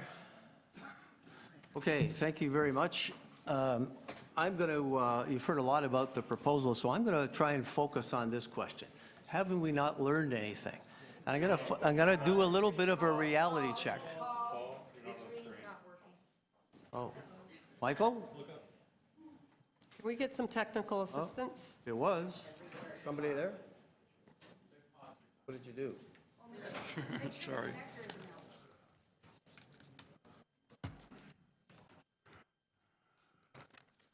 Does it show up here? Yeah. Where's the technical guy?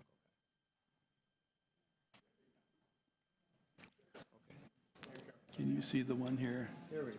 There we go. Yeah. He doesn't know which one it is. Well, we're supposed to be all.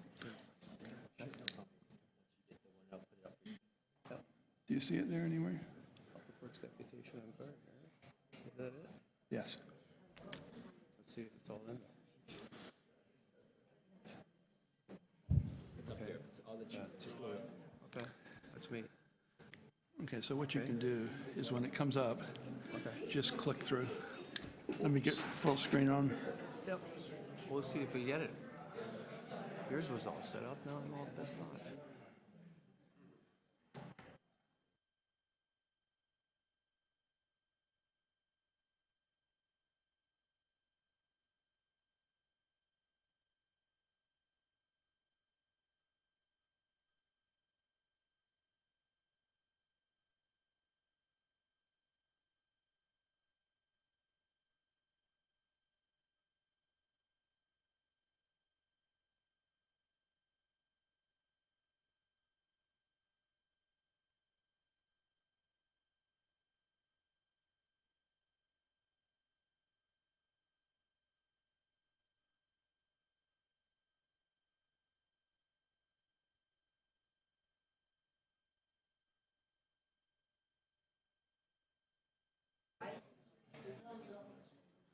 Is this on?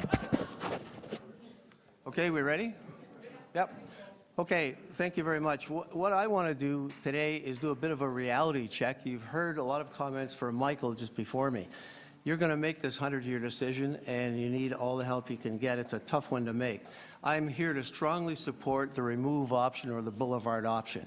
I want to focus my presentation on two areas. This question of the congestion and the myths associated with congestion and the lessons learned. Let's go through this. Where is it here? There we go. Okay, very quickly. This is the Gardiner at the top when it was built roughly 1960. This is what we're looking at today and debating with the hybrid version inserted into it. What has changed since 1960? A lot. It was a former industrial area. It was an area, obviously, that has been previously said the expressway could easily go through. Since then, we've had a massive, in fact, the largest transformation in North America of mixed-use development, proposed up to 40,000 units, 11 million square feet of employment. This council, before you, 2003, adopted unanimously the Central Waterfront Making Waves Plan, which had one core primary principle: remove barriers and make connections. And that was a very important document that you have followed. I want to talk about congestion. Here's the 401. We all know it well. The reality is it is now the busiest highway in North America, surpassing anything in Los Angeles. If this doesn't show anybody that widening highways doesn't solve anything, then I give up. This is 16 lanes wide at its widest point, and it is like that throughout most of the day. The clear message here is we cannot continue to rely on road capacity to meet our needs in the future. Here's the Don Valley Parkway at typical peak rush hour period and extending far beyond that. The reality here again is it's already at capacity. The difference is the GO trains, the transit options can be utilized in 15-minute service frequency to accommodate our increased demand that is happening in our city. Here's a great billboard. You're not stuck in traffic, you are traffic. And that's the reality. Most people think that it's the other guy, but the reality is it's about all of us. And we have to break out of this cycle if we have any hope of meeting the future growth projections in this city. Here's one of my favorite shots. How do you move 40 people? There's exactly the same number of people in each of those pictures. One per car, one per chair, and then they're all on one little streetcar in an empty street. And what that says is we have to utilize our roads differently. And the only sane way as our city continues to grow is to invest in transit. Just one comment on growth. You may know this. By 2041, our city will probably have 3.5 million people and 13.5 million in our region. Huge challenges. Here's another one. You need 72 lanes of expressway to equal the volume of people that go through the Gardiner, go through Union Station every day. We've been there. We've done this. Michael talked about this. In 2000, this was the Gardiner East debate. Some of you recall, went out to Leslie and out to Coxwell. Under the leadership of Mayor Lassman and the councillors at the time, they listened to the arguments and they decided to take it down. Everybody said the sky would fall. But in fact, the people who opposed it after talked to me and said, we were wrong. It works better. Here's University Avenue. This is really critical.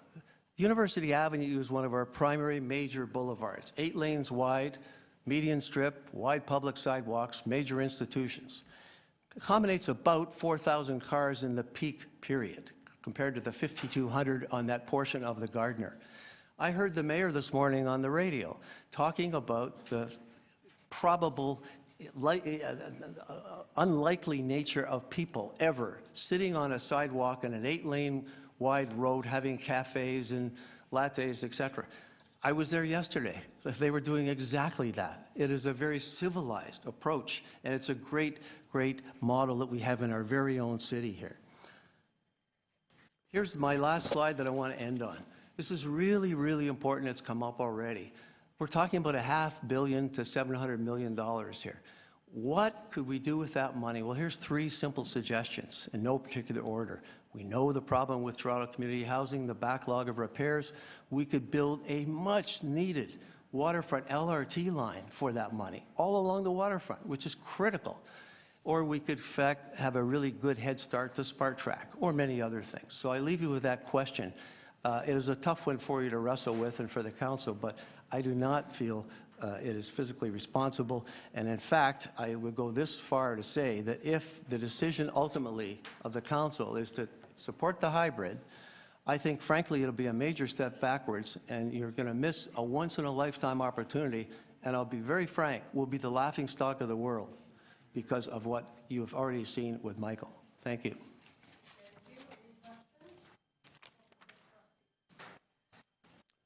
So, Paul, you know the city fairly well. Is there space to build more roads in downtown Toronto? No, not in my opinion. Basically, the roads we have today are the roads we're going to have 50 years from now, 100 years from now. Because, you know, nobody in their right mind is going to advocate building new roads or expressways through neighborhoods. We all know that. So given that there isn't space to build more roads in downtown, and we have 200,000 people living here and 750,000 people here every day, how do we deal with congestion? In my opinion, the only way for a city our size that is growing into a 3.5 million size city is through transit investment. We need more of everything. We need the electrified GO. We need 15-minute service. We need Smart Track. We need the relief line. We need bus and streetcar ramp-up service. All of these things. We all know we're way behind in that investment. That's where we have to concentrate our money, and as many people here have said, we don't have enough of it to go around. And I think the biggest bang for the buck is through transit investment. Now, the argument has been made that for 3% of commuters into downtown, 5,500 people, this will add in the immediate 3 to 5 minutes in commute times. In your opinion, as a former chief planner, what will the impact be on commute times in this city if we don't remove the Gardiner? Well, I think, as I've tried to show in the slides, it's already at capacity. Building the hybrid won't do anything to deal with congestion. It just won't. It's a myth. The reality is you only get so many cars on the road space that's there, and you know, people eventually say, you know, I'm not doing this anymore. I'm going to shift to another mode, or I'm going to do something else. That's the experience that, as Michael said, has happened in all other major cities that have done this. So but I just want to push that further. So if the argument is that this will increase commute times for drivers in the immediate, for 5,500 drivers for 3 to 5 minutes, you're contesting that in the long term, this will actually increase commute times for all drivers using the Gardiner.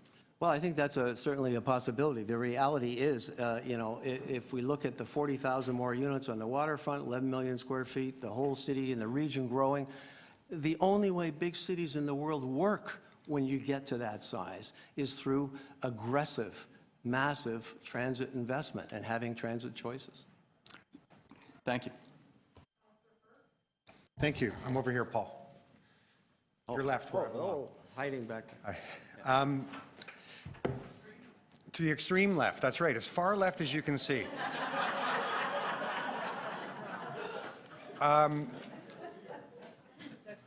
In terms of the issue of congestion, I wanted to ask you a question. Right now, the main streets in the center of the city of Toronto are tremendously congested.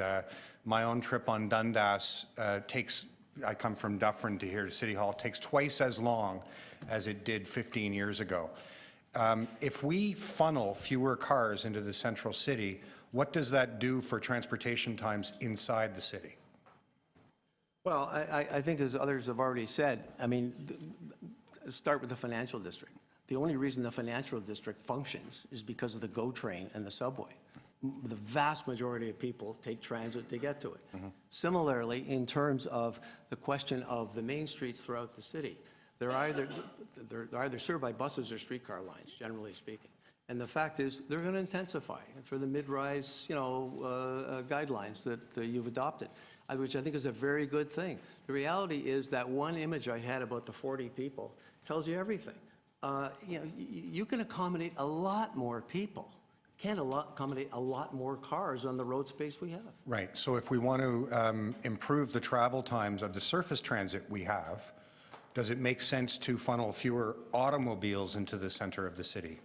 Yeah, I mean, I think that's going to be the trend in any case. The fact is that a lot of people now who want to live downtown, because they have choices, they do not have to drive, they do not have to depend on long commutes, and they walk to work, and they'll take transit or walk to work. And I think we're going to see that trend increased over time. Okay, now for the sting in the tail. If we want to improve the travel times of 97% of the people who are traveling from the east side into the downtown, do we do better if we have the hybrid or the tear down? What makes those 97% of trips go faster? No, I mean, as I've said, I'm a strong supporter of the remove option or the boulevard option, not only because it's the right thing to do here for transportation reasons, in my view, but also for the public realm, for the waterfront, for the future of our city. One of the problems that I find that people tend to naturally do is they focus on the situation today. Planning's about the future. We're supposed to be having vision here. We're supposed to be looking ahead up to 60 years out to 2075, when it's going to be a different place. And the only way it's going to work, in my view, is through this transit investment. And that's why I strongly support the remove option. Okay. Thank you. During the budget debate last year, we deferred the question of whether to purchase about $400 million worth of additional streetcars. Which do you think would be better for the future of the city, spending that $400 million on extra streetcars or on extra expressway? Well, I think the answer is obvious. I'm going to answer it one way, though. Many of you may know this. The number of people that are carried daily on Toronto on the TTC streetcar routes far exceeds what exists in the entire GTA GO system of all GO trains and all GO buses. Streetcars are absolutely critical for the future health and life of the city. So obviously I would invest in that. Thank you, Paul. Okay, next up is Councillor Davis. Thank you. I just wondered, Mr. Bedford, we haven't heard about these two options and evaluating them in the context of the official plan for the City of Toronto, which I think you're quite familiar with. So I wonder which of these options reinforces and is supported by the official plan of the City of Toronto? Yeah, I think there's two parts to that. Of course, there's the citywide official plan, which is about intensification, basically, stable neighborhoods, develop in the right places, and strong investment in transit. So that's the first thing. And of course, there's the secondary plan of the Central Waterfront Making Waves plan, which Council unanimously adopted, I remind. And those core principles that were in that plan would in fact be realized by the remove option. They would, in my view, not be realized at all by the hybrid option, which is really maintain plus Cherry Street ramps.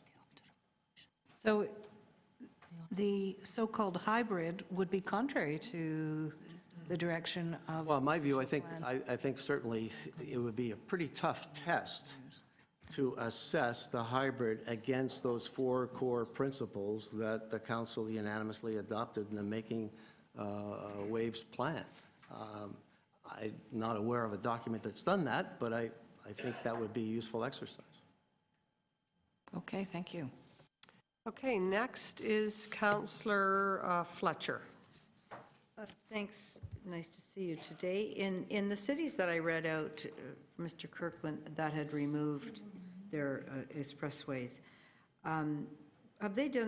was there significant congestion resulting from that, in your knowledge? Well, in my experience and what I've seen, walked, felt, touched, read in New York and San Francisco, I think what Michael said is absolutely the truth.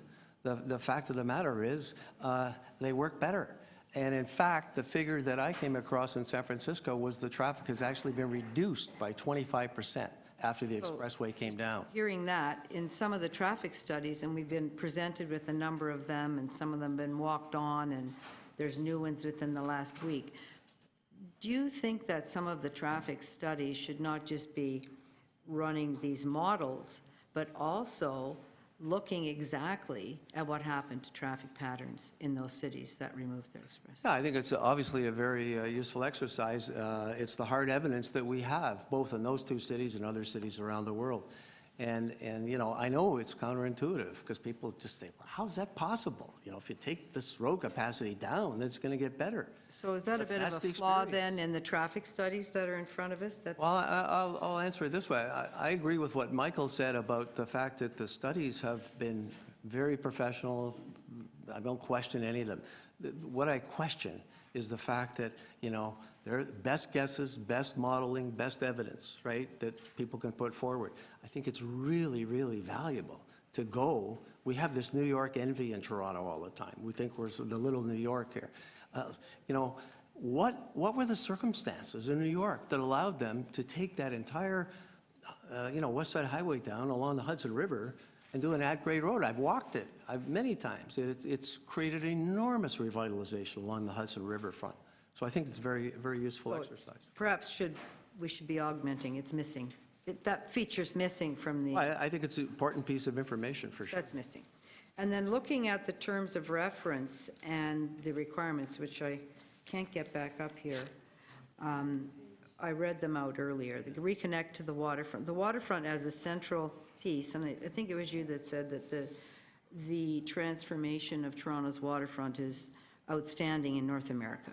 Well, in fact, it's the largest transformation in North America. Transformation with the $2.6 billion in economic impact. Right. Are we looking at the economic impact well enough by suggesting that the hybrid is saving the economy instead of looking at what remove would do for the economy? No, I don't think so, in my view. I mean, I think, again, I go back to, the evidence. We just think of the time from when, I guess it was 1999 with the Fung Report and when Waterfront Toronto was created and what has happened since. Phenomenal, the transformation of our central waterfront. So we might be shortchanging the waterfront to go for the hybrid.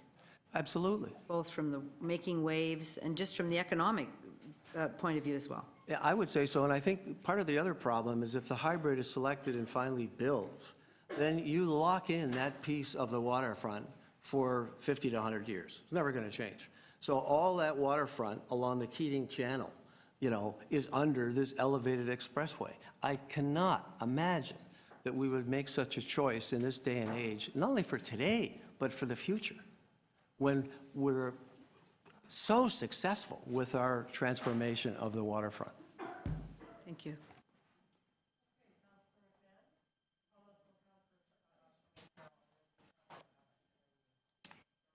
Yes, I was almost going to say, forget it, a lot of questions have been asked, but you just touched on it again.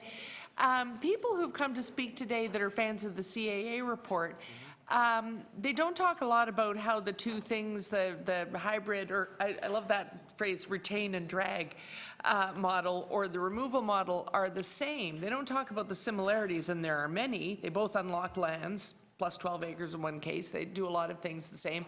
Cost is different, but they talk a lot about the hybrid removal meaning more flexibility. But I think I heard you go there. I'm having trouble understanding the flexibility piece. So could you help me with, it seems to me if we build the hybrid model, that's it for 100 years. You can't add or subtract or change signals or anything on a highway. It is what it is. Yeah. Do we, if on the lakeshore, similar to university, if something's not working, can a planner propose a change? Well, isn't that the ultimate flexibility? I've covered that. The problem I have with the hybrid, in addition to everything I've said, is you do lock in the future. It's fixed. You cannot make changes to it. I mean, it's what it is what it is. The remove or the boulevard option, as conditions keep changing on the waterfront, you could introduce LRT down the middle, for example, perhaps, or you could, adjust it as the situation changes on the waterfront. The problem with the hybrid is, it's up in the air, it's there, the ramps are down on Cherry Street. It is what it is, and I don't see any flexibility, frankly, in that changing over the next 50 to 60 plus years. So it's not more flexibility, it's no flexibility. That's my opinion. Okay, thank you. Yes, thank you.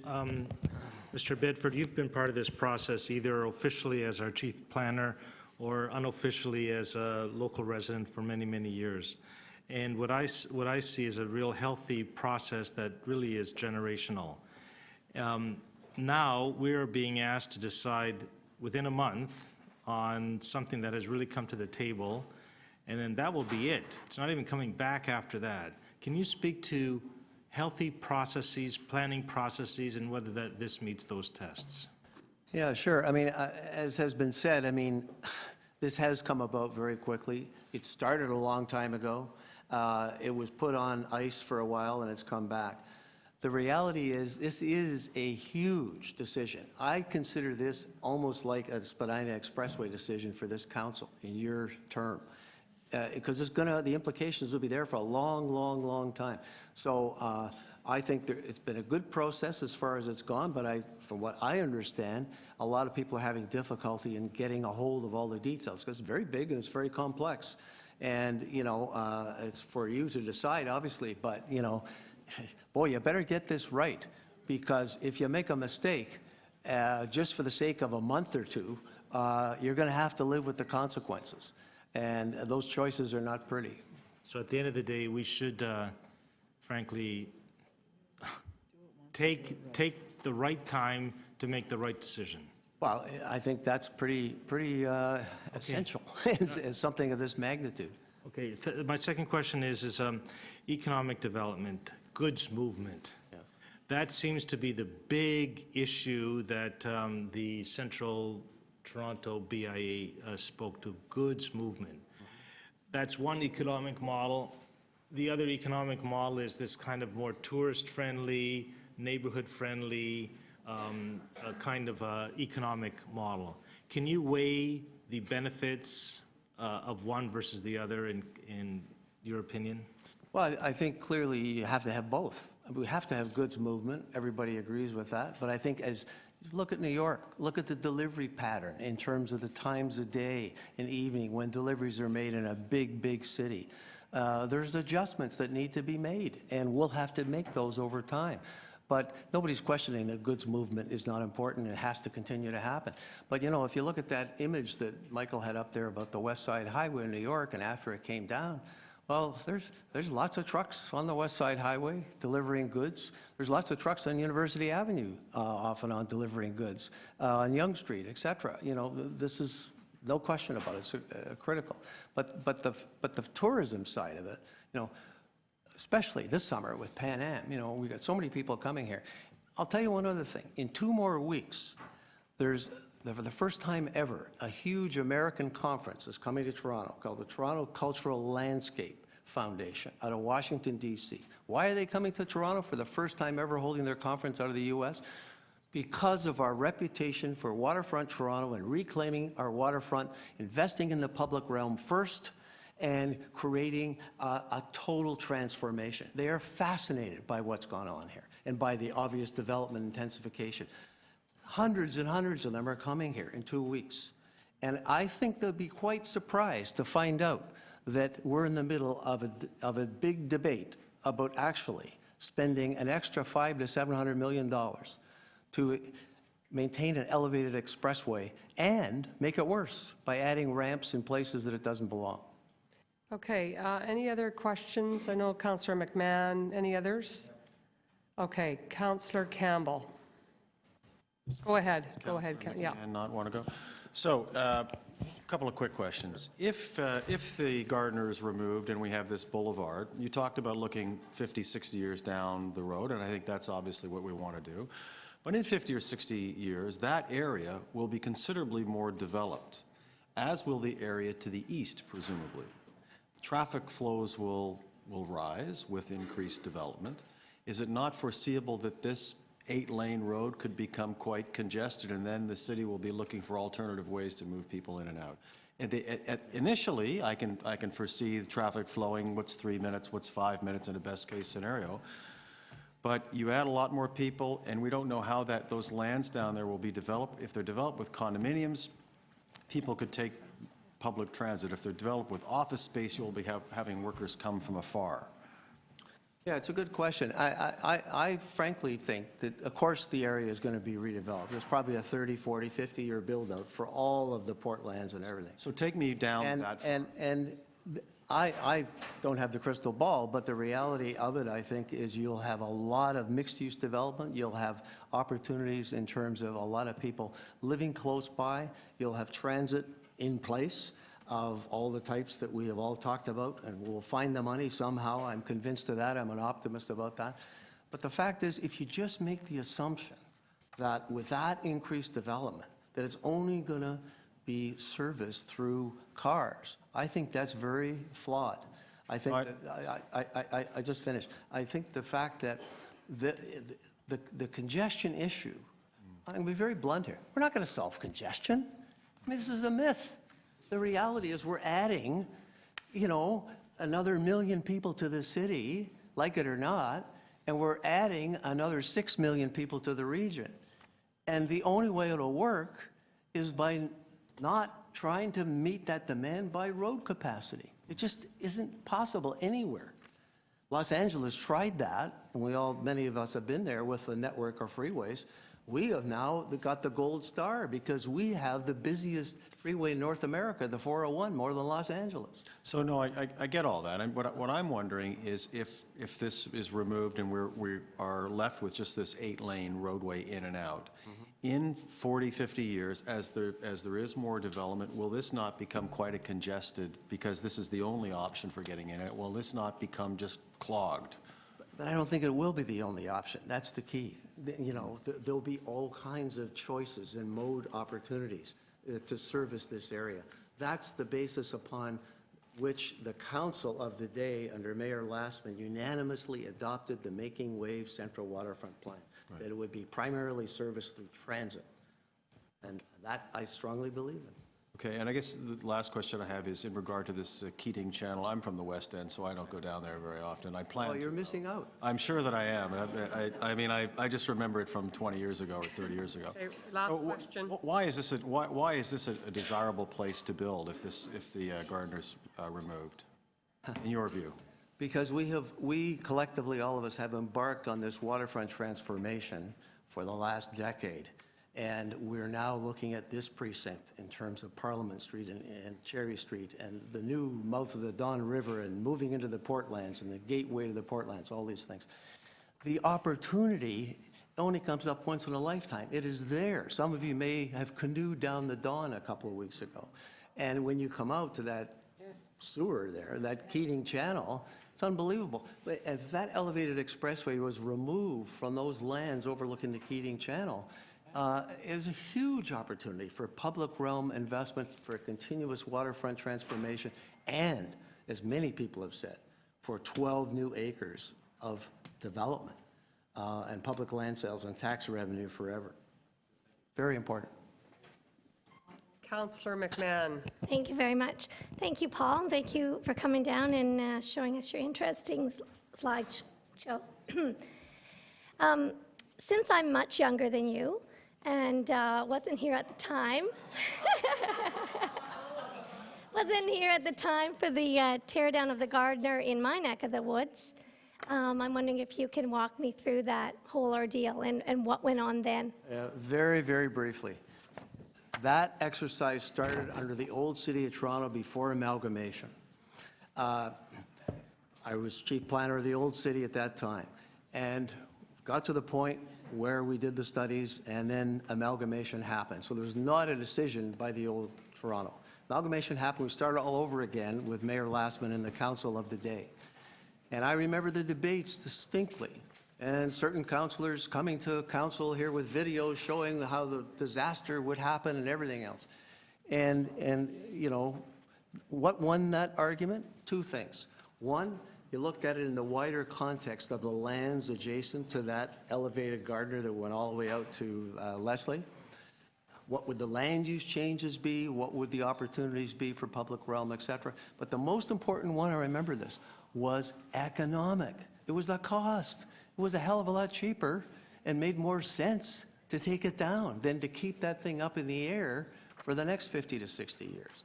And that's why that happened and why it passed with a very hefty vote for the council of the day. And as I said in my presentation, some of the people, and I respect them for it, they were right here opposing me, saying this is a terrible thing, this will be awful, I'll never be able to move again. And after it was down, they actually called me up and they said, you know what, we were wrong, works better. Lessons learned. Okay, Councillor Moser. Thank you for joining us today, Paul. Have you looked at it from a practical point of view? And I'm still wrestling with this issue. The intersections of maybe looking at eliminating one or two of them, you know, as far as keeping things moving. We're still stuck with the practical portion of this. So have you had a chance to look at it from a point of view of intersections? It'd be nice if we could develop something where we could direct through traffic, if we can develop something that allows through traffic to go through. So have you looked at it from that perspective? No, I'm obviously not a transportation planner. Others have. But again, I go based on the evidence and based on experience. And I go right out here to University Avenue. I think a lot of people were surprised to learn that the volume in the peak period two ways is in the order of 4,000 vehicles. A lot of people, and the Gardiner we're talking about is 5,200. I said, what? Are you kidding? 4,000, right? Big arterials move a lot of traffic, even with stoplights. And they also achieve other things of city building goals and public realm goals. To me, the evidence is so strong for the remove option as the choice that the council should make at this time. Thank you. I think that's it. I'm going to ask a question because, okay, sure, go ahead. Yeah, and I think I know your views fairly well on this, but if you had the, is there,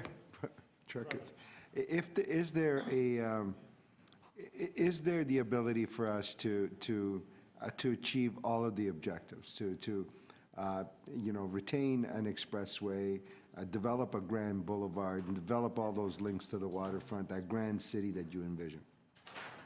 Well, is there an opportunity to do all of that? Yeah, I actually think quite sincerely that the remove option gives you the best possible opportunity to achieve those objectives. But for those And who the feel, report speaks but to for that those who as feel well. that they don't want to queue up on the Don Valley, right, as they're coming down the Don Valley, they just want to ramp around and keep going at 80 or 90 or 100 kilometers an hour without a stoplight, right? Because their view is that if they all of a sudden have to come up to a stoplight, they're going to ramp up. Whether it's real or perceived, the 2 minute, 3 minute, 10 minute, 15 minute. For those who just would like that, to do that swoosh, is there an opportunity here to do that in some way? Not in my view. If you want to ultimately support the hybrid, I think, frankly, they'll still be queuing up because look at those images. So there isn't another option that could achieve all of those things? Well, as I've said several times, the remove option achieves the vast majority of the objectives that this council has embraced over and over and over again.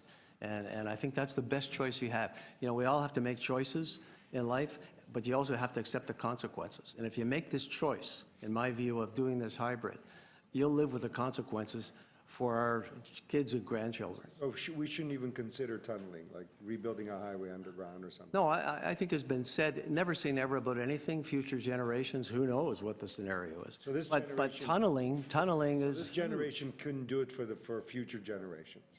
Tunneling? I don't know. I don't think so. You're a city builder, I'm asking you. Yeah, I don't think so. I think the fact is the cost would be prohibitive. And I think this is the best possible choice the council has before it, not only for today, but for the future. Okay, thank you. Councillor Holliday's now been inspired to ask a question. Just one.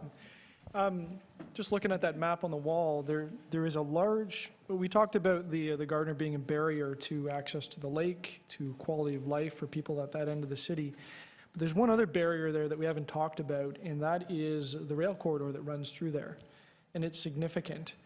I wonder if you could add comment to the quality of interstitial space between the boulevard or the ramps and the rail yard, I guess, to the north, and what future that may hold for the city and how much value we should place on that space, given its proximity there and what we could use it for.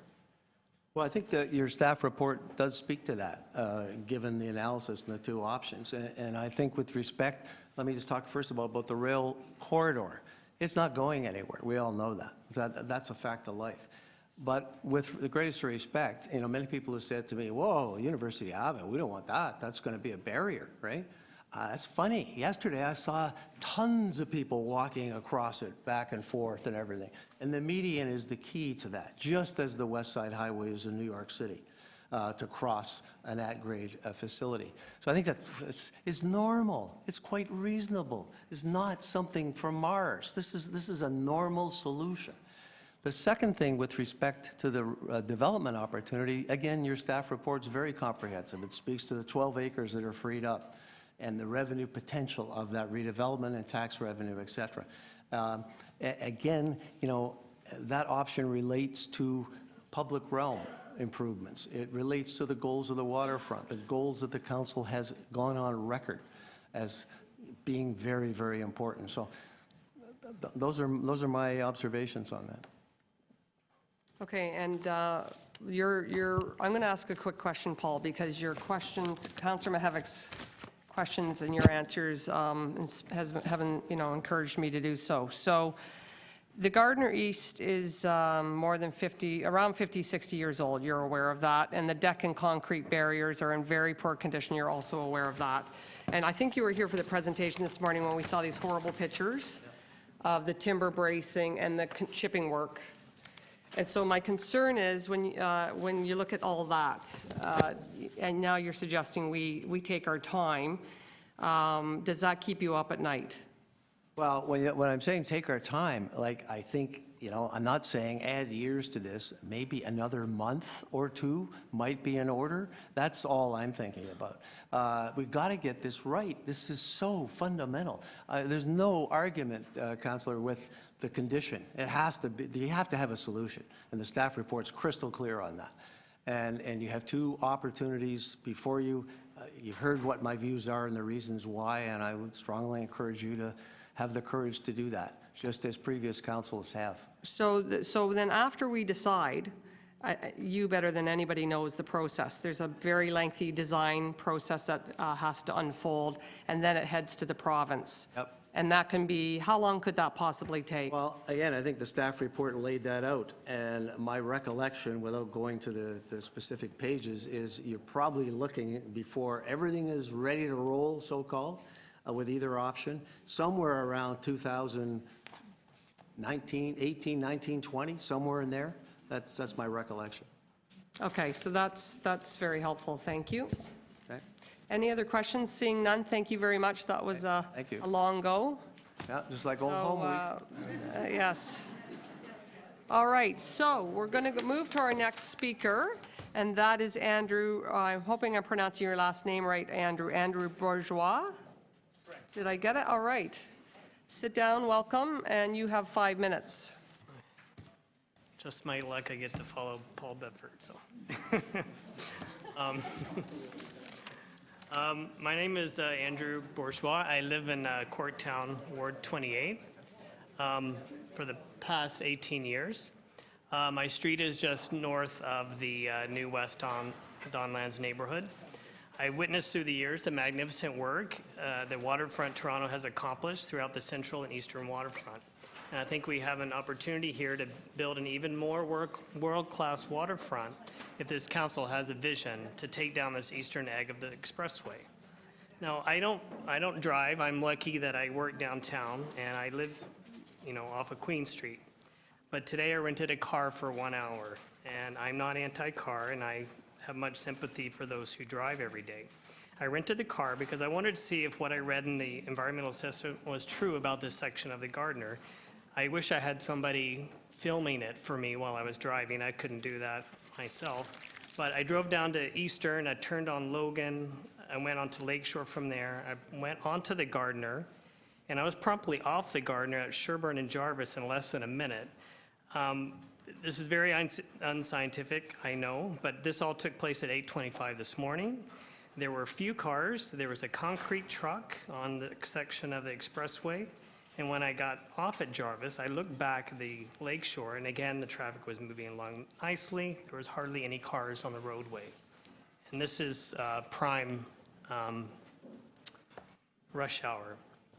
So this hybrid version, some of this you've heard already, but it's simply moving on and off ramps from the eastern edge to Cherry Street.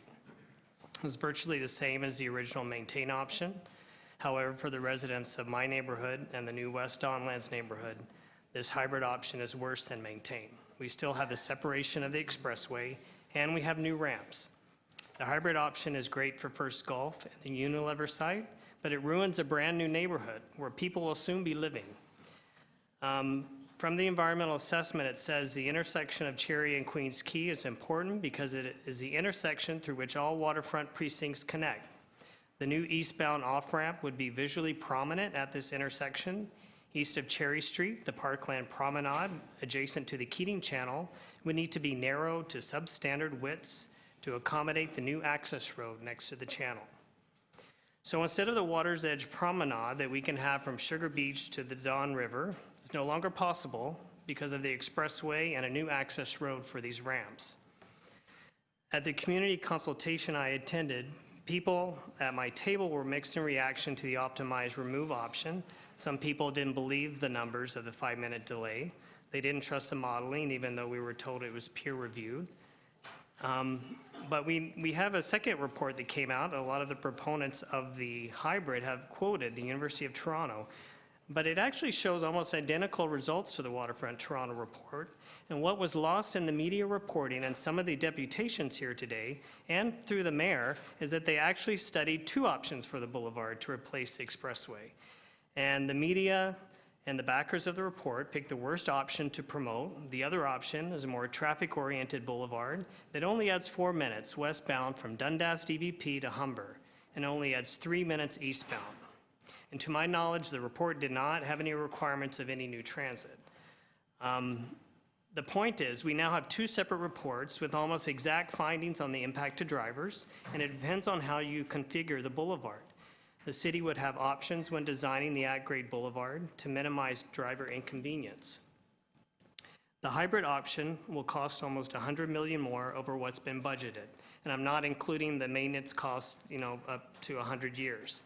That's about $100 million more than the remove, and it's going to mean $10 million more a year for the next 30 years in debt charges. What could the city do with that extra $100 million? How about paying toward flood control and naturalizing the Don River?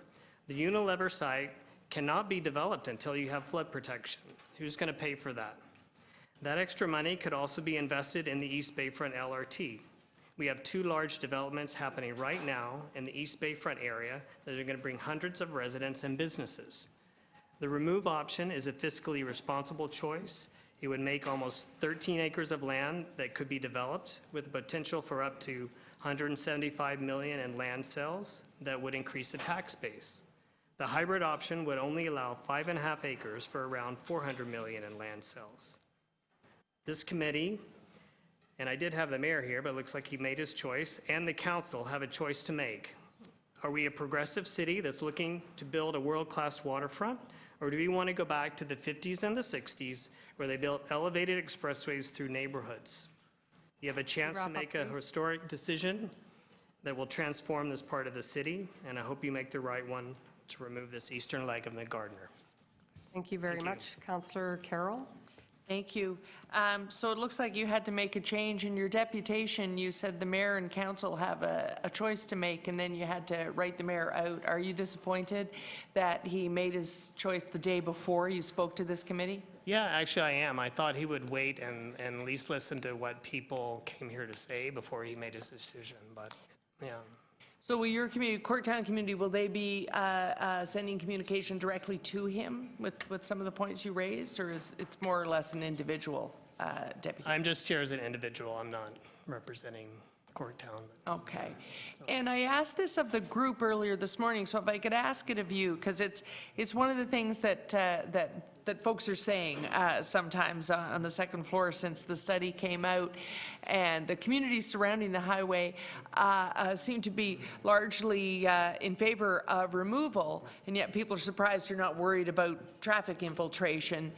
Are we being set up here? We're in favor of removal, but then when we go to talk about revitalizing and developing some of these lands, you'll be opposing that? Or are you okay with continuing development of the lands in the neighborhood? Oh yeah, no, I'm in favor of continuing the development, especially on the Keating Channel and the other areas that this would free up to get rid of the expressway.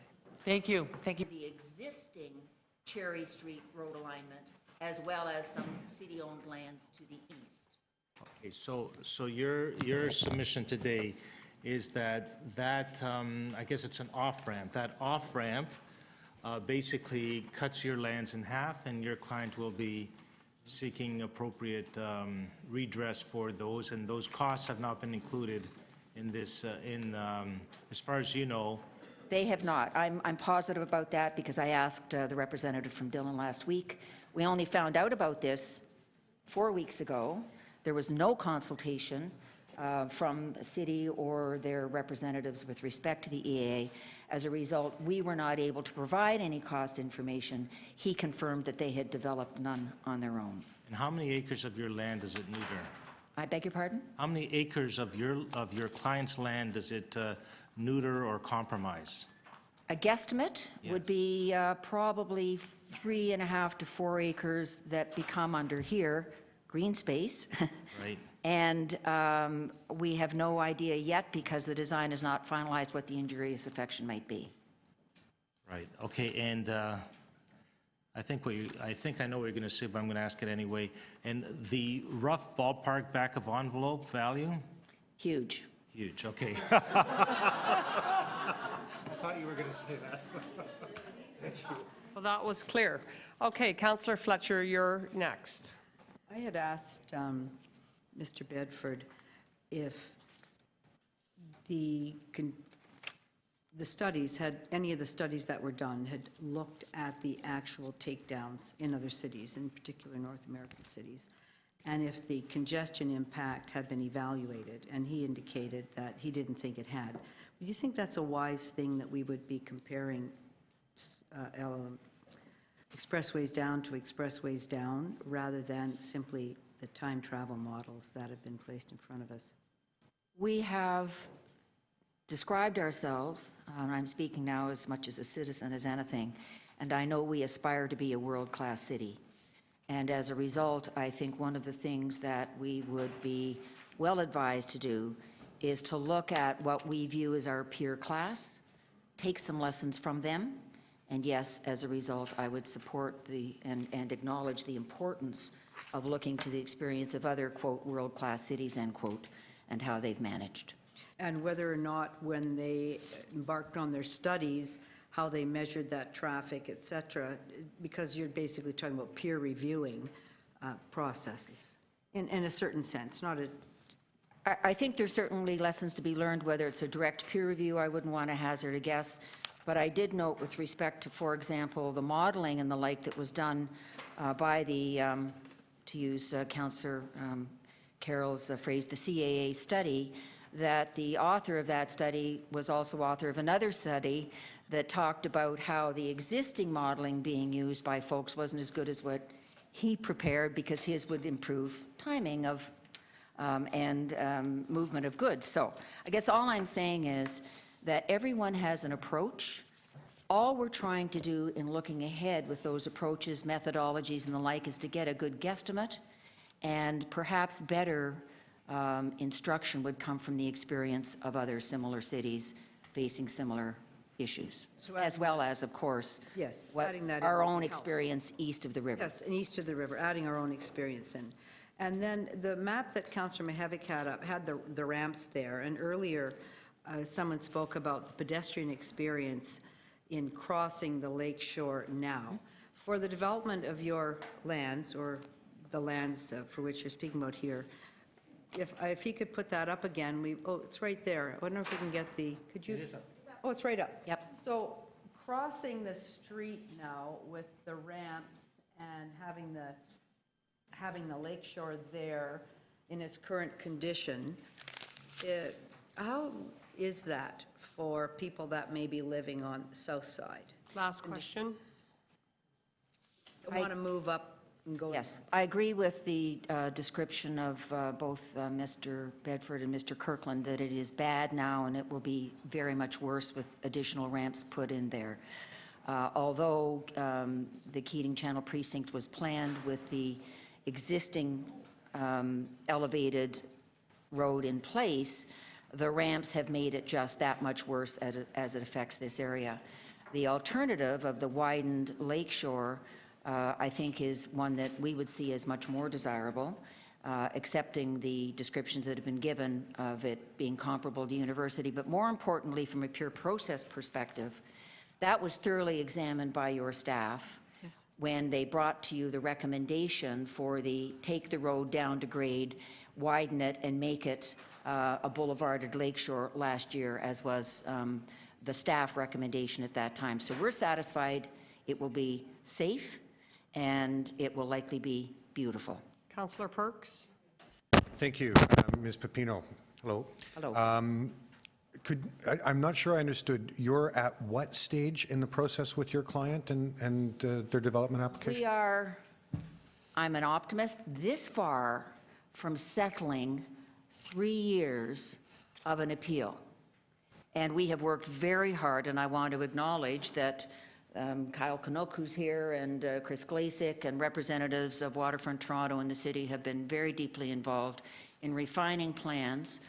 We're not increasing density, but we've just been refining the plans to ensure that it is satisfactory to all, and have it. Okay, thank you. That's my question. Okay, thank you. Was there anybody else? Councillor Carroll? Yes, so in your deputation, you talk about the zoning that you're talking about is 5 million square feet that are zoned for CNI development. That's over and above what would happen on the First Gulf site, or including? Over and above. First Gulf is in a different precinct. It's on the other side of the river. I'm speaking only of Keating Channel Precinct, which goes from existing Cherry all the way over to the slip next to the Bungee site. Okay, and so one of the principal representatives for development interest is Aaron Burles, the film that you're partnered in. You've seen CNI coming back to the downtown. I believe your firm has represented some of the major commercial interests moving back into the downtown core. So have you zoned this having accurate forecasts that say that while we're about to make this 5 million square feet available, is there a demand for it? Yes, of course there is. And in fact, I just wish to underscore the process, which was that this was a city-initiated, Waterfront Toronto supported planning process. It was not initiated by my clients. This was driven by the city as part of their planning, so they are the ones who determined the densities and the general block layouts, et cetera. So to answer more generally, something like this area is going to have to be phased. We are all, as First Gulf is, dependent on getting the planning documents finally in place, which is why we don't want to see Keating Channel reopened and sent back to the drawing board. Right. From a planning perspective. It is also contingent on getting the necessary floodproofing done. Right. And the other infrastructure in place. But over the period, recognizing that those things will happen as the phasing of construction happens, concomitant with that, yes, the market will of course be there. The city and Waterfront Toronto were convinced of that 4 years ago when they enacted these documents. And one more question, Madam Chair. When you say that and other infrastructure, when clients are looking for takers, when they've got commercial and industrial land to develop, particularly commercial and office space, are they looking for stuff with maximum flexibility and transit options to get workers to their places? I think to answer your question, the old adage of location, location, location has been transmogrified into location with transit, location with transit, location with transit. For certain few industries, those which have just-in-time delivery and the like, there is the necessity for having road access, no question about it. I do believe that within the next 10 to 15 years, the city's going to have to come to grips with how it manages those sorts of things, perhaps going the route of New York and saying you only get to deliver after the PM rush hour and before the AM rush hour, or ways other things have happened in other cities around the world. But the key thing for location of office workers particularly is access to transit. Yes, thank you. Okay, Councillor Holiday's next. Oh, Councillor Campbell just put up his hand, and then we'll move to Holiday. No, go ahead, Councillor Campbell. All right, that's fine. Can you, hello. Hello. Could you just explain to me how the lands for the companies which you represent, how they will be impacted by the hybrid solution as opposed to what the situation is now? What's the Yes, difference? be happy to. I'm not quite getting that. That's all right. You were out of the room when it was asked, so I did rush back so that I could hear you, though, thank just you so you very know much. that. I Okay. appreciate that. The lands that are owned by 3C, my client, run from what will be the extension of Trinity Street over to roughly this location, which is the existing Cherry Street. This on the map shown as Cherry Street is in fact the planned relocated Cherry Street, which will move to the west. So at the moment, where this ramp is intended to come here, it goes right through development site, probably two development sites, we're not exactly sure, and takes out the Water's Edge Promenade, which has been planned to extend all across the front of this entire precinct and link to the east. I hope that's helpful. It is helpful. So, and so how many companies are you representing what's there now? Right there, at the moment, there is on the 3C lands, which is the most easterly 14 acres, there is nothing. That is the place, it's the old Home Depot site, or the Tent City site, it's been called. It's where the big tents come. So this is all about the impact of future development, then? Yes. Okay. And to the west of that is what's called the Silo site. To the west of that is Waterfront Toronto lands. Very good. Okay, thank you. Okay, and then we're on to Councillor Holiday. Yeah, thank you, Councillor Campbell. I think you scooped me on what I was aiming at clarifying. I'm looking at an aerial map, listening to your discussion and looking at the maps here, and I'm just trying to reconcile exactly the site. I think, based on the aerial map, the tip of the arrow that says Bathurst Quay Extension is the bottom of the street right now, and it swings upward and becomes Cherry Street. I think that would be the Queens Quay extension? Sorry, I apologize, Queens Quay Extension. Okay. Reading on an angle, that's right. Would that be correct? That More or less. If you move that arrow slightly further to the east, then you just about have the existing Cherry Street location, because as you may know, it's not a straight line. It kind of bends a little bit. But yes, we're in the area for sure. Okay, so you own from Cherry Street and where it curves, Yes, and then you own up to the Gardiner, which is the dotted line on that photo the over lake there. shore. You don't own under the Gardiner? To the lake shore. We own to the lake lake shore, shore. yes. Okay.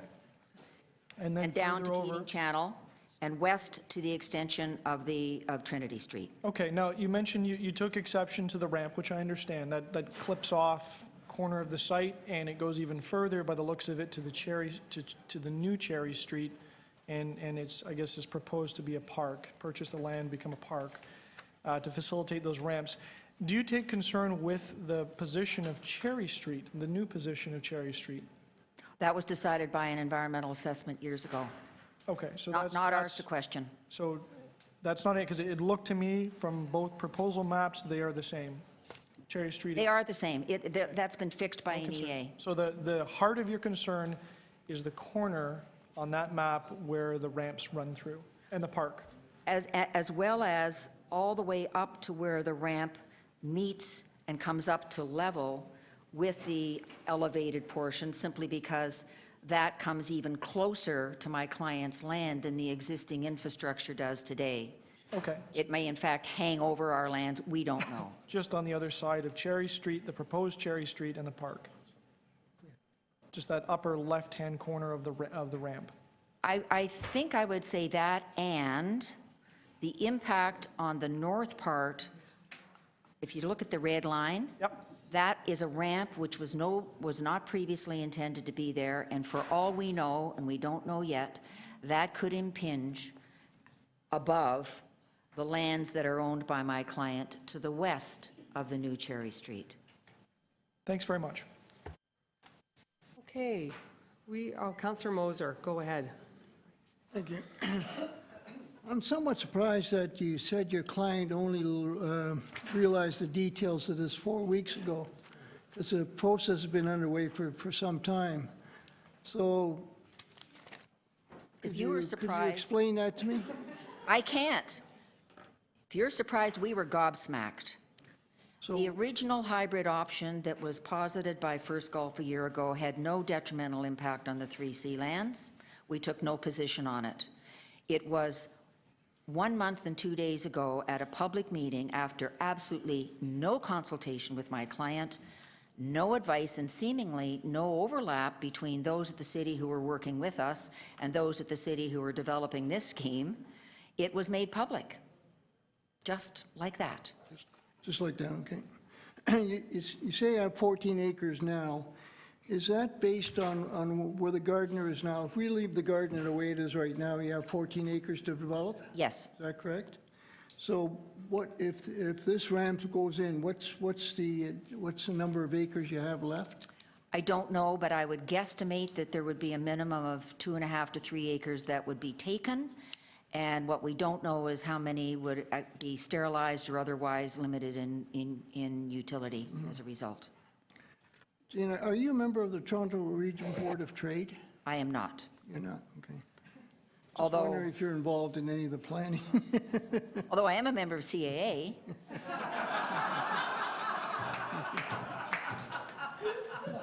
But they don't speak for me on this one.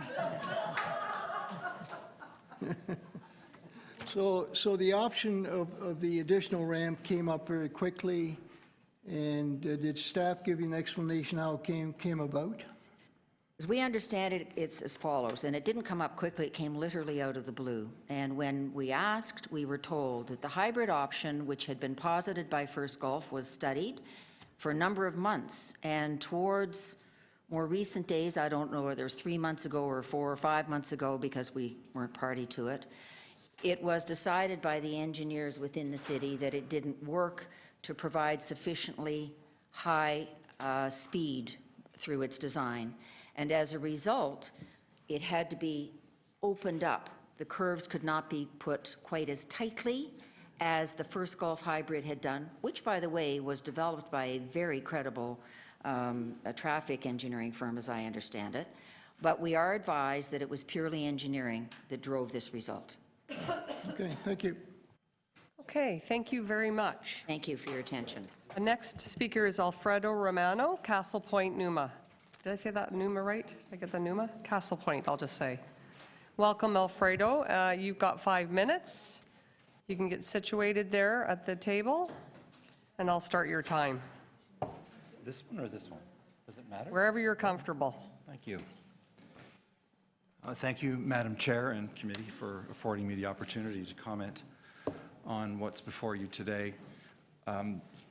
The previous speakers, particularly Mr. Bedford, Mr. Kirkland, spoke very eloquently about many of the issues that concern me as a developer on the waterfront and as a citizen.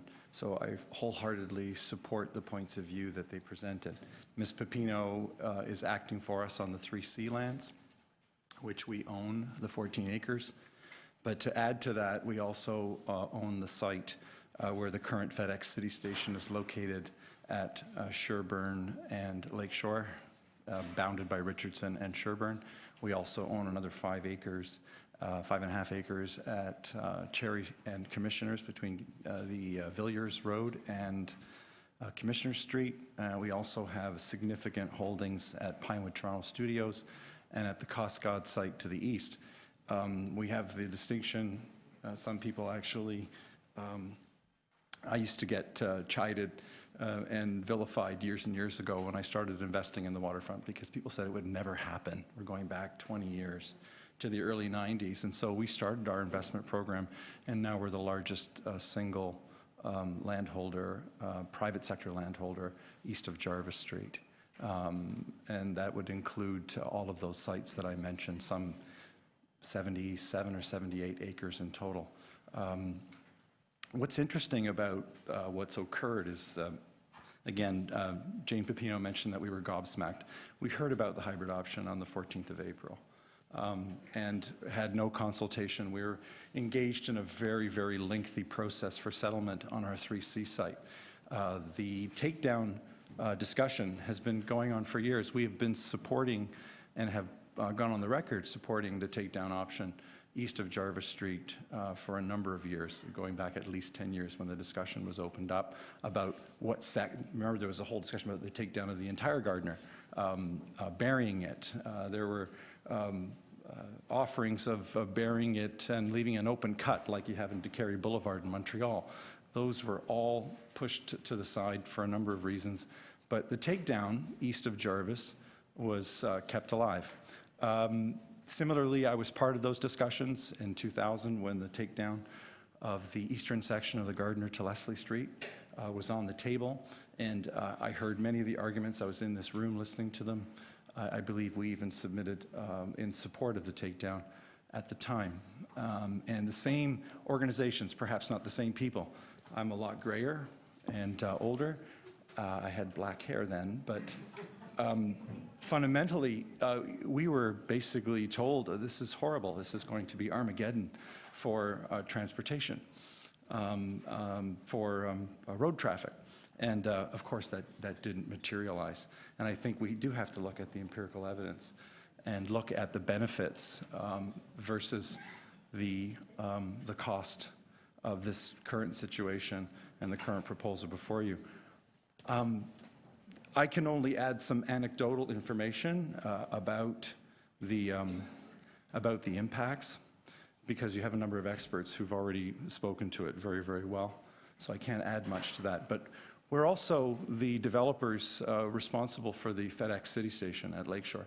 We are now in the process of replacing that city station and moving them to Carlaw, the space between Carlaw and Don Roadway on Commissioner Street.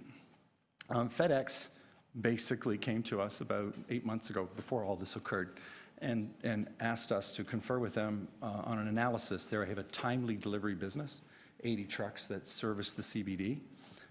They came to us and said, what's happening with the Gardiner, up or down? And I said, well, I don't know. And so we said, you should study both options as it pertains to the operations of your business.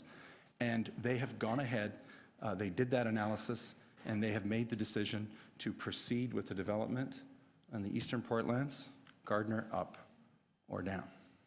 So there's, I think, a valuable lesson learned that a timely delivery courier business of the stature of FedEx is not going to be impacted by an 8-lane boulevard, as opposed to Gardiner up, or again, and I agree with the misnomer, it really is a leave option, leave it as is option and not hybrid. I think hybrid's an unfortunate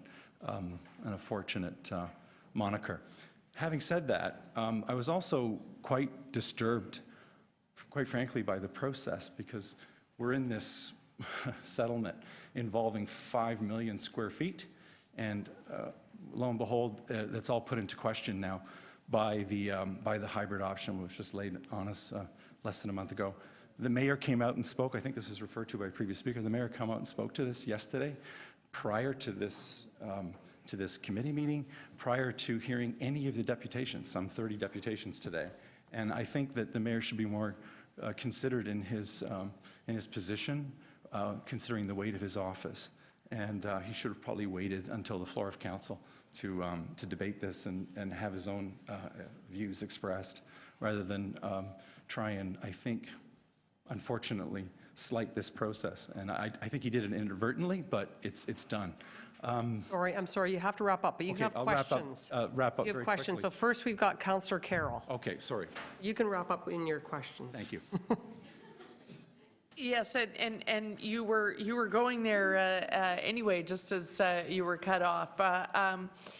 Did you get an opportunity to speak to the mayor before he made his comments yesterday, or were you waiting to make this formal deputation?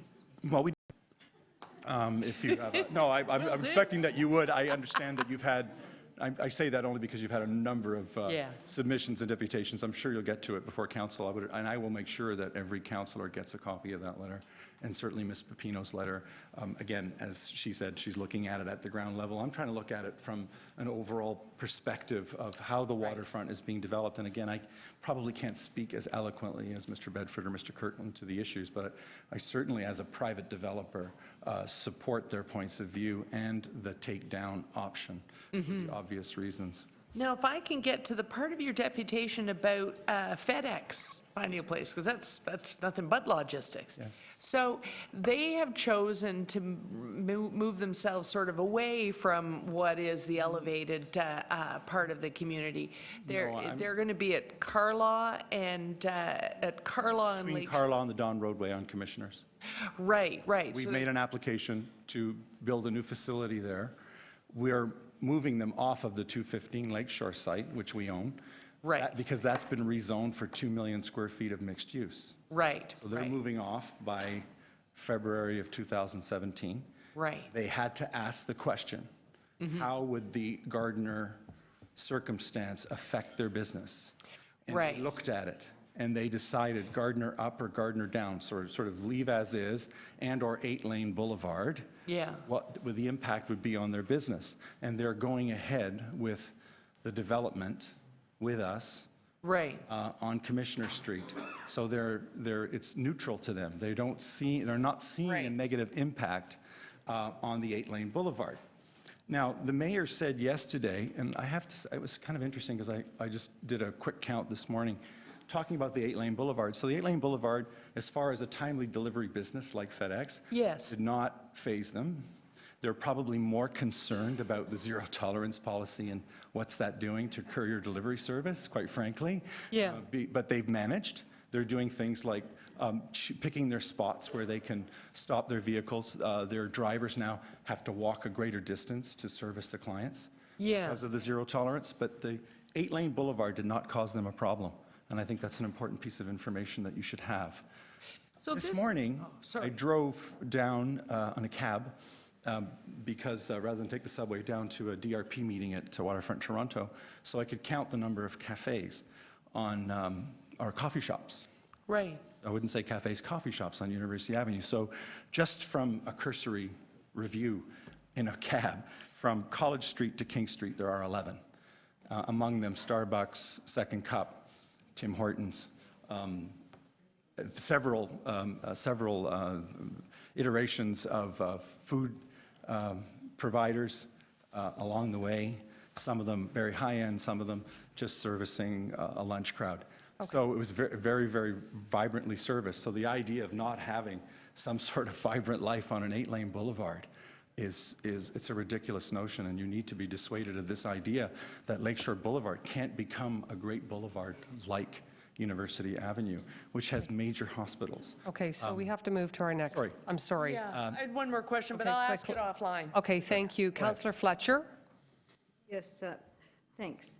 I just want to go over that Keating precinct again, because I know you've been involved in that. And that was established quite a while ago. Yes. And that was the plan. And nowhere in the Keating precinct plan were there ramps. Correct. Correct. So they've been added into a precinct plan that has been, as was indicated, done under an EA and then accepted. Yes. Correct? Yes. So, in fact, I would say that even our revisions to the plan that we've proposed to the city for the 3C site are perfectly consistent with the principles of the Making Waves plan and the official plan. So the Making Waves plan, which was implemented in 2003 following the unlocking report, which was 99, you'll remember these, Councillor Fletcher. So what's occurred through Mayor Lassman, Miller, and even the attempt by Mayor Ford to contravene that plan was not successful. So through 3 mayors, we've had the Making Waves plan and its principles adhered to. And I think it would be an unfortunate decision if this committee does not defer this for several months. I'm going to be more aggressive than Mr. Bedford. I'm going to urge this committee to defer this decision for several months to weigh the best possible information and not rush to a decision.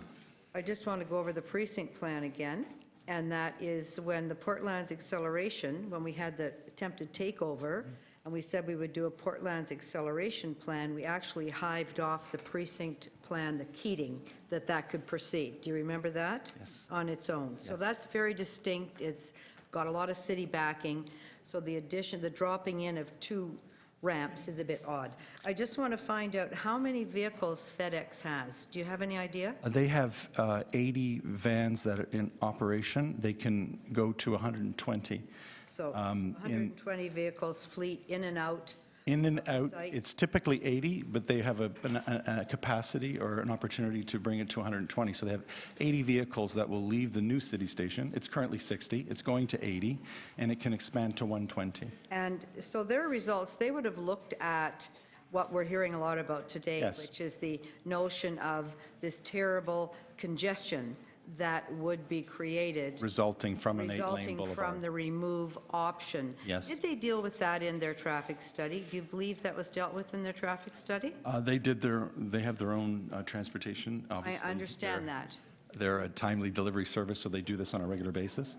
And they concluded that they would not impact their business So to the even if point there where was they... a minute or 2 more, they still concluded that that would not impact their business, and they made a decision to move toward 30. They are moving forward on Commissioner Street, subject, of course, to council's discretion, Councillor, because you bumped up the site plan application to council. Yes, I did. I know I did. Which I know is your practice. Thank which you I'm very okay with much for that. It is my practice.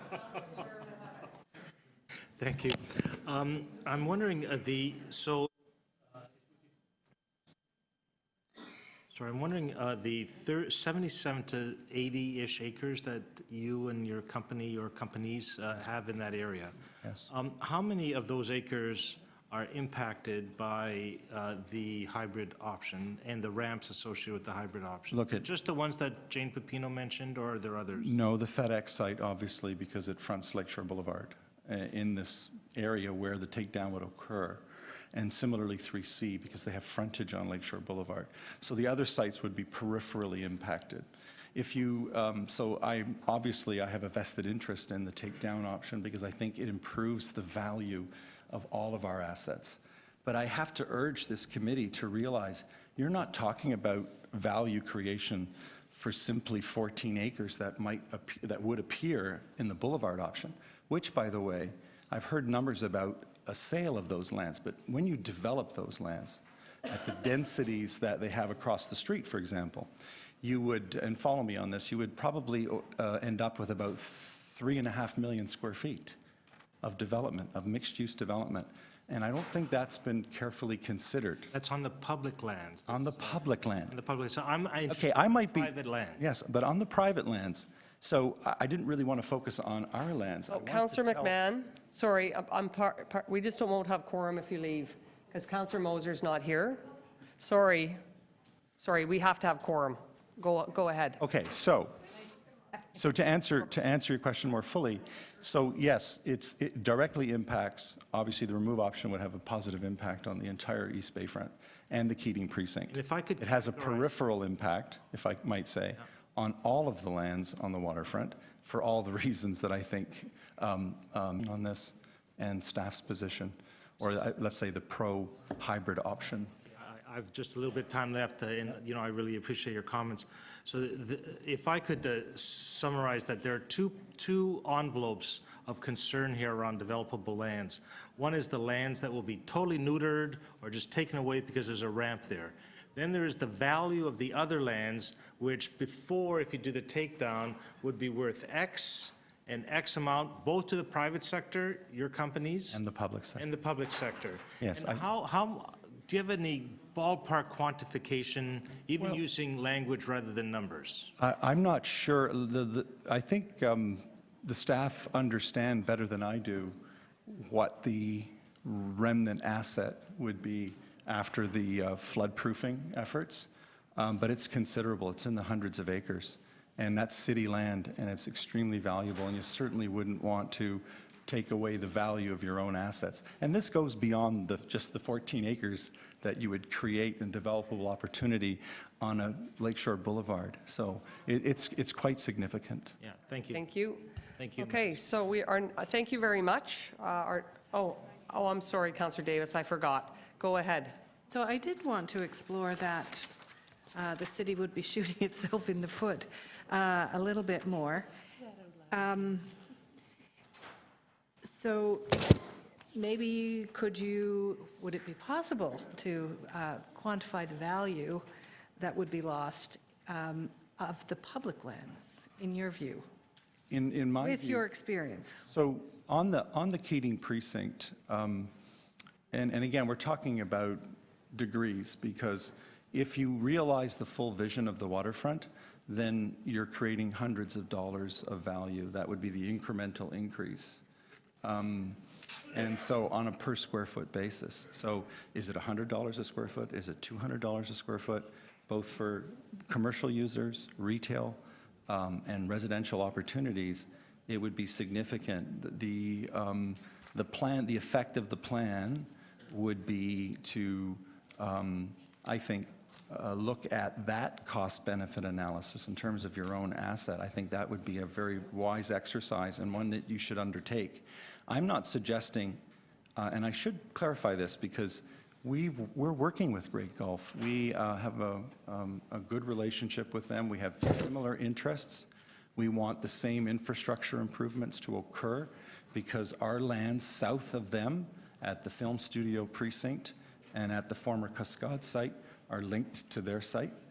So their success will be our success. But the fact is, I think it's been mistakenly put out, at least in some of the media, that somehow this is required to unlock those lands, but it's not. The takedown option equally unlocks the Great Gulf lands, First Gulf rather. So it's really not about unlocking those lands. Those lands would be unlocked. And I think the Villiers precinct, which also has significant, so the Villiers precinct is a new precinct just south of the Keating Channel. It would be in the shadow of that elevated section of the DVP. You've seen many pictures of it that straddles the Keating Channel. When I tell you that the Keating Channel is one of the best, people can't see it, but you have to vision forward. The Keating Channel and the Shipping Channel are some of the best kept secrets in this city. They're an invaluable asset, and you own a lot of land adjacent to those assets. And why you would maintain an elevated highway right above that asset doesn't make sense. Okay, thank you.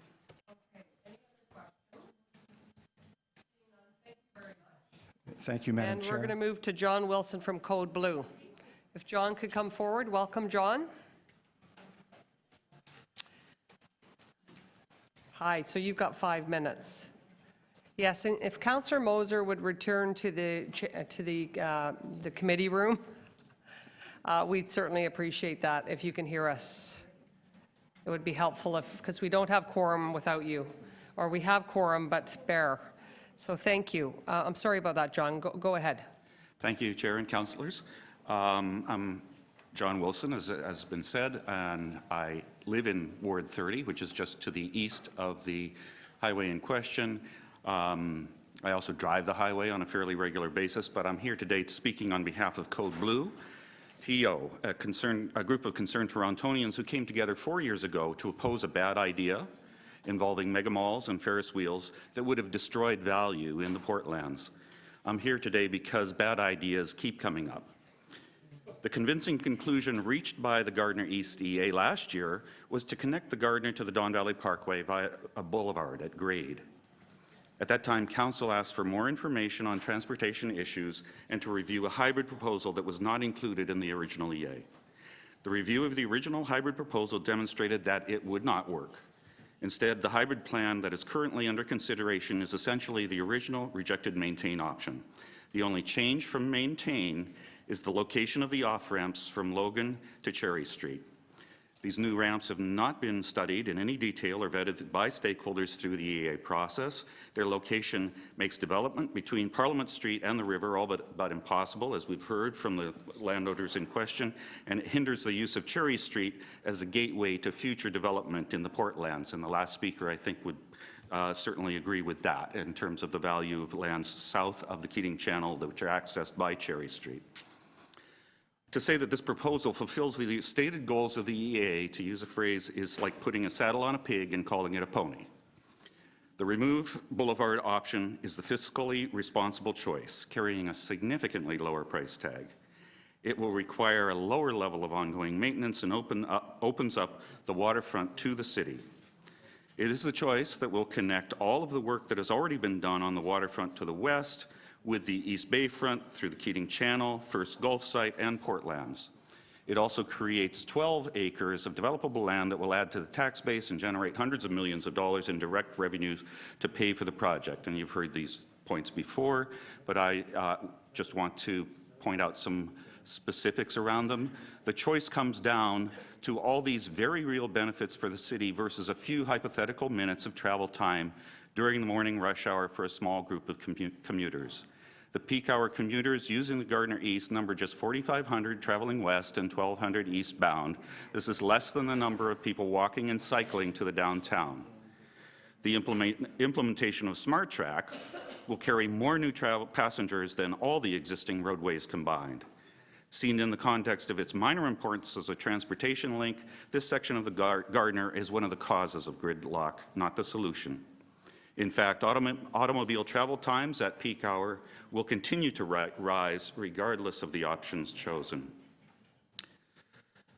Many cities from around the world, from Seoul to San Francisco to New York, have taken down significant stretches of elevated highway and have seen benefits in reduced operating costs, increased economic development, tourism, and higher property values. This is not a transportation engineering exercise. It is a referendum on the future of Toronto's waterfront. Our status among leading world cities is at stake. Do we aspire to be a New York City or a Newark, a Barcelona or a Buffalo, a San Francisco or a St. Louis? And I don't say this to slag any of the latter cities. It's just they are all separated from their waterfronts by significant expressway and elevated highways. Maintaining the 1960s vision of progress is not Toronto's future and certainly not worth an extra $500 million. The choice that Council faces is clear: maintaining the existing structure at great expense, continually dealing with falling concrete, traffic snarls, and increased taxes, or replace it with a boulevard at a much lower cost and reap the benefits of growth, international prestige, and increased economic activity. Thank you. Great. Thank you very much, John. That was great. So questions from visiting councillors. Councillor Fletcher. I thought you were stepping out, and now you're stepping there. While the cat's away. Okay, I have a motion. No, just joking. Looking at those numbers coming down the Don Valley Parkway and from the east, we agree it's a 4,500 per hour in the peak time, but that section of, really, it's only for it's 3% of all the commuting public is coming on that eastern leg of the Gardiner and the ramps, let's call them currently. So once the ramps would come down on the hybrid, so-called hybrid model, it would really be only 1.5% of the commuting public that was using that elevated section. Because it's not everybody who's using the elevated connection. It's only 1.5%. And this, would you not agree with that? In my view, it strikes me as though in a different scenario with the elevated section down, you would have fewer people going out of their way to take that section. No, I'm just talking about Bayview Avenue would be more heavily used, which is currently underutilized, Rosedale Valley Road, etc. I can't really speak to the precise numbers, but it's well, we going know to be it's less. 3% for everybody, and the elevated section is being left up, not for the 3%, because it's only being left up for 1.5% of the traveling public. So when you look at the numbers, it makes even less sense. Would you not agree with that? I agree, it makes less sense. And $500 million would be for 1.5% of computers. Because yeah, I mean, I've thought that a good option might be to take the extra $100 million that you're going to save and give $15,000 to each of these people and asking them if they can find a better way to go to work. Oh, you mean each driver? Yeah, Pretty well. $15,000 each might go quite a ways. And I'm just going to ask the same question. Are you a little concerned that some of the experience of the cities that have already removed their expressways hasn't been included in the studies, the so-called traffic and congestion studies? The question is, have we studied what has happened in those other Well, I cities in don't our see study? that in the traffic studies, including the ones being brought in by the CAA or the latest ones. We're modeling on today's traffic, but does it concern you that we haven't actually looked at what happened in the cities that removed those, and whether or not they indeed had a +5 minutes, +3 minutes? Or Absolutely. Absolutely. I think having Michael Kirkland here to talk to us earlier is great for this committee, but I don't think that the studies have taken that into enough consideration, certainly. Are you concerned? Last question. Oh, the value of the lands that would be unlocked. We understand the value of the lands that would be unlocked by the removal of the Logan ramps. Are you concerned we won't be meeting the value of the lands that would end up being locked up by maintaining a highway? Precisely. The new ramps that I see in this plan strike me as though they are going to create a great impediment to lands south of the Keening Channel and underneath them, obviously. But Cherry Street runs right through this, and that is really one of the key ways to get to our wonderful new Portlands, where we're going to have a fantastic new Don River mouth, and clearly running through a spaghetti straps of down ramps is not going to be conducive to developing those areas. Thank you. Can I ask you, Madam Chair, to always go back to zero? It's really hard to track. I know, sorry. It's not happening. Yeah. Thank you. Great. So Councillor Carroll. So every study that comes out, Code Blue ends up going back and looking at it. Are we not at the point now where Code Blue can probably cite chapter and verse all the various studies that as a resident community you've had to look at? But they're not all just theory at this point, whether it's the CAA report or the City of Toronto report. They're theories based on algorithms times this, that, and the other thing. Well, I think that it's quite a stretch to put that 3 minutes or 5 minutes up on the wall and just put it in concrete. It's going to be a number of years until that happens. There's so many other things that are happening in the meantime, and frankly, the biggest factor is going to be the access to public transit. That's the main thing that's going to drive the congestion or lack thereof on this section or any other section of the city, not whether the road is up or down. So Code Blue takes a different sort of look at research. If we were to provide you with the resources and the connections in other cities, would it not be a better thing to go to those cities who've already taken down their elevated highway and see if their studies came true or did not come true? If they said it was 3 minutes more or 5 minutes more, and in fact it's all turned out to be a moot point, would that not be a better thing to research? Absolutely, and if that's an offer, I accept. We'll just see about that. Thank you.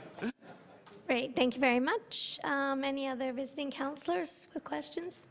Nope. Bringing it into committee. PWIC committee members, any questions? All right. Thank you very much, John. That was great. And our next deputant is Jude McDonald, followed by Kathy McDonald. Siblings, maybe? No, different spellings. It's all Scottish. Hi, my name's Jude McDonald, and I'm a resident of Ward 28. I'm blessed to live in the St. Lawrence neighborhood at Sherbourne and the Esplanade, so we're talking about my neighborhood here. It's an inspiring community made possible in part thanks to a mayor and council who showed foresight. We're going to have an honest discussion about the possibility for some radical solutions. I think far too often we reject things before we open up our minds to consider them. And I've changed my mind on the Gardiner, in that I thought before that we just couldn't afford to sort of really look at the widest ranges of options, including tearing it down. And I'm now thinking to myself, if we're thinking ahead, I have 2 grandchildren now, and I'm thinking ahead to their life in the city. Then wouldn't you take an honest look at tearing it down, even if the cost is huge? Say to yourself that it is an investment we're going to make. Something that is going to make us a much greater city, and it's going to make transportation generally to be improved. Those were some thoughts by then citizen John Tory in 2013. Thing is, tearing down the Gardiner east of Jarvis is the most affordable option. It is the option that best complements the hundreds of hours volunteers, city staff, and publicly paid experts have put into the plans for the Portlands and other emerging neighborhoods clustered on our water's edge between Jarvis and the Don River. We could spend hundreds of millions of dollars more for a lesser version of the status quo, but it won't change a simple fact. Vehicular traffic on the Gardiner is at capacity. Spending millions of dollars to keep up this section of the expressway is, by definition, simply going on with the way things are with traffic. Moving a couple of ramps to the west won't change that. In 2013, citizen John Tory had it right. This city is desperate for more transit. It also has finite resources. It's already committed to investing in a 3-stop subway extension, which will no doubt have some fiscal surprises as EAs come up, complications are discovered, and additional costs inevitably occur.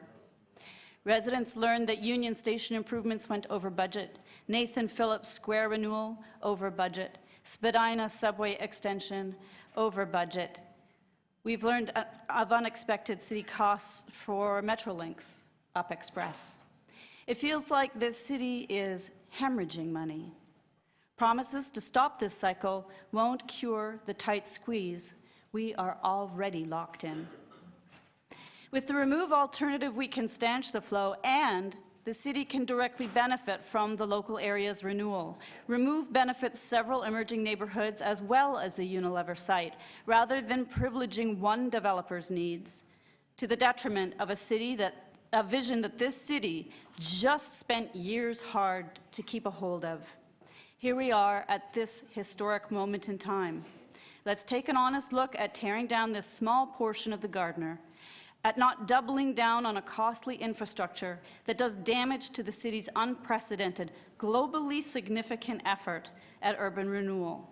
Perhaps at the cost of 2 or 3 minutes for some of the 3% of weekday commuters who would otherwise take the Gardiner east at the peak time for the morning rush.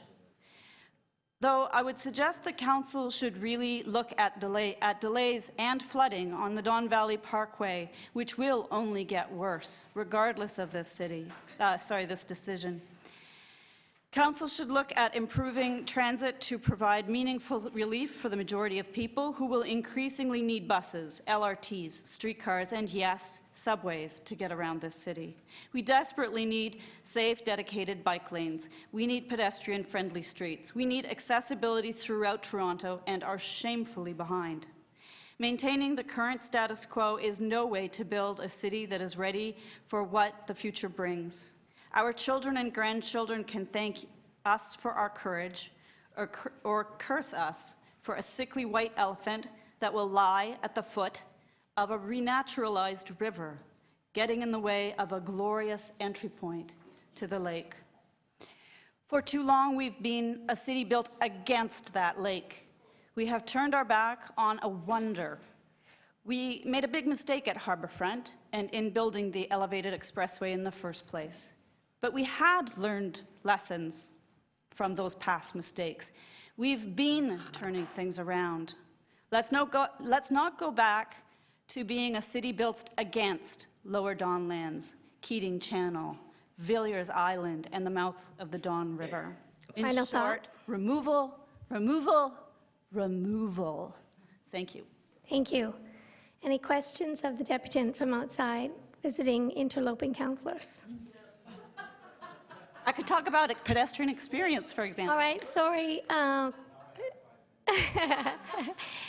Questions from, Councillor Carroll.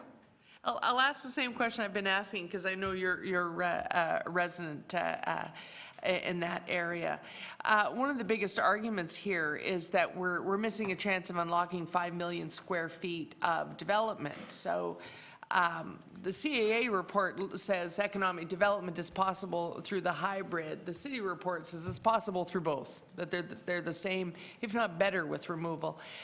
that economic development comes, as a resident in and around this area, are you ready to welcome? Yeah, I know that council often deals with NIMBY, but I think you've got down there, we had a big fight about these portlands. You saw what residents thought, not just in that area, but across this city. We want development here. We've fought for development here. We've spent a decade going to public processes, being involved with committees, meeting regularly to develop this in consultation and almost a partnership, maybe a somewhat strained partnership from time to time, but with developers. It's what Waterfront Toronto has established as a model process is to be replicated across the city. It is truly an inspiring, balanced, beautiful, integrative. And I've got to say, in terms of income, one of the things I haven't heard much about is we spend $1 billion renaturalizing this river. We have the choice about having a Venice of a Keating Channel, a Venice Canal, or a sewage canal with elevated highways still. Which one will tourists come to say, you've got to see what Toronto did? It kept its elevated highway beside a renaturalized river that it spent $1 billion on. Or will they come to see a Venice Canal, a renaturalized river, and balanced development that includes parkland and included the community throughout the whole process? So if I went down there right now, with a ramp where the hybrid would roughly put a ramp, I'm not likely to want to sip a flat white on the Keating Channel right now. Nobody's mentioning the service road. So the visual, if you were going to be a developer developing your residential properties facing north on Keating Channel, not only do you have the elevated highway, you have the service road on ground level, and then you have the ramps. This is what we're going to do with what we fought to save from a I kind of would prefer a Ferris wheel and monorail, to be quite frank. Thank you. It's at least funner. Okay. Any other visiting councilors? All right, bring it into committee. Sorry. Anyone in committee with questions? All right, not seeing none. Thank you very much. So next we have Kathy McDonald on the T, and on deck, Barry Lipton. Thank you.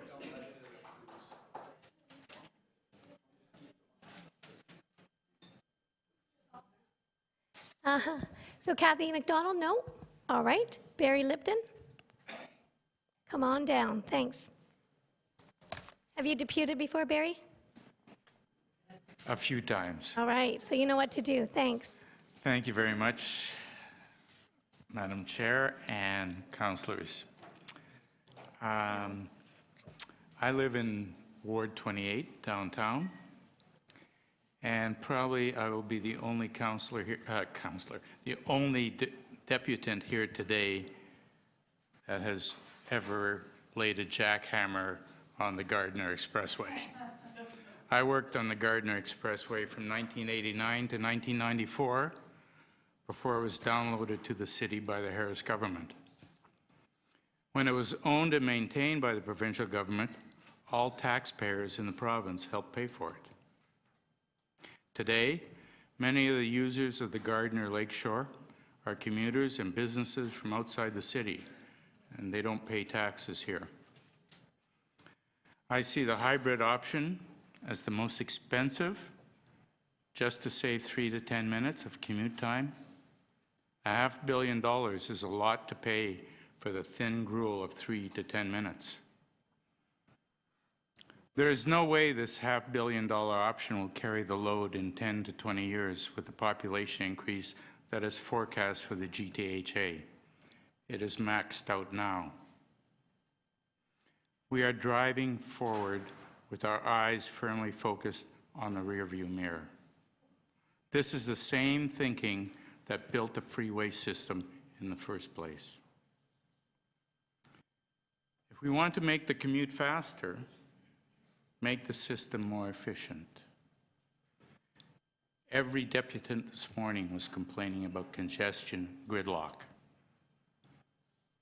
The word efficient is the one word that has been used more around City Hall than any other word in the last 10 years. Probably wouldn't have a financial problem if you had $10 for every time efficiency was used. The highway and road system in Toronto is the least efficient infrastructure that we have. When I was working on the Gardiner, I often did traffic control on the lakeshore. We had to close lanes of the lakeshore when there was jackhammer work directly overhead on the Gardiner. I was constantly sworn at, had things, including heavy metal objects, thrown at me. I was even driven into. The reason? I was responsible for the slowness of their commute. It was obvious to me in 1990 that if there were 4 people in every car instead of 1, the speed would have been closer to 50, 60 kilometers an hour in that one lane rather than the 5 kilometers an hour that it was. The observation is still true today. We need to get more people in every vehicle to make the system more efficient. A toll system during rush hours would change the dynamics on the freeway system in Toronto. But the tolls I am talking about would be variable. If you had 4 or more people in a vehicle, it would be free and would have its own lane. If you had 3 people, $6, 2 people, $10, 1 person, $20. This would reduce the volume of private automobiles by at least half and would speed up the commute by way more than the paltry 10 minutes proposed by the hybrid option. It would also reduce the cost of congestion in the Toronto economy. That $6 billion to $11 billion we've been hearing about, half of it would disappear.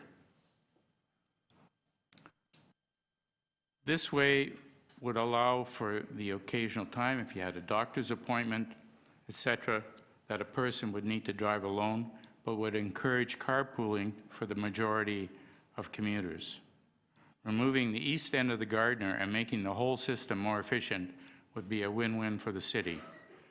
Making the road system more efficient would allow the city time to build out a real public transit system to take the pressure off the roads. A reverse toll would allow commuters to have more time with their families. With a more efficient commute, it would also reduce pollution, asthma, and stress. This should be looked at as a temporary solution to give the city time enough to build out a proper, fully funded mass transit system. This is a form of social engineering. I get that. But it is much less costly than engineering in concrete. This council has used the economic instrument of higher solid waste fees to get citizens to up their participation. One final thought. Okay. This is truly a 100-year decision, so please look forward and not backwards. Think about this. If it was 1915 now, one of the big problems for the transportation system was the disposal of horse carcasses. Okay. On that note, visiting councilors. Things change in 100 years. The carcasses of the visiting councilors. Does anyone have anything to say? Questions? All right. We'll bring too shy. Bring it into committee. Any questions on that? All right. Thank you very much. Andrew Bray. Is Andrew Bray in the room? You are next. Calling Andrew Bray, okay? David Jarofsky. All right. Great. Thank you.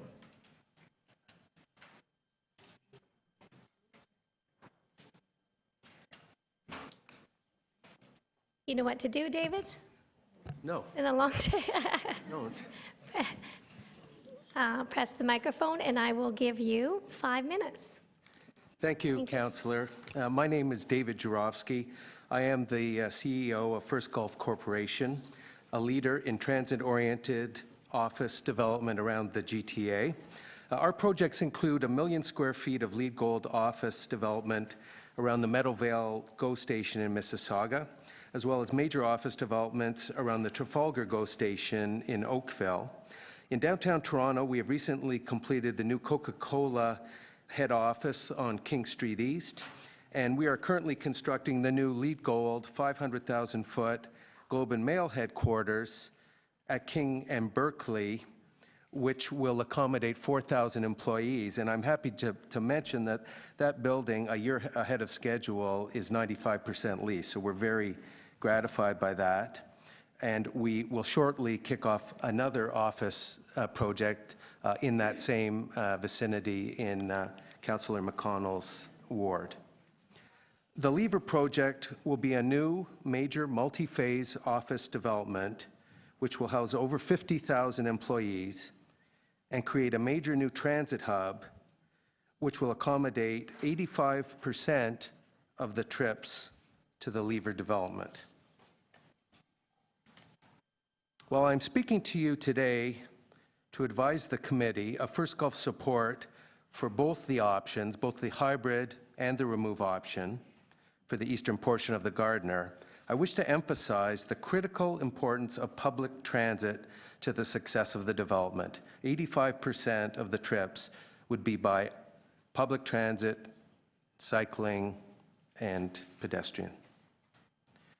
We strongly agree with the May 6 staff report that notes there are public benefits associated with both the hybrid and remove options. Our support for both options is consistent with our position outlined last year, 14 months ago, when we sat in this committee room. Then, as now, we supported the remove option, and we supported the hybrid option, which was put forward by First Gulf as an alternative to preserve economic development opportunities while minimizing the travel time delays which were associated with remove. Both the hybrid and remove options will enable significant economic development opportunities on the former Lever site, as well as the Portlands, south and south of Eastern area, in fact, the entire waterfront. The 60-acre site at 21 Don Roadway, the Lever site, will provide our city with 12 million square feet of employment office space, creating over 50,000 jobs and over $1 billion per year in new incremental annual tax revenues, as well as the development of a major new multimodal transit hub and the extension, that something the city's wanted for many years, the extension of Broadview south of Eastern right down to the lake shore and to access the Portlands. Mayor Tory's statement yesterday demonstrated leadership on the issue and a commitment to move this process forward. But whatever the decision may be, whether it's remove or hybrid, we urge the committee to do the same, accept staff's advice, and make a final decision, whether it be remove or hybrid. We recognize that the committee and City Council face a challenging decision. However, the current condition of the Eastern Gardiner Expressway and the timelines to complete the repairs all highlight the need to make a decision now. We urge the committee to make a clear recommendation to Council to choose one of the viable options. Public safety requires action. The options are on the table. It's time to choose. Thank you. Wow, great timing. Thank you. All right. So we have Councillor Carroll, Councillor Davis on this side, and then our three visitors there. I'll get to you in a minute. Okay. Councillor Carroll, thanks. Hi, David. So I've stood on the roof of Unilever and looked out. So you're supporting both options now, both work. Is that to do with the fact that once this went through the process and was refined, the hybrid option is now slightly different from the one you proposed? The removal option is more clear to you now in this study. So is it partly because you now know the potential of your site under both options, that you can live with both options? Well, Councillor, a year ago, we sent a letter to all members of Council supporting the remove option. Yeah. And we also put forward our version of the hybrid option, which you've seen today. Right. in order to offer members of council another way to maintain the expressway, but still free up lands along the lake shore and along the waterfront. We were then, and we are now, supportive of either option. Right. Through the lens of the Lever site, the most important fact is to remove that long, almost kilometer-long ramp at the eastern end down to Logan. It inhibits the development of the Portlands area. It inhibits our ability to put in a major transit hub. It inhibits the whole development of the Lever site and the areas that Castle Point owns around the studio area. So we supported them both then, and we support both now. So both of them take care of that existing ramp issue that you have, but you've mentioned that the key thing left for you is expediency. You need us to make a decision now, and secondly, that you suspect that because what you want to develop there is commercial and industrial, you need transit options to get workers to that site. Are you familiar with some of the other takedowns? I keep going back to the Embarcadero because it's similar in that it's a logistics highway that ran around the bottom edge of a downtown core along the waterfront to get people in. Are you familiar there? When the takedown came, sure, you can't do your major LRT thing right off the bat and in the same cost, but the removal option gives us the ability, if you're ready to develop right away, to at the very least, we can consider options such as just get some buses on that street where there are none now. Would that be helpful in marketing the site if we can say to them a range of transit options are available immediately? Does that make your site more marketable to the commercial and industrial market? Councillor, we're in the business of building transit-oriented office. We have literally built millions of square feet of it, both in the city and in surrounding municipalities. We're currently doing the same thing in downtown Denver. Again, very similar, near the new Union Station in Denver.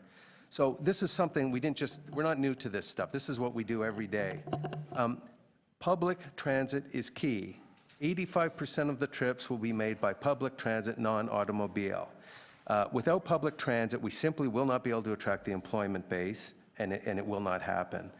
We can live with and move forward with our development with either option, and that's why we support both of them, and we leave it to council and staff to make that decision. And we say, go ahead and make the decision. We can live with either. Great, thank you. Thank you. Councillor Davis is up. So when we went back to spend whatever amount of time and money to look at the hybrid option, we did it because we assumed a certain route that you proposed to us, which clearly was found to be, I was going to say, not possible. So there was some reference earlier from one of the previous deputants that you did some studies before proposing that route to us. Can you tell us why you thought that route was doable?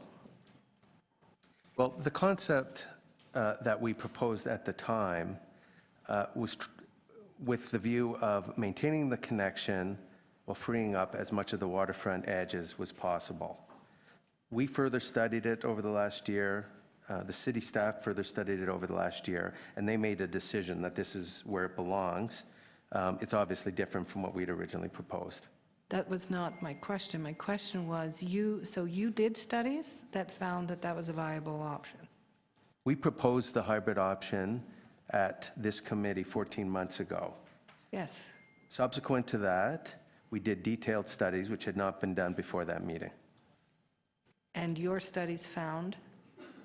Found that hybrid was a viable option with some amendments and refinements to what we had presented to the committee last year. In the location and route you proposed originally, along the edge of the rail corridor? It was neither as close to the rail corridor as we proposed, nor was it as far away from the rail corridor as the current option. So it was in between. So you had some other option?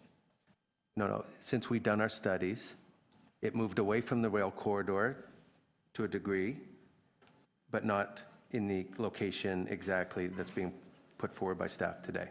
As the hybrid. And that was because of the constraints, the stormwater management facility, the sediment control basin, and these various other constraints. Various technical reasons and engineering, road engineering concerns. Okay. So you will acknowledge... Last question. Pardon? Last question.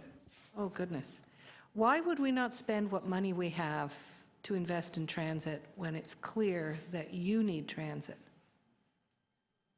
I think councillors should make a decision and spend the money the way that they think is the wisest, and we'll support that. But why would you not support the option that would provide us with additional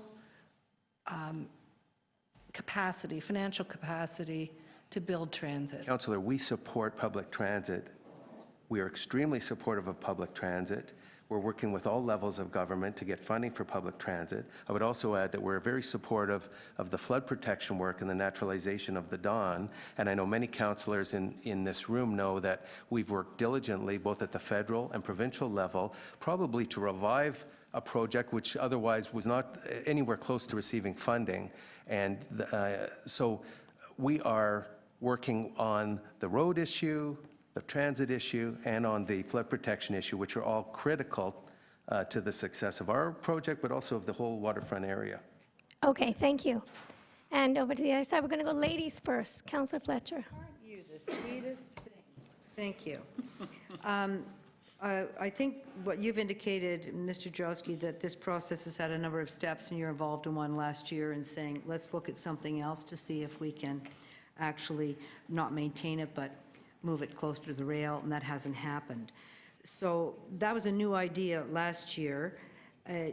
Your idea's changed, and there's some concerns about that. You've heard that today, haven't you? No, our ideas have not changed. That's incorrect, No, Councillor. the idea of where it would go has changed. It was hugging the rail line, and now the hybrid has come back in the current location of the Gardiner. Would you not agree? No, we did not design the hybrid location that's before No, but you had today. your idea was presented last year, and it's actually in our colored documents. So Yes. yes or no? Yes. Your colored Our idea was, document, I'm sorry, I don't understand the question, Councillor. your design of the hybrid, which you presented to PWIC last year, had the hybrid connection, the elevated connection, hugging the rail line. That's correct.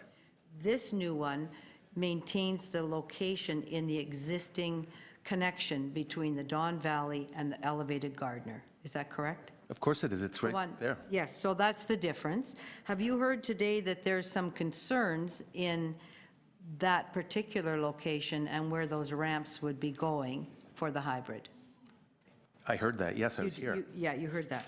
And that is, and I'm not trying to fight with you, we're hearing things today. We're all hearing new things today, things I didn't know. I think we were all made aware again about the precinct, the Keating precinct. Councillor, my understanding, and I'm not completely well-versed in this, but my understanding is that once an option, either of the options is chosen, that there's quite a lengthy period of study, a technical study, to actually determine exactly Yes, where the roads go, where the ramps go. I'm sure that there'll be consultation with various landowners and so on. So the answer, I think, to your question is this the final version of hybrid? And if hybrid is chosen, is that where all the ramps will end up? And I suspect that staff has a lengthy process to go through to actually determine where those ramps belong. Well, there's only a certain number of places they can go, but that the impact of... As I said, sorry. No, I'm going to ask the questions. Thank you. Okay, but we impact- want to let the deputy answer as well, so. Yes, Yeah. but I'm asking about the Keating precinct, that when you brought in your design last year, it didn't have a big impact on the Keating precinct. Would you agree that this has a different impact on the Keating precinct than what was presented to PWIC last year as an idea? Of course. Very much so. But I think that it could, through the detailed design process, I suspect that it could be improved. And in fact, I suspect it would be improved. Thank you. All right. Oh, Next, we only have we'll 3 go minutes. to If you don't mind waiting for your elder, Councillor Cressy, we'll go with Councillor Mahavik. I think he's older.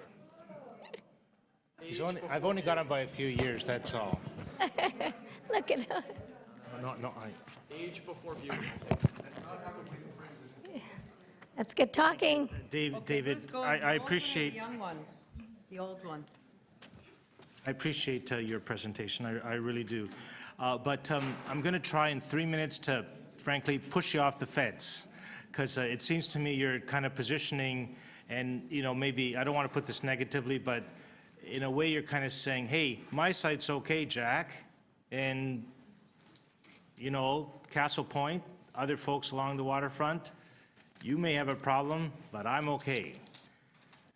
You also said, though, so I'm going to try to do that.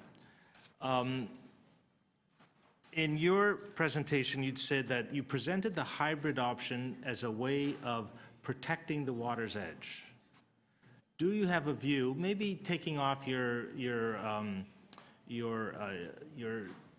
defense of your existing site, and just saying as a planner, as an investor, which option actually serves the multiple corporate and public stakeholders along the waterfront? Well, you know, I'm really not qualified to answer it, but I'll try my best, and I'm not going to duck it. So we've just broken ground on Mond, which is a condominium development at Sherbourne and Queens Quay. And that's a building that was designed by Moishe Safdie, and we've now sold a number of units, and we're now just begun construction. Our back door touches the the south side of the Gardiner at Sherbourne. It has had no impact on that development. Frankly, what's had an impact on that development is the lack of public transit. Far more important, far more important. Of course, if both options work for us, then we're going to support both options. It makes no sense for me to oppose one option that works for us and prefer another. So, I'm asking you the bigger picture, though. Should we not be giving as a city? You're giving us advice, and you're telling us for your lands it's okay, but you're also giving us advice as to what we should do as a city, and you're saying, it doesn't matter.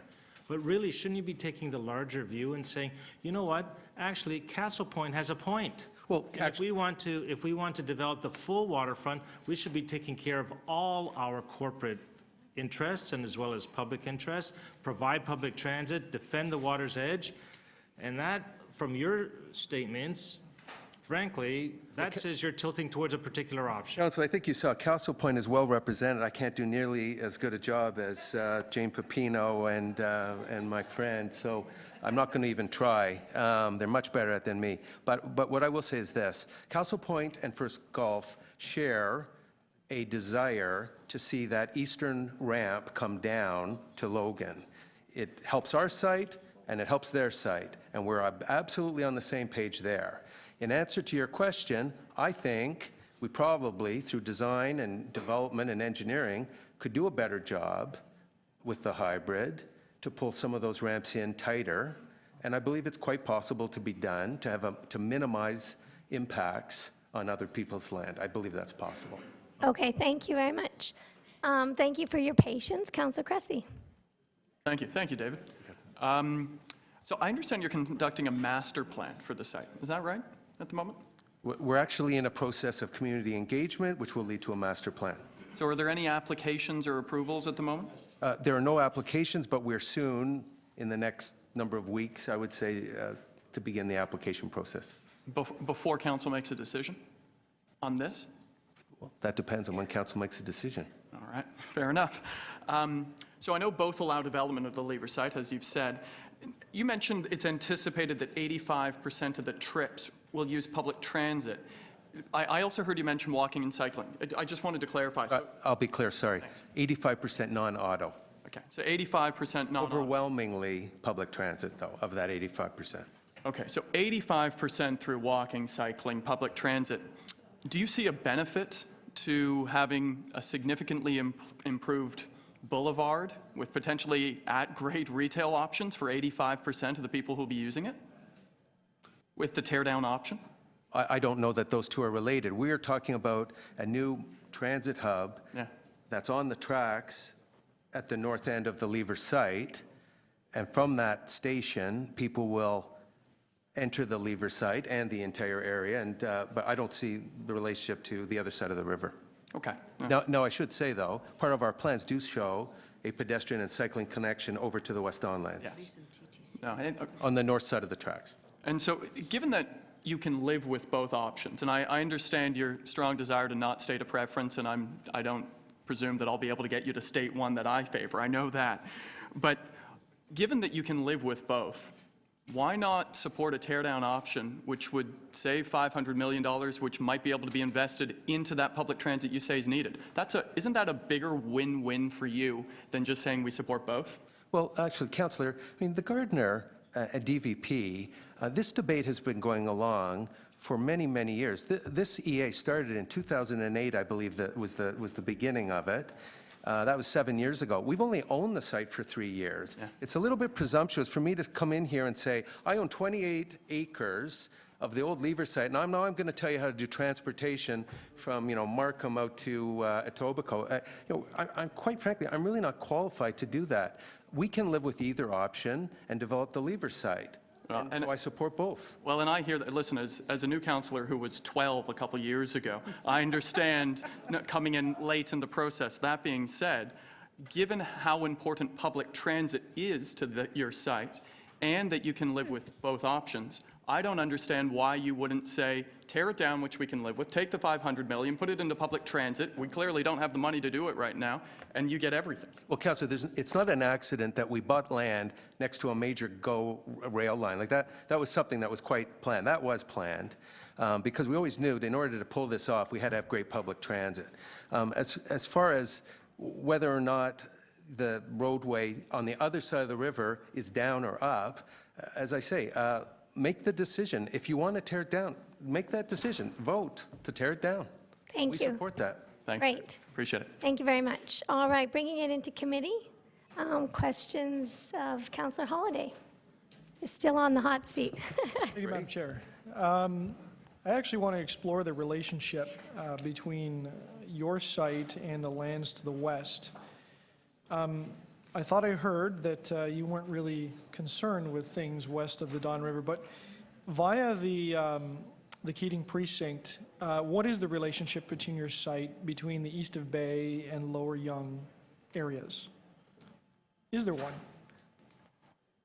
Well, certainly, if there's an LRT that goes along Queens Quay and heads east, which we support and we've always supported, the development of the Lever site creates the opportunity for that to swing northward on the east side of the river and join up with the new extended Broadview, if you can follow my, without a picture, and then join up to the new transit hub, which is at the tracks just south of Eastern. So there is a very definite relationship between that Queens Quay LRT on the west side of the river and our development. And in fact, what it does is it creates an unbroken connection between Union Station and the Broadview Danforth subway station. And if you don't mind, John Campbell called it Relief Line Light, which I kind of like that, so I'm going to quote you on that, John. I hope you don't mind. Both options support that? Both options support that. Okay. What about pedestrians? So you have a very large potential employment site. What about those employees and their relationship to the lands to the west? Is there one at all?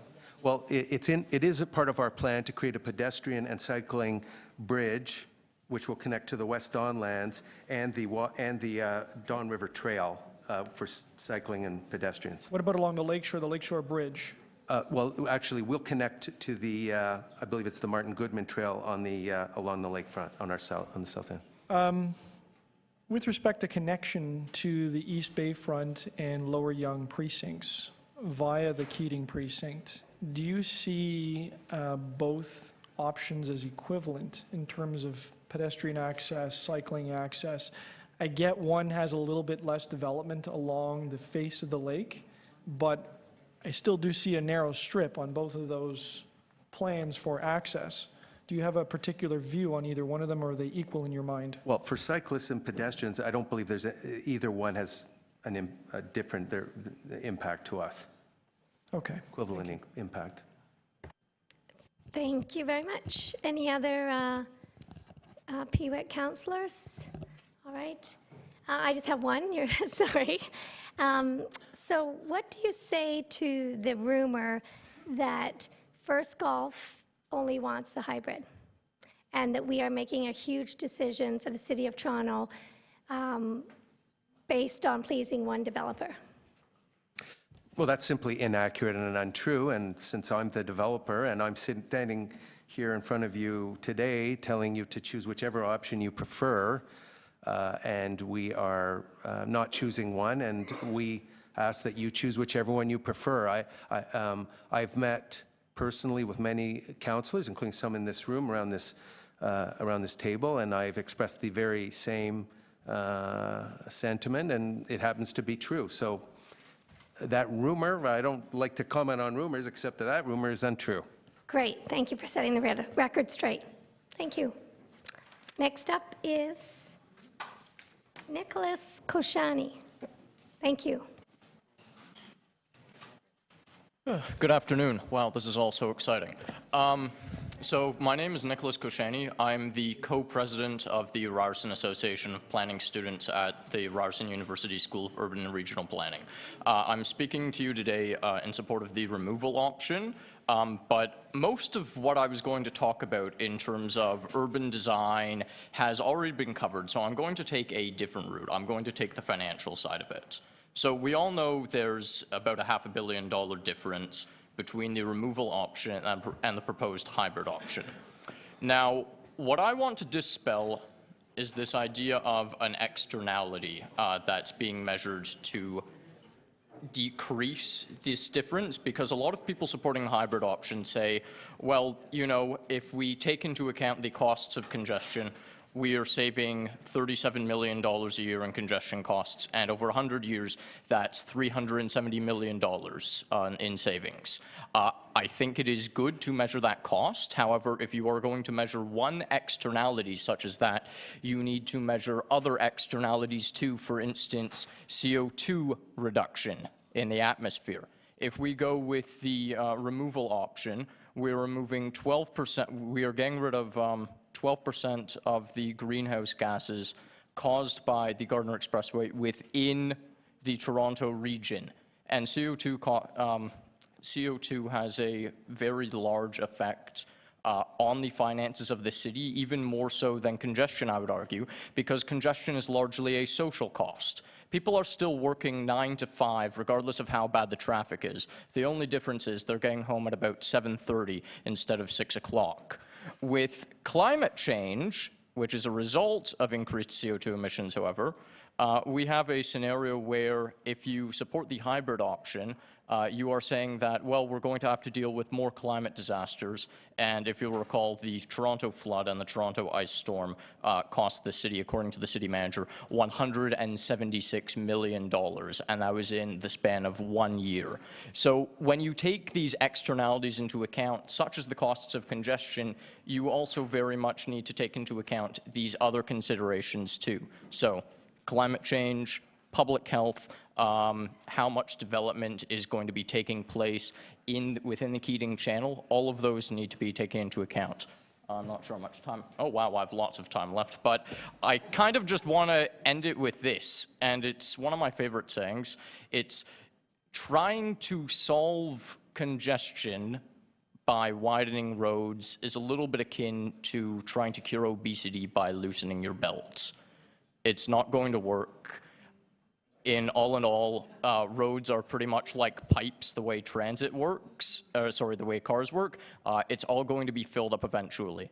Rather than taking $500 million more and spending it on repairing the expressway, we should really be investing it in things that matter, such as public transit. Otherwise, the message you are giving is that the 3% of Torontonians who take that ramp are somehow more important. Their 3 minutes of travel time that's lost is somehow more important than the half of 187,000 Toronto community housing residents whose houses that could repair to people along East Queens Quay whose LRT that money could fund, or any other wide variety of citywide initiatives. Anyways, I hope I've made my case to you pretty clear, and I will take questions. So, thank you. Okay, I don't see any questions. Oh, there's one. Councillor Moser. Thanks for your delegation. Nicholas, how did you come to this conclusion as a group? You're Ryerson Association of Planning Students. So did you undertake this as a group No. project? No, sir. So what criteria did you use to come to this conclusion? So the Ryerson Association of Planning Students is a body within Ryerson University's School of Urban and Regional Planning. I am the co-president of that group. However, I am not speaking on behalf of that group. I'm speaking here as an individual. That was simply to put my credentials forward to you. How I came to this conclusion is relatively simple. The original Waterfront Toronto study that was shown in, I believe, June 2013. Actually, no, sorry, it was the second one shown in October 2013. Measured CO2 emissions into the atmosphere from the proposed remove, the proposed maintain, the proposed, I believe at that time it was improve rather than hybrid option. And they found that even with all of this stop, go that we've been hearing about from developers and the like, contributing to CO2 emissions, that's not the case. Having the removal is actually, will actually decrease carbon emissions, and part of that is simply because along the boulevard you will be able to plant more trees. That's one of many reasons. So Well, the elements you were looking at was your main concern was the environmental aspect of it. Did you look at the timing issue, the time people spent in their vehicles, the other things, the other criteria? Did you spend any time on that? I am not an environmental economist, so that was not the scope of my stay. My point in this deputation was merely to emphasize that if you are going to take certain externalities into effect, such as the cost of congestion, you also need to take other externalities into effect, such as the costs of carbon emissions into the atmosphere, which would be reduced by taking the removal option. Okay, thank you. Thank you. Thank you very much. Next up is Hamish Wilson. Welcome, Hamish. You certainly know the drill. 5 minutes. Yes. Thank you for your time and attention. It has been an interesting learning exercise for me. Found this old cartoon. I think it's fairly appropriate still, because we got to laugh. Facts don't always seem to work sometimes, do they? I would urge that we actually do take the time to get this right. A few more months, filter it through. Seems as if there are still some loose ends, shall we say. The old adage, do it in haste, rue it in leisure. If it is a 100-year thing, then we are in this greenhouse century. We really do have to do it more correctly. And certainly, I think that there are some options lacking, specifically, where's some transit, please? We have the context of the Making Waves report, the official plan, the transit first things, the carbon dioxide targets, the EA, framework, the Places to Grow Act, sections 3.2.2 and 3.2.3, which actually do really seem to guide us towards doing more transit and not catering to the cars. Came across something from, December 2004, the structural engineering feasibility cost study for the Gardiner Expressway Lakeshore Boulevard options. On page 292, if there is one significant message that typifies transportation policies of the City of Toronto official plan, then it is clearly the endorsement of alternatives to the use of private automobiles for traveling to work in the central area. So that's how a good engineering, Morrison Hirschfield actually saw this thing. Certainly, I was very pleased to see this particular chart there again. The actual minority, the Gardiner cars are a minority. It's a relative minority of people. And to spend the $500,000 or $500 million or whatever sum it is, it's a huge subsidy to the cars, which are already fairly well subsidized. I did find an old stat. from January 10th, 1996, a quote from Ken Cameron, the Vancouver Regional Senior Planner, quote, "We realize that the public subsidy enjoyed by the private automobile amounts to $2,700 per automobile per year, or about 7 times the amount we subsidize public transit." So you wouldn't trust my mathematics, but the amount of money that actually is going to be slated for this, especially the hybrid option, is outrageous. We need to, like, just think, if we, every $25,000 that we spend on the roadworks means that it's $25,000 less for that Bloor bike lane, specifically the one between Bloor and Sherbourne that's been in the bike plan since 2001 and remains undone. Every $500 million that gets spent, well, my guess is that doing a busway to go to Scarborough and perhaps use some of this Don Valley Parkway and the Gardiner here, that might be $500 million. And it's a problem with the EAs in that they're all so narrow scoped in some ways. You can have any type of subway as long as it's here. You can have the DRL, and we say that lurking way deep within it is that, well, the real problems are coming up from northeast of Scarborough here, but we're only going up to the Danforth, so it's always a limited scope thing. So let's take the time to really think things through a bit further. In terms of the costs, I like Barry Lipton's ideas of actually having a bit of a thinning out by tolling. We absolutely need to do that. User pay is overdue. I agree that we need to think of the other externalities, including perhaps the lead fallout. Who's cleaning up the poisoned land? And in terms of safety, we seem to be valuing the lives of motorists a bit more than the lives of cyclists, for instance. Going back a few years, this was sent into the Planning and Transportation Committee in 2003. You really have yet to address the consistent safety issues of cyclists in the core. Yes, we've got a little bit here and a little bit there, but people are getting hurt and killed on a consistent basis, and you really haven't reacted that well to it. So come on, let's go. With the climate issues, again, transport is leading our climate emissions. The Looking for Leadership report from the Environmental Commissioner of Ontario has a very interesting stat at the back about how our where's the transport? Road passengers has gone up about 24%. I'm not sure where it is, but we're really boosting our transport emissions, and we've got to tackle this thing. We've got to look at the EIA should look at the concrete usage and the embodied energy. How does this happen? My goodness. Thank you.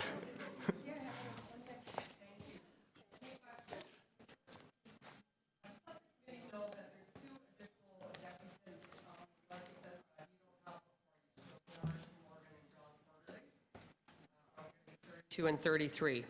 And take a bit Sharon, more time. thank you very much. And Sharon Yitman is up. Yes, next, please.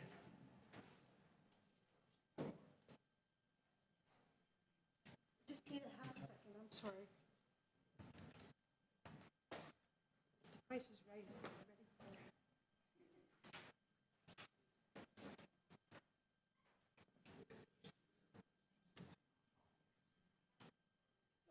Please start my time. Don't start my time yet, please. Please start my time. I can 4 hours. Do you want me to tell her?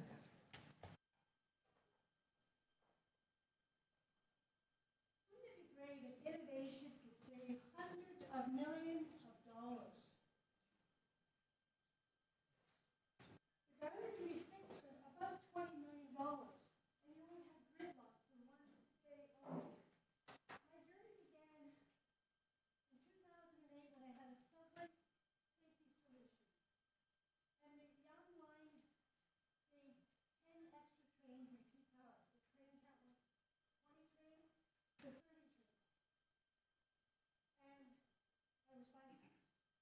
Now the train count is only 21. If you meet with these officers, I'll show you quickly how to bring it back to 30 trains. For today's purposes, this is the Gardiner Expressway.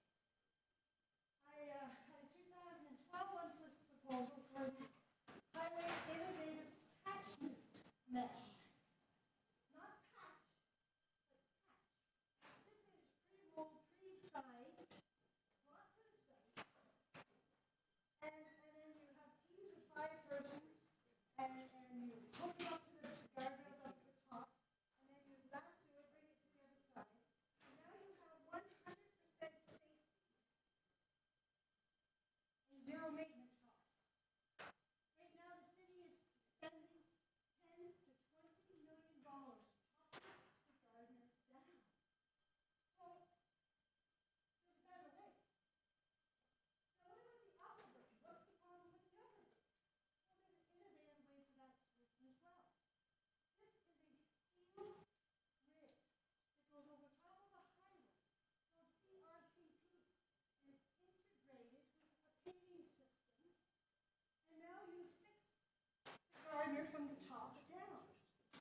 award number 2 and have, yeah, $500 million and lose 5 lanes of traffic. When you do the math, it goes from 13 lanes, and you count it, there's 7 through lanes. How is that being a big, like a progressive city? The car is not going away. Or $500 million to have the boulevard, which is losing 5 lanes of traffic. So you have a choice. You spend $1 billion and you gain nothing. You just have a highway. You spend $500 million and you lost 5 lanes through traffic. Or you can investigate working with an innovator and the unsolicited proposals that were prepared and presented 3 years ago of alternative methods to upgrading and improving the Gardiner Expressway. In both cases, you have about $800 million available to spend on transit. You see, it's not that difficult, some of these things. This barricade only cost $107. You have 25 of them on the subway platform. That's from the edge. Not lining up with the doors, a little bit wider. I just showed you how to provide platform safety. There are 10,000 a station instead of 10 million a station. So the retractable safety barrier comes up and down from side to side. This saved $800 million, saves human lives today, and it's easy. This saved $800 million, saving lives, preventing the gridlock, and it's easy.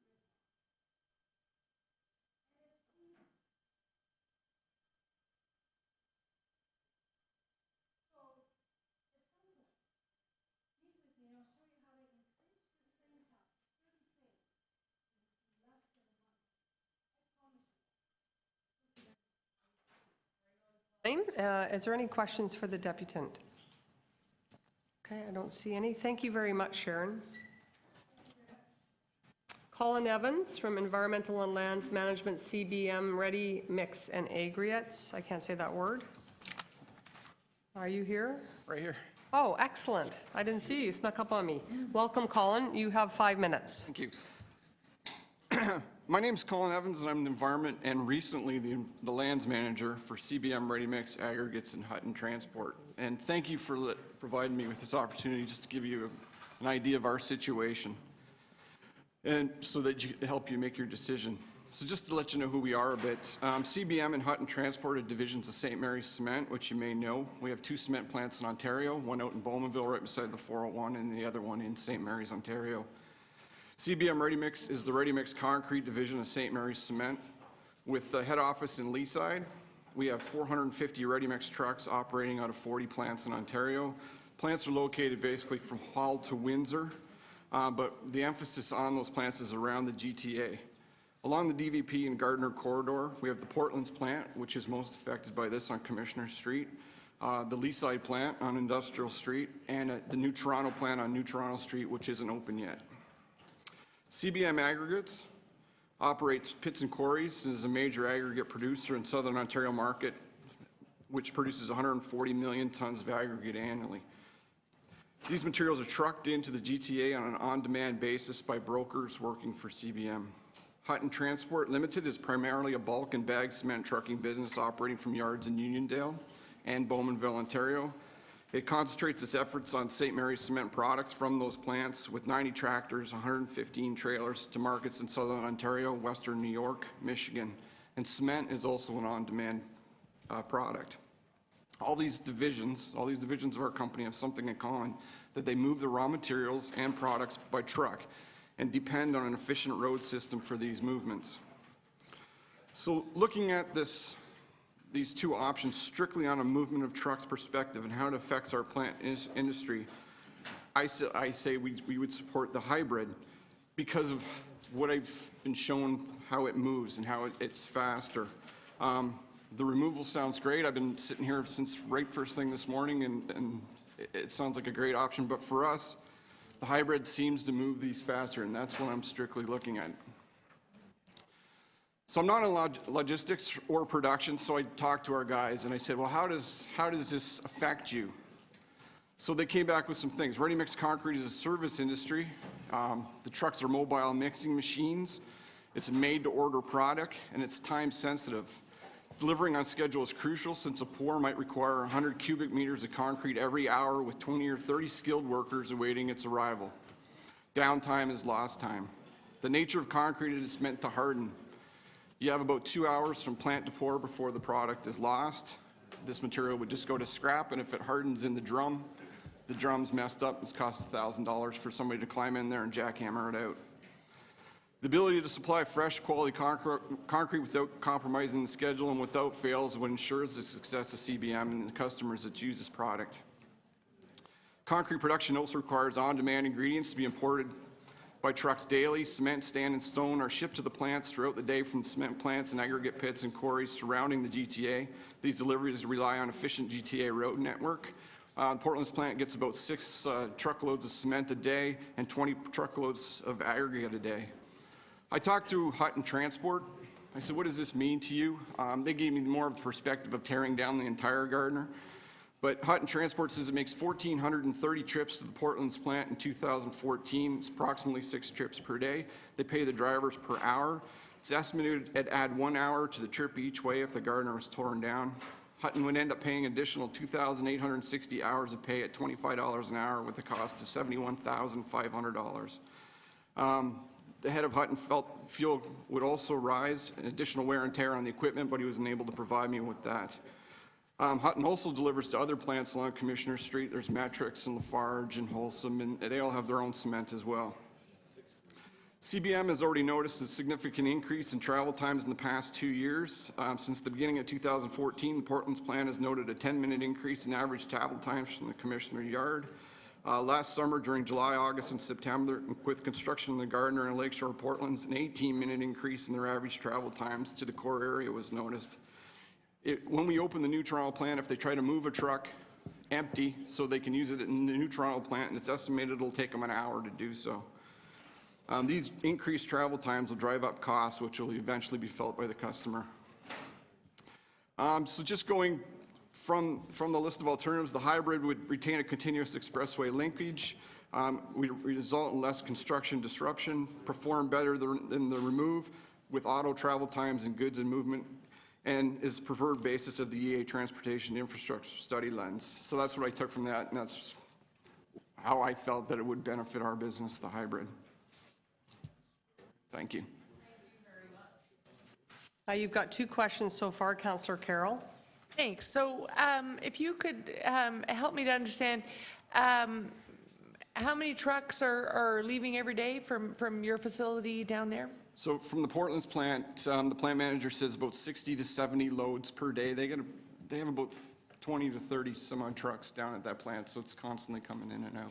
And how are they coming up and getting at the Lakeshore Gardiner system? What road do they come up? They would come out I was down there last week, so they were coming up the Carlaw to Lakeshore. They come up Carlaw. Yeah, Okay. so they were all backed up. It was all backed up the other day. It was us and Wholesome and Lafarge all on a line, trying to get out on the Lakeshore from there, because Right. Leslie is closed, right? Yeah, it's kind of hard to go by today's count right there at Carlaw, because you got the streetcar barns and some infrastructure work there.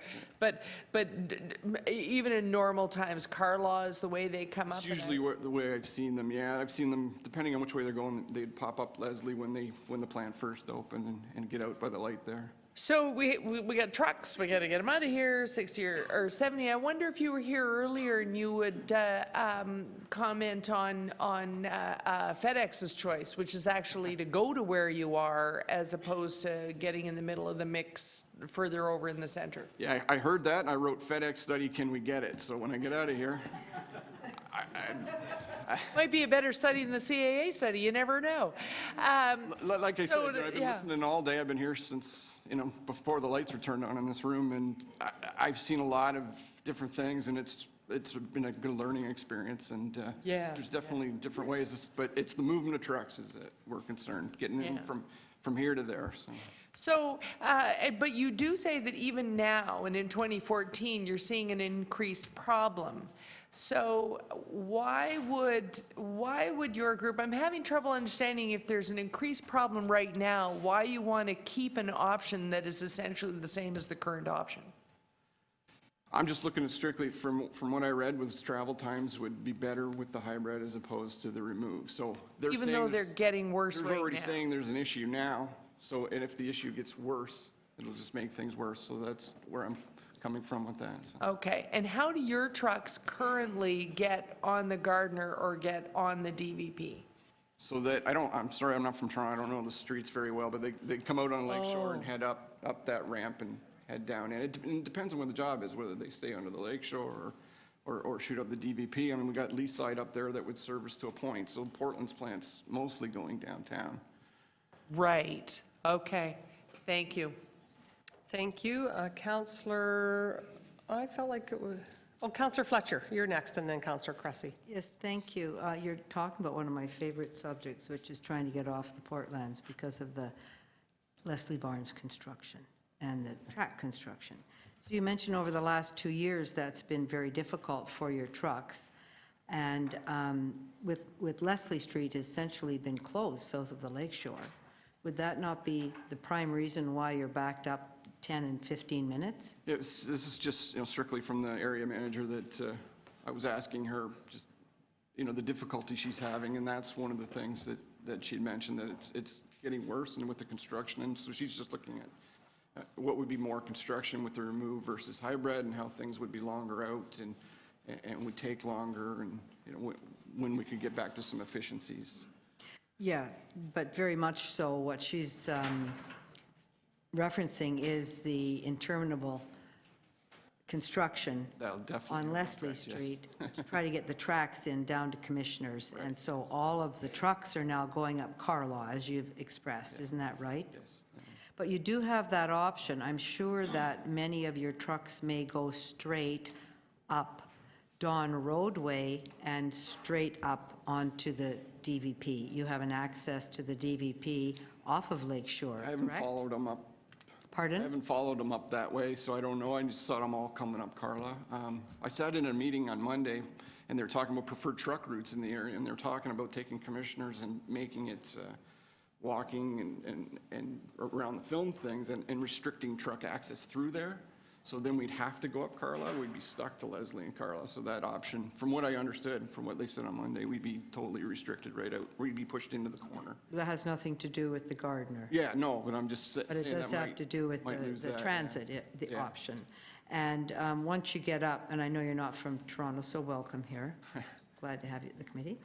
That going up Carlaw or going up Lake Shore, you still have to get to where your deliveries are. And most of those would be downtown or further up, somewhere off Bloor or up at the corridor on Yonge Street somewhere.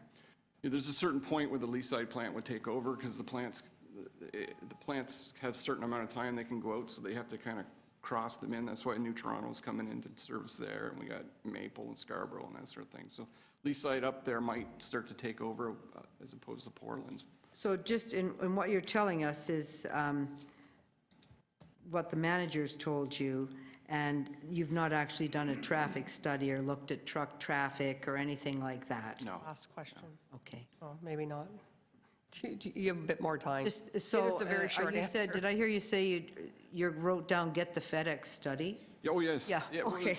Well, I heard that, because they're, from what I understand, they're just right down the street from us. Yes, they are. So I don't know if I can get it. They're right at Carlaw, right at It would Carlaw. definitely be something, and I heard the question about doing a study, and it's a great question. And we've just been kind of, I would say we're late to this.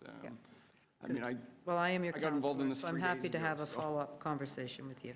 Counselor Cressy. Thank you, and I'll be brief. Thank you for coming down. So I know you mentioned off the top that movement of trucks is your concern as part of this discussion.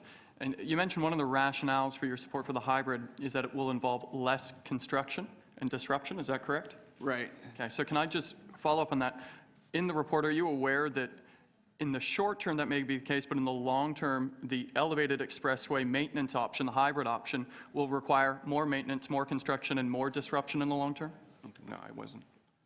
So does that concern you, that in the short term, this may be a year and a half instead of 4, but in the long term, this will actually have more disruption for your trucks? Definitely. Concerns me if it delays the movement of trucking. It Okay. definitely affects our. So in looking at this debate, I would encourage you to look at that piece. You also mentioned, in the context of movement of trucks being your concern, that travel times is a problem for you now, and that part of the rationale for the support was that this would save 3 to 5 minutes for 3% of commuters into the downtown. But are you aware that failing to invest in public transit now will likely increase travel times for vehicles in the long term? Does that concern you? Yeah, definitely. Yeah. So is your concern travel times today or in 20 years? What's concern, it's just travel times for that plant, trying to get the product. So, but is your concern for travel times for that plant, travel times in the next 5 years or travel times 20 years from now? I'm trying to understand on what basis the rationale for the hybrid is being made here. Is it a short-term or long-term concern? Well, the plant's got a 100-year lease, so it's going to be there a while, so it's whatever works best for that plant to be there, but it's year to year, day to day, if the plant starts not becoming profitable, then. So you've got a 100-year lease, we got a 100-year decision to make. I think we should both look at this a little longer. Get together Thank for you. the 100 Appreciate it. Okay, thank you very much, Colin. We're going to move to Brandon Quigley. Thanks. Oh, sorry, Councillor Moser has a question. Your trucks more have a question, Colin. GPS system? Pardon? Your trucks have a GPS system? Yes.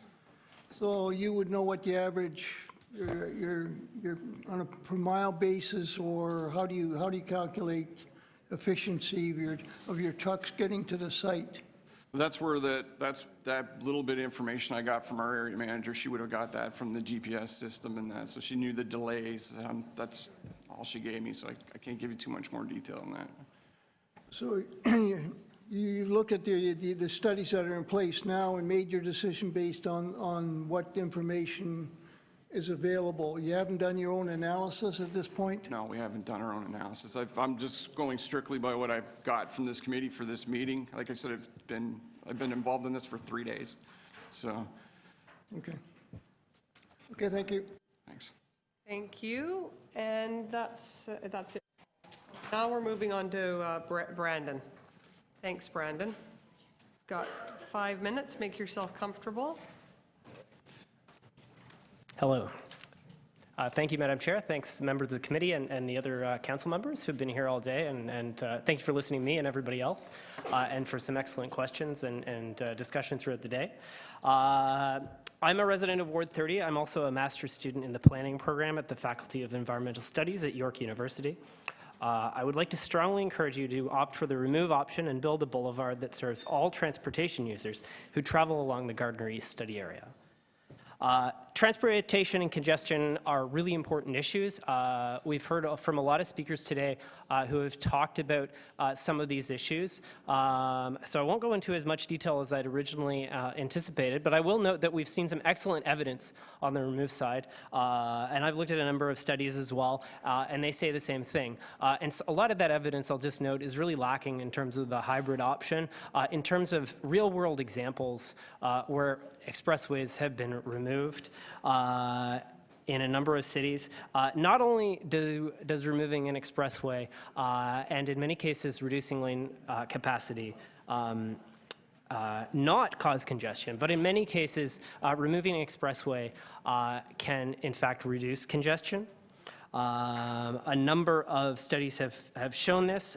One study done by the Seattle Department of Transportation showed that an expressway can actually increase congestion by funneling traffic into a single direct route rather than distributing it over a network. And Paul Bedford earlier today and Michael Kirkland did an excellent job of making some of those points. But I will encourage you to keep that in mind. There's a lot of obsession with an interest in some of the modeling studies, and those modeling studies in the past frequently are flawed. by their very nature. I will note as well there's a phenomenon called induced demand or traffic evaporation. Those terminologies do not appear in the EA, and I think that is an oversight because those are important and well-studied phenomenon that have been seen. So if the goal of the committee and council in general is to reduce congestion, we need a good, broad understanding of what that really means, and some of the studies that have looked at that. And then looking beyond the evidence, we can do some simple math, and we can see that 97 is higher than 3 in terms of the percentages of people who are using or taking other routes and other modes rather than the Gardiner East Expressway. And of course, we can spend the money that is saved on transit and real solutions that are much more cost-effective at reducing congestion. So beyond the transportation issues, the remove option, we've got an extra 2,000 jobs that it can create. And one thing that I do think is certainly in the EA report, but I would like to also address is environmental concerns. You can look at the EA report and you can see, for example, that in the remove option clearly shows less air pollution as a result of that. And not only that, but air pollution and other environmental effects that's identified in the EA, those have dollar values and costs associated with them. So we've heard a lot about the cost of congestion. We haven't heard a lot of costs about the environmental externalities of the hybrid option that increases environmental impacts versus the remove option, or really the boulevard option. And I would add as well, there's been some excellent studies done by Toronto Public Health that have shown the adverse health effects of living near a major roadway, particularly expressways, and some studies in neighborhoods, including Riverdale and Ward 30 where I live. And those have shown associations between pollutants and health effects. I do think Toronto Public Health, we've talked a little bit today about extending, having a little bit extra time to look at the issue, and one of those things that could be done, and I'd encourage the committee to do, is consider consulting Toronto Public Health on this issue. Has done some excellent research in this area. Also, just quickly note that NEA notes that the remove option can provide 52% tree canopy coverage versus 12% with the hybrid option. That's quite a difference between meeting or falling well short of the city's tree canopy coverage policy.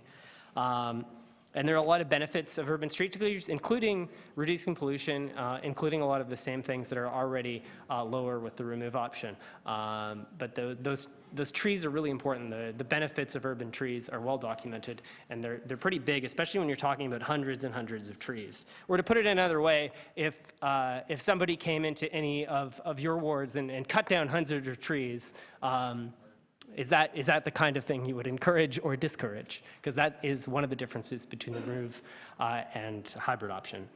Finally, my last seconds, I'll just say what we really want is a vision. Paul Bedford earlier today put forward a great vision. And from the city's official plan, I'll just quote from that quickly, we have to plan in next generation terms to move toward a more sustainable transportation system. I would encourage you to do this, to pay attention to the evidence, to remove the Gardiner East and replace it with a boulevard that everyone can enjoy. Thank you very much. All right, any questions? Councillor Fletcher. Thank you. Hi, Brendan.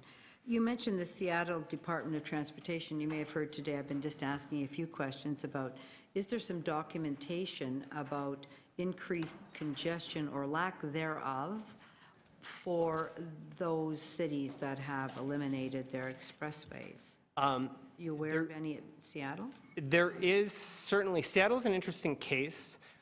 They did a really good report and some really good evidence in terms of expressways. They found there are a number of factors. Like you really do need, part of the reason I mentioned a broader vision is you do need a vision and a broader plan that doesn't just look at one area in isolation.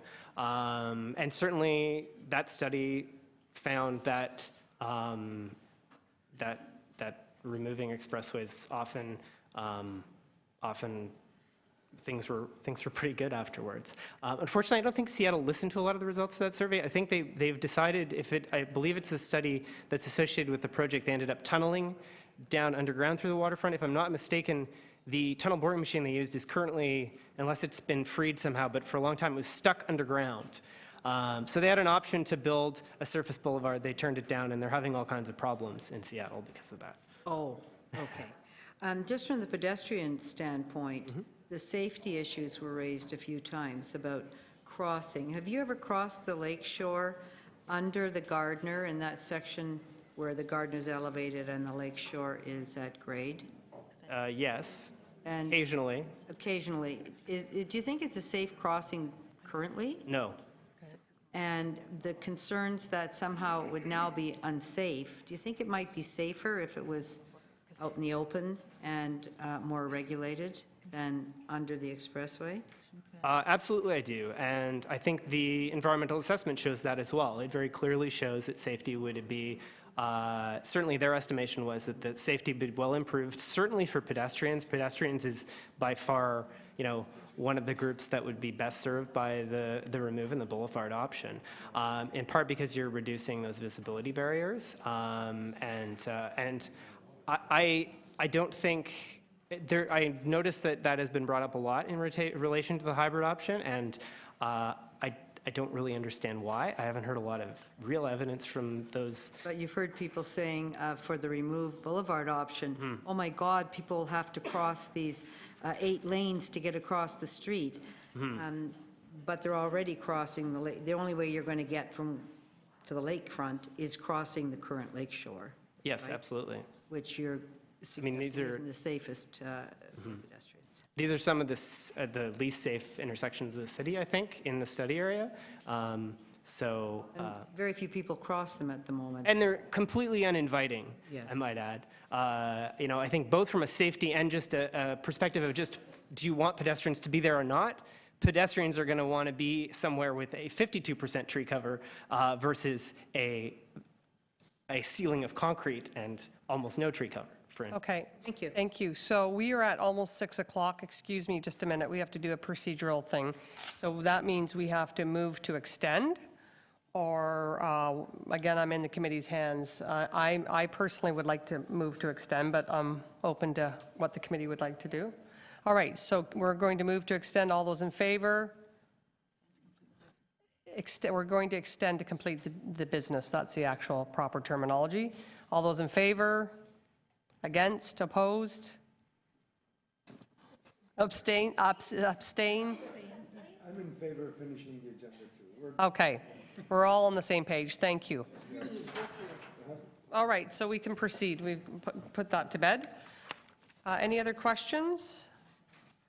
Councillor Holliday. I do. Thank you for your deputation, Mr. Quigley.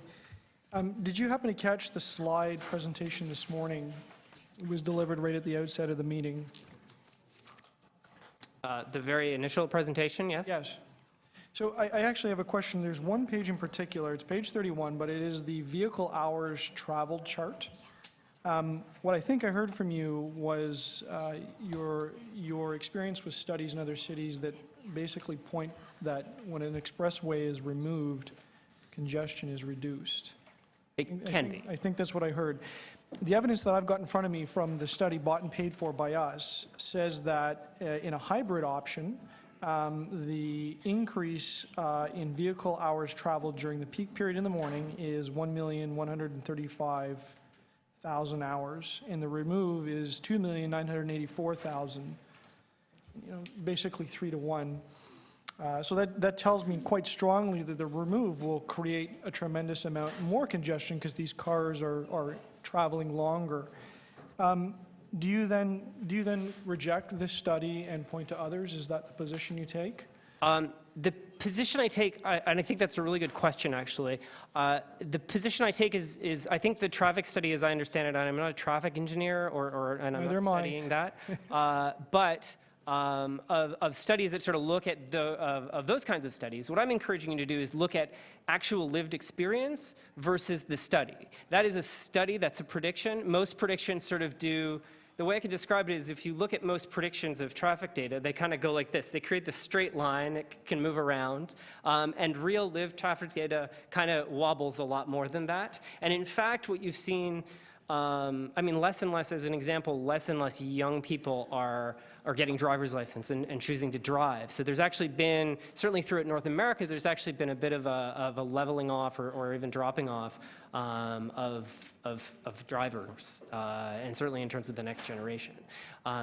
So I guess going back to your original question, essentially, I'd encourage you to not just look at a traffic prediction study, but also look at lived experience of other cities that have removed expressways. I think I mentioned briefly, people have talked about the hybrid option. Almost nobody points to one particular city or a few cities today. I don't think I've heard anybody, and I missed a few people, and said, this city removed their expressway and it was terrible. I haven't heard, unless I missed something, I don't think I've heard any deputant in favor of the hybrid option say that. So I think that's really telling. So look at both sides. Don't just look at, don't hold a traffic study as gospel. We've talked about a couple different traffic studies today in relation to this. Look at also, and give it at least equal weight, lived experience of cities Thank you. that have done it. The next speaker, thank you very much. Thank you. Thanks, Brandon. Next speaker is Gordon Morgan. Welcome, Gordon. You've got 5 minutes. Great. I'd like to thank the committee for their time this evening. My name is Gordon Morgan, and I'm a resident of the St. Lawrence neighborhood in Ward 28, and occasional user of the Gardiner Expressway. Fundamentally, I think the decision on the future of the Gardiner East comes down to two competing factors, automotive congestion on one side and city building on the other. I believe that the discussion so far has focused attention through the lens of the effects of congestion, and that in order to get this decision right, we must shift to what makes, shift this lens in order to, over to the side of what makes a city work. The hybrid option is predicated on the assumption that an extra $500 million spent on a 1.7 kilometer section of a Toronto highway excuse me, will increase mobility throughout the city to an extent that justifies the cost. First, I believe that assumption to be wrong. Second, this assumption fails to take into account what should be the most important consideration for all cities in the year 2015, which is livability. Since the 1980s, the cities considered most livable have also been the most successful at attracting new talent, business, and investment. The most successful cities in the world all thrive because they have people working and living within the core. As it turns out, the most successful cities in the world are also the most congested. They're congested because people there are not traveling back and forth from work into home, but choosing to live in or close by to the neighborhoods that they work in. This congestion is the envy of every other city throughout the world because its effect have a positive impact on both economic output and quality of life. One only has to look to Detroit for an example of a city that has tried to fight rather than embrace congestion. So if congestion is the new normal, and I think that we can all agree that it is, then what can we do to make sure that Toronto remains competitive as a leading city? First, any decisions made need to ensure that the city gets its most bang for their buck. There are limited funds available and a long list of infrastructure projects to finance. Removal of the eastern portion of the Gardiner Expressway not only unlocks valuable city land, approximately $100 to $150 million in revenue, could be generated from public land sales and development opportunities west of the Don River in the North Keating precinct, but it also reconnects growing neighborhoods like Corktown, St. Lawrence, which is the neighborhood that I live in, and the Distillery District to the wonderful development currently under construction or planned for the East Bayfront, the Canary District, West Don Lands, and the Portlands. Future revenue in the city, in the form of property taxes and economic activity, which will be considerably higher if the expressway is removed, cannot and should not be ignored when we're considering this decision. Second, the city must look to and find ways to finance alternative modes of transportation to get around the city. I believe that means allocating the available resources that we do have to development of transit, along with encouraging the development of neighborhoods where residents are not dependent on the car. Finally, the city should consider the changes that are taking place today and will continue to develop in the way that people are choosing to live and work. Some of the stakeholders that will facilitate these changes may not yet be part of the workforce and might not even be old enough to vote, but they'll nonetheless represent the very talent that this city will be fighting to attract and hold in the future. So in closing, I'd also like to mention that we should also be concerned about the urgency of this decision. The Gardiner in its current condition is a liability to the city. This committee and City Council have been tasked with making an infrastructure decision which will affect the city for the next 50 to 100 years. If this were 1915 and we were discussing infrastructure investments to serve the needs of a rapidly growing city, I might tell you that the most pressing need would be to increase the capacity of the city's horse stables. I would, of course, be very, very wrong, and I urge this committee and the City Council not to make a similar mistake. Thank you very much. Thank you. Any questions? All right, we're going to move. Thank you very much. We're going to move to our last speaker, John Quarterly.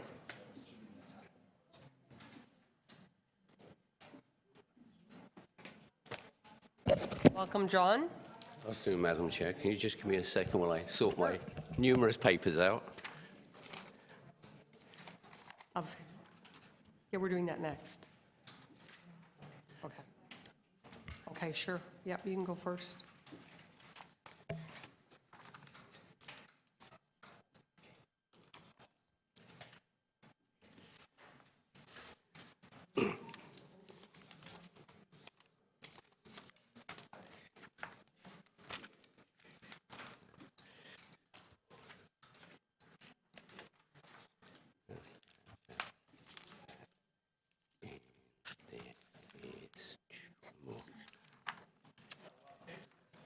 Yeah, I was up all night. Oh, yes, I'm glad you said that, Mr. Christie. Madam Chair. Yes, go ahead. Yes, no, may I, actually, I've got, what the heck is it? A couple of points of information.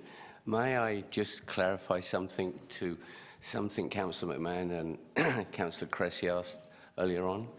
You can comment it in your, yeah, absolutely. You can as a point of information before I do my presentation. Unfortunately, the clerks are telling me no. Just weave it into your story there and. Yeah.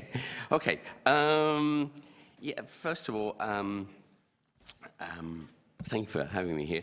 Now, I actually have a copy here, which is here, which I will show you, which is actually from base what the U of T have got the figures here.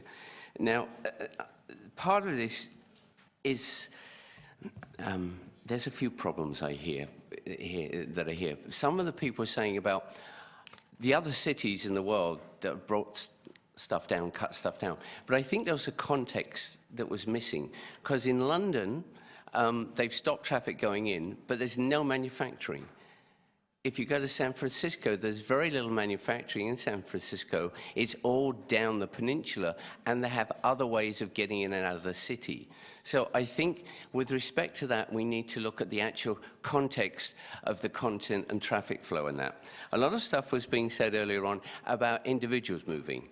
Now, a lot of the stuff is to do with the fact that, as the gentleman was talking this morning, more than one gentleman, about the commerce and industry, and we had a gentleman just now from Leaside that was talking who didn't know the area. Well, I know the area, and I know trucks go up and down, they go on the Don Valley. The same as the other, we've got a report here from Dal at PW4123 that are also complaining that if the Gardiner goes down, then it's going to be a problem to them.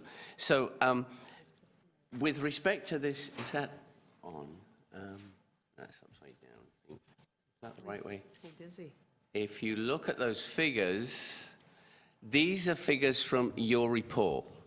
You're on about 1-2%, but there is, in this, there's a difference of 49,276 vehicles that are missed in the accounting. Because as they were saying this morning, and this is what the U of T did, there's no accounting for on. They only took the measurements from Kipling and the QEW from west to east and east to west. They didn't take account for numbers going on. Now, if you look down the side, you'll see pluses, and that's where cars are going on. So you actually end up with 25% of the westbound traffic is not accounted for, and there's 90% of the eastbound traffic which isn't accounted for, which comes out to a grand total of 49,000, well, nearly 50,000 vehicles per day on average that are missing from that report. The part of the problem I see here is a systemic plan problem with people aren't linking the whole city with what's going on with the Gardiner, with the whole thing. Jane Pitford, when she ran for the office, she canvassed the whole city, and most people didn't want it. With respect to your two questions, which was about vehicles, a car that's moving at constant speed is burning less CO2. And particulates that come out of exhaust cause pollution, which then that pollution, though somebody else mentioned about trees, that pollution also goes on trees. But with respect to climate change, global warming, you've got to remember that the world doesn't work on money on development. The problem, I've been studying global warming, climate change, atmospheric conditions for 2 years. We are in a really bad state. And if we start carrying on overdevelopment without really looking at what needs to be done, we're going to end up by completely ruining the world, and we're not far off that, because there's a great big lag thing going on. The Hadley Cell, the movement to the equator, that big thing we had that was Jane out by Australia, that was caused by all this stuff. And this is stuff that nobody's waking up to because it doesn't really affect Canada. And this is stuff we've got to look at it for stuff like that. So the thing that came up earlier on was you were on about where is it? FedEx. Well, FedEx is totally irrelevant because they can go anywhere because they don't have to go from somewhere to somewhere. They're starting at more or less the hub. So that's something that I think we need to look at. With respect to, I lost my train of thought here, sorry. Fortunately, we have to wrap up there. I know, I realize that. But I think if I might just finish in a sentence, what we need to do, we've got to get rid of cars off the road, but we need to make a planning decision that's going to take into account nature and human beings, not just developers. Thank you. Thank you. Any questions? I see none. Thank you very much, John. I will give this all, and you really should look at this because this is very important for the traffic. John, if you give it to the clerk, she'll distribute it for you, because that's the right way to go. Okay, that brings us to the end of our speakers list. Thank you. It's 10 after 6. We voted to extend, and I want to just thank the deputants. A lot of them have left the building because it's been a very long day, but I have to say they were really impressive, the presentations, the comments, very informed, clearly a lot of work was invested in the presentations we've heard today, and they're really stimulating and interesting from the various perspectives. So I want to just, on behalf of the committee, thank the deputants for their presentations, because they were excellent. We are now going to move to the next portion of our meeting, which is questions. So councillors will now have a chance to ask staff questions based on the presentation and the report. And so Councillor Davis has asked to go first, so she's up. Thank you. I've got 4, if I can do them succinctly. Looking at the grid that was used to evaluate the matrix, the evaluation matrix, as I look through them all, it looks to me, and these are from page whatever it is in the study, they're not numbered, but all the way to the end, you go through all of the things that are in the matrix. I think there's 60, and it concludes the study goals at the end that alternative 1, which is the boulevard model, and maybe we should just keep calling it the boulevard model, which is what you have in brackets, but the boulevard model is the preferred option for meeting the study goals, correct? Who's answering? Your study. Sure. Well, again, the summary is intended to present the various key trade-offs, and I only have 5 minutes. My question was, in your conclusion, under study goals achieved, alternative 1 is the preferred, you identified as the preferred option, correct? The remove option satisfies 3 of the 4 goals more than the hybrid alternative. Okay. In fact, it says this transformation option yields substantial benefits to the eastern waterfront in terms of environmental quality, city building, and development compatibility. Local benefits are considerably greater than under any other alternative, while lifestyle costs are also life cycle costs are also less. Negative impacts are primarily related to slightly longer auto travel times for those continuing to choose this form of transportation. So for those reasons and others that are set out, this is the preferred alternative at the conclusion of the study. Correct? We did not make a preferred conclusion. Again, we identified that the preference for a hybrid alternative is with respect to the transportation infrastructure lens, and the other 3 lenses were preferred with respect to hybrid. So if you look closely. Or, sorry, remove. So if you look on page, which is right before the conclusion, I wish these had been numbered, where you summarize all of them. There are 7 criteria under transportation infrastructure, and you're saying that, and the conclusions are based on city building versus transportation is basically being posed as the decision point. And you rely on transportation and infrastructure as kind of the key critical factors that give preference to the hybrid model. But when I look on that page, there are 7 factors: automobiles, transit, pedestrian, cycling, movement of goods, etc. The boulevard model achieves 4 out of 7 on the transportation side. Is that correct? As being preferred. Correct. And the hybrid gets 5 out of 7. So the only difference in terms of preferred options using these criteria for the transportation side is 1 out of 7. Is that correct? If you were to consider all of those criteria as equally important, yes. Well, how else am I supposed to do that? They're not Well- weighted. Nothing's been weighted. So on the transportation criteria, the boulevard achieves 4 out of 7 and the hybrid 5 out of 7. That minor difference. And then on everything else, on urban design, 4 out of 4 preferred for the boulevard model, 2 out of 3 on both environment and economics. On the face of it, to me, it looks very clear that the boulevard option was the preferred option coming out of your evaluation here. Is there a question? No, I think I would say, why would you not agree? Why would you not agree? Maybe I won't, it just, to me, is so evident based on this criteria.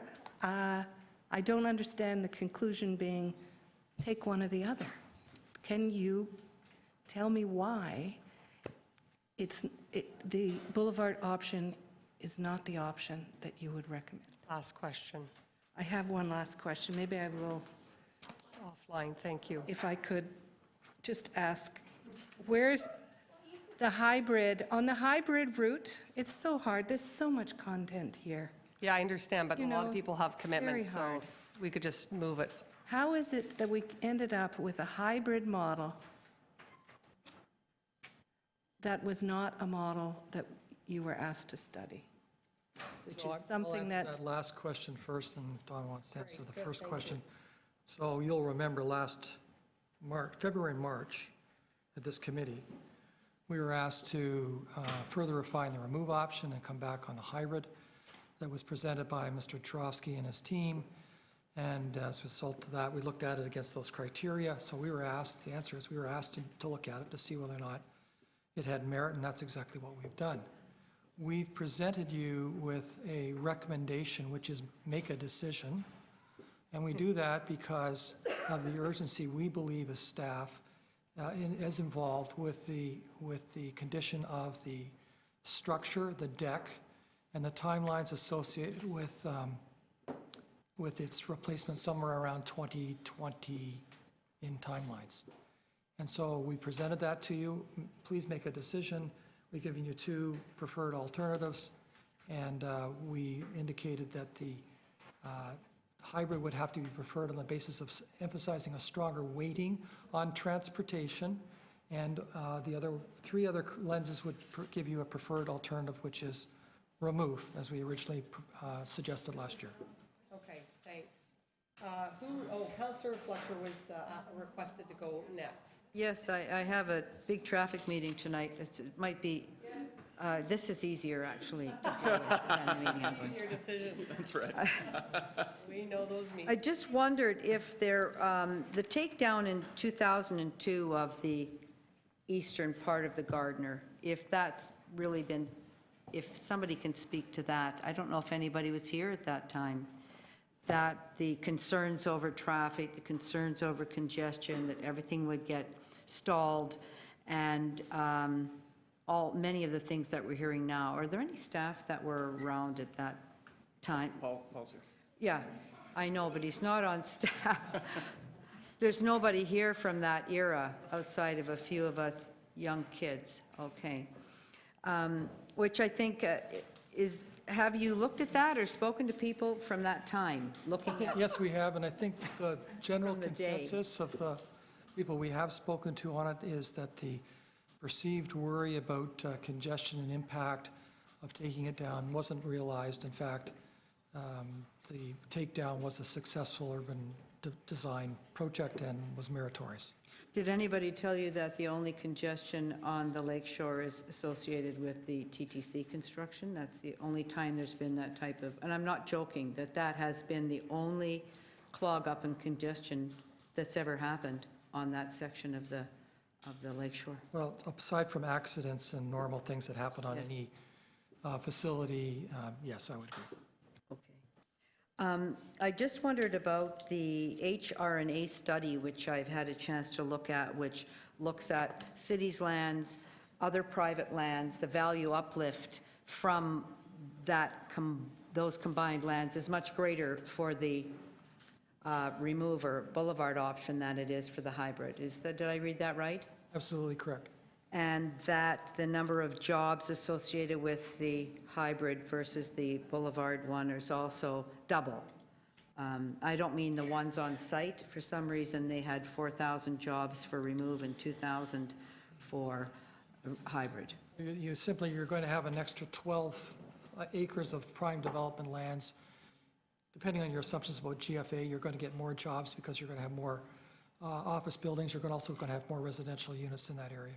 Can we just add up the number of acres then that are west of the river, city acres and privately owned within this area, Jarvis to the river?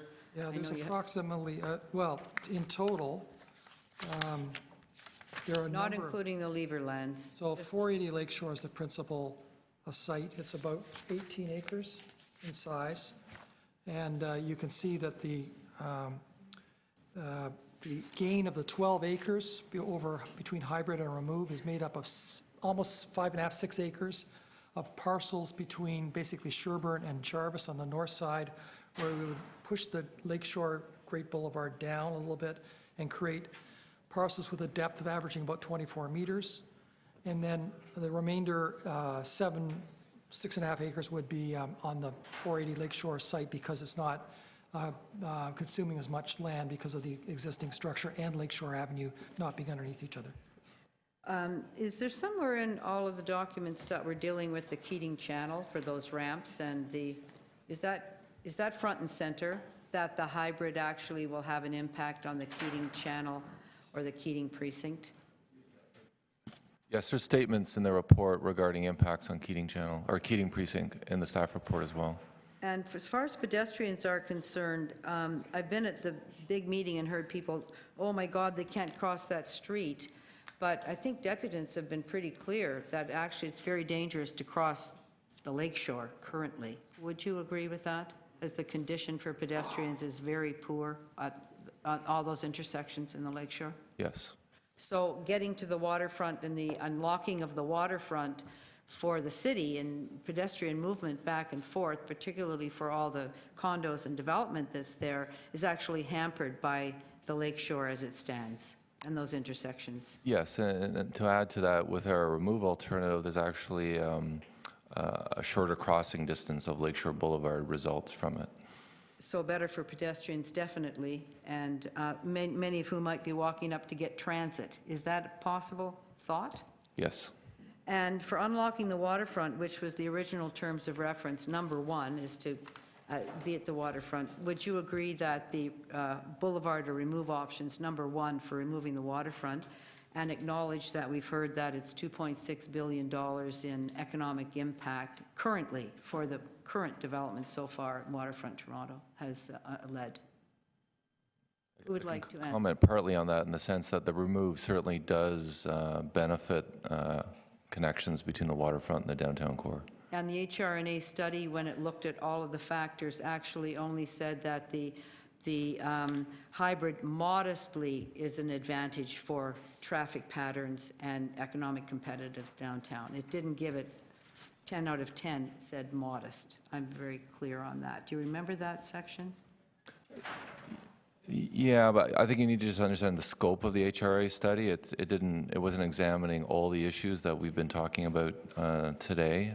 It's focused on opportunities for economic development, but didn't necessarily capture benefits that might accrue through better connection between the waterfront and the city. Did you hear the FedEx numbers? Have you seen their report that was talked about here? The FedEx report, up or down, that they said they don't care, it doesn't matter to them either way, as a pretty major transportation corporation. Have you seen their study? I have not seen their study, but I heard the deputation. Yeah. You'd be interested in that, though, I'm sure. Thank you. Thank you, Chair. A couple of questions. I'll be specific to move along of clarification. From the presentation this morning from our acting city manager, page 6, I'm trying to understand how many commuters will be impacted. And so I notice on page 6, I see the number of 4,500, whereas on page 7, I notice the 3% of all commuters, and that's 5,200 trips. So how many cars are impacted by the remove option during peak hour? Answer that. So in our model, there's 70,500 trips within the transportation study area. Not all of those trips necessarily are commuter trips. Some of those trips are what we would call internal trips within the study area. So what's the number? I'm sorry, I have a lot of questions in 5 minutes. Right. So we can't say specifically exactly how many commuters are affected, but what we can tell you, and the travel time numbers that we presented earlier today, hours traveled, so that there is diversion onto the other streets. Yep. So potentially other commuters other than those just using the corridor are potentially The average vehicle occupancy will be about 1.1, so 11 people in 10 cars, so it's not different the number of cars. So that on page 7 where it says 3% of all auto commuter trips, 5,200, is that the number I should be referencing in terms of how many trips will be impacted? Just trying to understand what's in the chart here. Is that the number I should be referencing? Well, certainly those who use the Gardiner today, which that number reflects, are the group that's most affected by the 5,200. Correct. Thank you. Sorry, I'm just trying to, I got a lot of questions. Sorry, it's only a half answer, though, in the sense that there is diversion onto the other streets, and users of those other streets are also potentially affected, but certainly to a less extent. Wonderful, thank you. On page 8, so from 1975, this is the chart showing that since 1975, there has been an increase in the number of people using GO, TTC, walking, and cycling, but a relatively static, well, it's been static with the number of people driving. Is that as a percentage or as a number? So is it as a percentage the number of people driving has stayed the same, or the number? It's a number. Okay, so the number of commutes into the downtown using the TTC, using GO, walking and cycling has gone up, whereas driving has not for 40 years. Because road space hasn't expanded. Correct. Well, that's because we're a growing city. In terms of travel times, I just want to get clarity on this. So on page 16, we note that the additional travel time is 3 to 5 minutes for that 3% of commuters, whereas previously it was 5 to 10 minutes. What has changed? Right, and again, those times are for the select origin destination points that we reported on. So what has changed is the results of the optimization work that was undertaken for the remove alternative that involved modifications to the signal timing as well as intersection level changes. Okay, that's helpful. Did we look at what the impact on traffic will be in the future if we go with the hybrid option without investing in public transit? Have we looked at that? We did previously, we didn't model the hybrid without new transit. I can tell you though, previously, last year, for the other alternatives, we did model no new transit with the exception of no GO, or kept the GO transit improvements in, didn't include the other big, large transit improvements, and all the alternatives resulted in similar increases of travel times. Let me come to cost very quickly. I'm conscious of time. So on page 38, so 919 million versus 461 million. That's what we're talking about for the hybrid versus the remove. Correct. And that's for capital and operating? Page 38. 919 versus 461 for capital and operating? Yes. Okay, thank you. And then, so page 39 talks about costs for the 100-year life cycle, 336 versus 240. What is that in addition to page 38's numbers? No. So the first page is the full Gotcha. 2012 dollars, Okay. as if you spent them. Yep. And it's now, so if you spend in the 100 years, it's 10 cents on the dollar, right? So you back it out using 4% discount rates and net present value. And I'll ask two quick questions and try to do this fast. What is the cost of the Waterfront East LRT as it's currently envisioned? A set of figures that we've shared with council is about 520, if I'm remembering, 525. 525. And the savings and capital and operating of the remove versus the hybrid is how much? There's a little apples and oranges in it, but it's very close. Very close. Final question. What was the last year that the City of Toronto built an elevated expressway?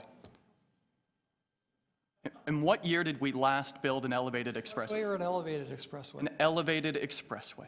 I think this is our only elevated expressway, and the last year would have been 1965. 1965. If we were starting from a blank canvas, would city staff recommend building an elevated expressway, considering we haven't done it since 1965? I'm sure that if you asked us to be back in that time, we might have. If we're now, today, we probably wouldn't have. Okay. Rapid fire questions. Good work.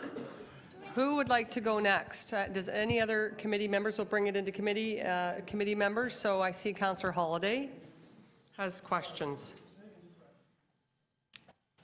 Can we empirically sum up the difference in the two plans west of Cherry Street in terms of potential development, features, anything west of Cherry? I'll try and I'll let Don come in on top. On the land side? On the land side, yeah. 5.5 extra acres of development lands, which will be on the north side of the new Grand Boulevard beside the railway corridor. Okay, so those are the little thin wedge at the end. What can be put into those, given it's against a rail track? And it's awfully thin. Quite a lot, so the dimension, average dimension is 24 meters. It goes from 35 down to 15. If you look at the One York site, it's narrower than the average. Okay. Over at Keating Precinct, I see two maps. They show two sort of basic visions. We've got a Keating Precinct plan that I read in here includes assumptions on the current position of the Gardiner Expressway. What would it take to see an iteration of the Keating Precinct plan under each of these scenarios and get a bit of tabular data about the number of buildings, types of buildings, land use, that sort of thing? What would it take? Yeah, have we, excuse me, I'm losing my voice. Have we got that? We have a rough level estimate of that. We've included that in our analysis. There's a second exercise, which would be post a decision by council and doing detailed design. So we'd look exactly at the issues of how it impacts adjacent lands, and we'd refine it over the next 6 months. Because we've got high level on the number of acres differences. Yes. But what are we talking about? So the Gardiner swings down close to Lakeshore Boulevard. What's the difference? Is it a dozen buildings? 7 acre difference. And how many buildings is that? A dozen, 6, Well, 5? it's really parcels you're looking at, Okay, not specific buildings, because nobody's really designed the buildings yet. okay. I'm going to switch channels quickly. We talk about construction, and I know, or I'd heard about different construction technologies to replace the deck, and the hybrid option requires that we replace the deck towards Jarvis. And one of the discussions was prefabricated deck sections and other things that may come up through an RFP. Does the cost estimates take into account other possible things that may come forward in 2015? And does it springboard off any work that we're doing on other pieces of the Gardiner where we may find efficiencies, we may have a plant set up, all sorts of economies of scale with those technologies? Through the chair, so far as our report last year, as you recall, in terms of the rehabilitation of the Gardiner, looking at the maintained, that was pretty much the approach that was recommended and approved by council using this accelerated approach. If council, irrespective of the decision made by council, it would be our proposal that we would be using this accelerated approach. So for example, if you were to decide on the remove, we would be using the very similar approach, basically saw cutting into those sections and removing them no differently than we would with the existing rest of the section. Similarly, on the hybrid, we would be using the very same approach, removing existing deck and girders and replacing them with prefabricated units. Now, the prefabricated units I thought were more expensive at this point in time. Through the chair, yes, that they would be, but there's a greater saving over the longer term, so that there's no need for recoding of the girders over time. So there's an initial upfront lift in terms of cost, but there's a net saving over the longer term. So capital's higher due to the construction type, but the long term is reduced. Okay, got that. Over about traffic volumes, University of Toronto has presented some different numbers from us. From what we've got in our staff report, they've implied that they're looking at additions to the highway on the ramps between the study points and the downtown core. Do you have a comment on the merits of those? Are they something that we should be having a look at, although they're different from yours? Yeah, I've never understand that criticism. You know, our model assumes vehicles coming onto the road network throughout the corridor. We've used the same model, Paramix model, that so there's similarities there. We rely on the regional demand generated by the ME model that the city maintains. So I'm not understanding that criticism. Okay. And the last question, can you discuss the difference in the park space, the area of park, in both Keating precinct plans and both of the options? Because I see a significant amount of green space, albeit slightly different quality, because one involves a Gardiner Expressway elevated section that comes close to the lakefront, but it looks like it still maintains a path and a linkage along that space. Both options involve a multi-use pathway running along the north side of Lakeshore Boulevard, extending as far as Yonge. So from that regards, there's similarities, but there is public realm space created through the narrowing of the boulevard option that create other public realm opportunities. Okay, thank you. All right, thank you. Councillor McMahon. Thank you very much. So this is a question about the greenhouse gas emissions. So on your one slide, it says there's a 12% decrease with the remove option. Can anyone tell me where that came from, or what all that encompasses? Sure. I would like to comment. There has been a few statements today about congested traffic and its relation, comparison to free-flowing traffic, and that statement is generally true. That if we're looking at same volumes of traffic that moves, flows through, would have less emissions than congestion traffic. However, the way in which we've done the modeling, the air quality modeling, and this is modeling using approaches that were endorsed by the Ministry of Environment and Climate Change, as well as city health. And so we undertook a modeling exercise, looked at greenhouse gas emissions as well as air emissions at a regional scale. And as a result of that modeling, similar emission levels between the hybrid and the remove with respect to regional air emissions, but with respect to greenhouse gas emissions, our model is showing a 12% reduction in greenhouse gas emissions. And again, the reason for that is the longer vehicle kilometers traveled with respect to the hybrid alternative. So the Gardiner is attracting more vehicles into the downtown, and it's also since it results in shorter travel times, people are essentially driving out of their way to use the Gardiner because it results in shorter travel time. And as a result of those increase in vehicle kilometers traveled, we see higher greenhouse gas emissions. And does that factor in the potential for more tree canopy coverage with the boulevard option? Not at all. So that would be additional benefits. So they could be treated as carbon offsets, the additional trees that would be planted within the boulevard. So that would be an additional benefit that hasn't been captured in that 12% reduction in greenhouse gas emissions that we And do you agree with the one deputant who said 52% tree canopy coverage potential could be realized with the remove versus 12 for hybrid? I believe those numbers are correct, yes. Okay, great. Now on to finances. Has anyone thought about how we're going to fund this, the hybrid? Yes, we have. Your bank account? So, Rob, do you want to? Through you, Madam Speaker, or Madam Chair. So, as the report puts out, there's a number of things that we'll need to look at. It is a big number, the whole program. We're going to be looking at development charges. We're going to be looking at development sites around that's freed up depending on the option that's looked at. I can't come up with an answer today how we're going to fund that. It'll be a combination of things depending on the option taken, chosen ultimately by council, and it's going to take some time for us to work on that. Are road tolls in the consideration? Through you, Madam Chair, we don't have any direction to look at tolls. I think that's a specific new revenue tool. If council gives us that direction, we would look at that. But offhand, we would not be looking at tolls at this point. It is something, though, that is in the back of our minds, I guess, for the future.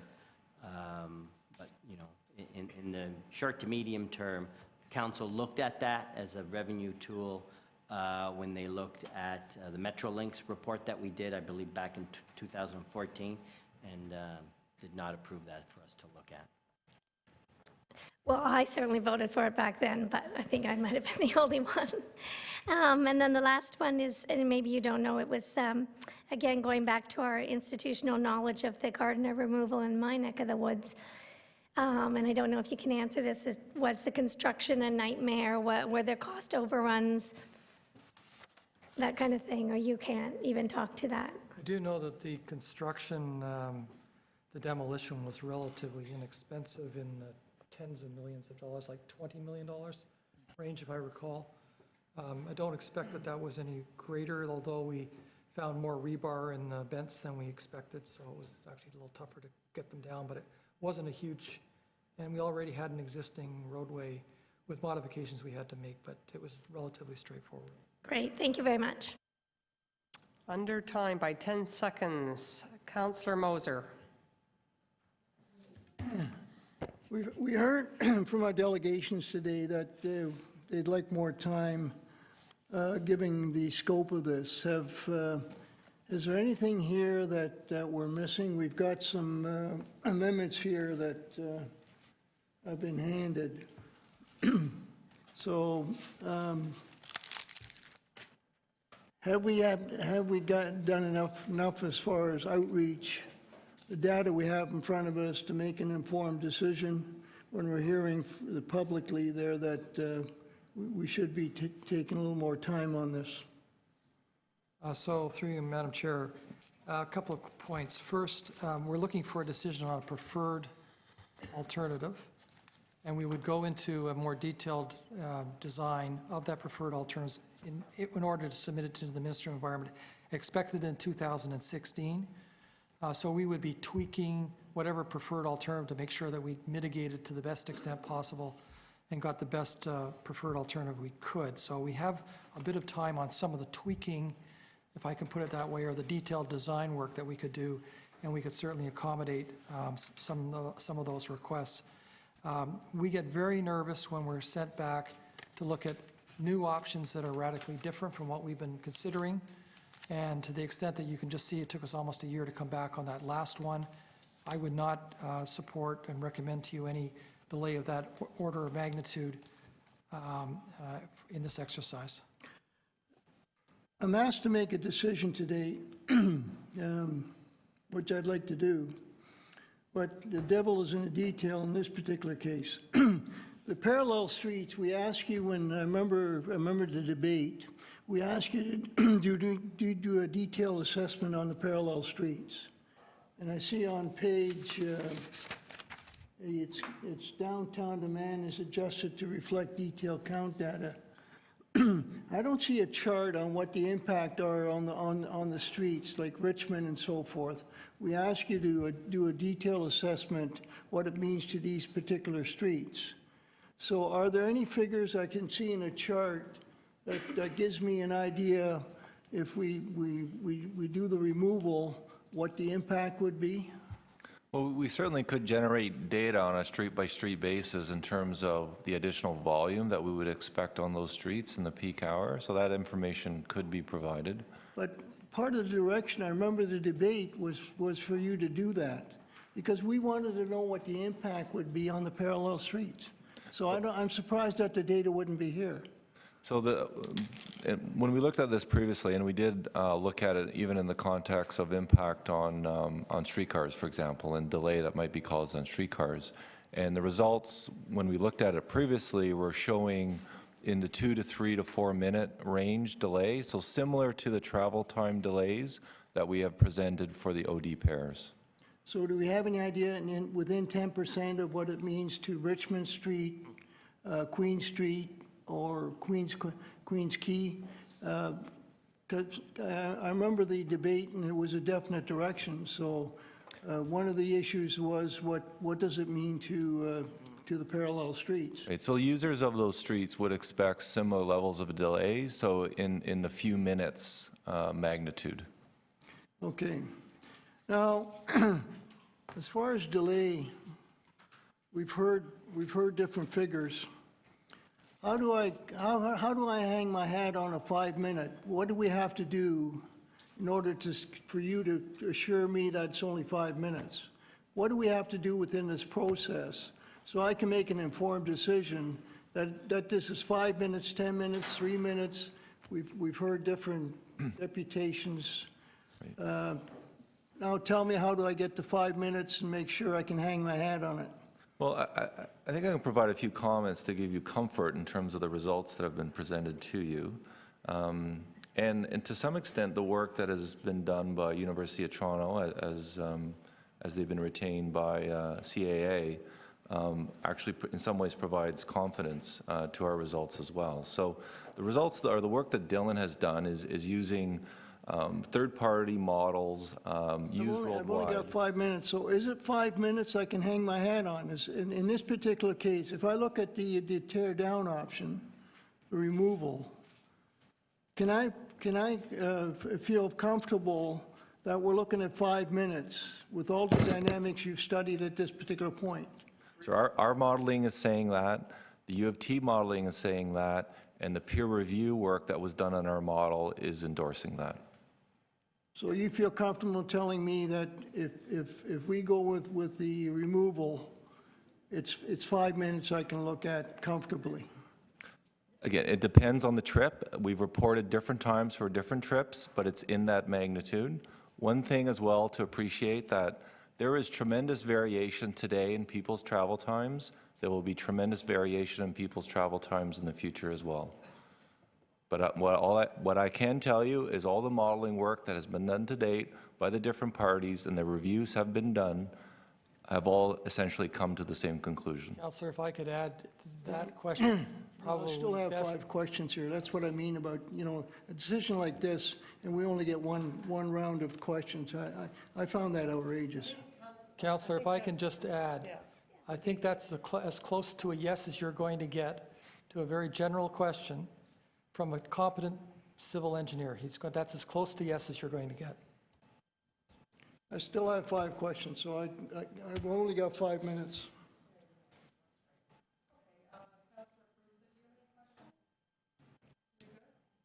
Actually, I do have a couple of questions I'd like to ask. Am I last? Is that the order of it here? Yeah. Okay. Good. Just remind me, take me back a little bit. When we asked you to go out and take a look at this matter, we actually defined the scope for you, correct? Yes. Okay, so we basically said, look, we want you to look at at these scenarios? Maintaining it, taking it down, or rebuilding it in some other format? If you're going back to the original scope of the study, it was defined in the original terms of reference to some extent, but those general groupings of alternatives evolved through the preparation of the terms of reference. Okay. So basically, through that evolution and through that work, you basically were limited at the end of the day to basically looking at those three specific alternatives. For example, did you look at burying it? We did, yes. And? Well, the original screening of that showed a very high cost with that alternative, as well as structural or engineering challenges. The tunnel was deemed, for this application, for the section of East Gardiner, not to be a viable alternative. So how extensively would you have looked at that, other than the cost and the fact that you were going underwater? Well, I think the challenges with a tunnel are very obvious. One of the biggest issues You were going is, underwater, yeah. well, one of the largest issues associated with a tunnel with this section is that it's relatively short. So for most of its length, we would have long sections of open cut to get down to the depth and then back up to an elevated expressway. So we weren't going from... So it was a bit of a sort of a construction challenge? Is that what it is? Again, it's technically achievable. It's just a question of whether it makes sense in this application, given the cost that would be associated with a tunnel. And what did you cost that out at? I think it was in the order of $2 billion off the top of my head. So 2.5 billion. When we did it initially. Ron, I'm sorry, but I'm asking them, right? Because we've obviously done this work lots of times, right? I'll ask you later, okay? For sure. Well, you and I will sit down and have a heart-to-heart about this at some other point, right? Okay, sure. Love the bonding. Can I get my 20 seconds back? Okay, because he just threw me completely for a loop. So you're saying you basically, it was a bit of a construction feat, and the cost of it were going to be $2 billion as opposed to the hybrid, which is about $1 billion or more or less, right? Yeah, $2 to $2.5 billion was the cost estimate. 2.5. Okay, and as part of that, would you have also looked at the options that you would have had above ground in that particular scenario? We did, yes. And those costs reflected those opportunities or no? Yes, we did cost. One of our options was a replace alternative, so a rebuild of the Gardiner Expressway, and we also... I mean, if now, for example, you have no structure, you have no road above, would you have looked at scenarios where that acreage of either road space or either at ground road space or at ground level or above ground, in terms of development potential, what those lands might otherwise be worth, were those factored into that $2 billion cost or no? No, that's just the construction cost of the tunnel. So you would have looked at just the construction cost, the tunnel, and then the fact that you got 2 kilometers of basically vacant land above, you wouldn't have converted that to any monetary value. Well, certainly that exercise could be done, but again, I want to make clear that given the nature of this section of the corridor, we can't, most of the section of the tunnel is not buried. Yeah, I know, it's my chance to ask a question, remember? Yeah. Okay, so you wouldn't have looked at that. So basically, in the end, under the basically the terms of reference that we commissioned your work, these are the 3 alternatives that you basically are required to provide to us. And sort of a general costing of those alternatives, because your costing can't be that detailed, correct? That's correct. They were costed at a conceptual level. Right, so much of it really guesswork in a sense, right? So you sort of convert today's dollars, construction techniques and so on, but not that you would have gone out to the marketplace and said, listen, by the way, folks, we're going to build this, how much is this ramp going to cost us? And what are and, you know, show them the details of it and, you know, how deep the foundations would be and what you need to remove to build it and all of those things, so that somebody could actually sharpen their pencil and say, this is what we would be able to provide you this for. Right. The costing was done by a costing engineer who has experience in costing major infrastructure projects. It's higher level costing. It shows relative magnitude differences. Right, so they would be writing general formulas in a program that says, this based on our experience and based on other places where we might have done this work, this is what we would expect something like this to come in at if we actually went to the marketplace. To some extent, yes. Thank you.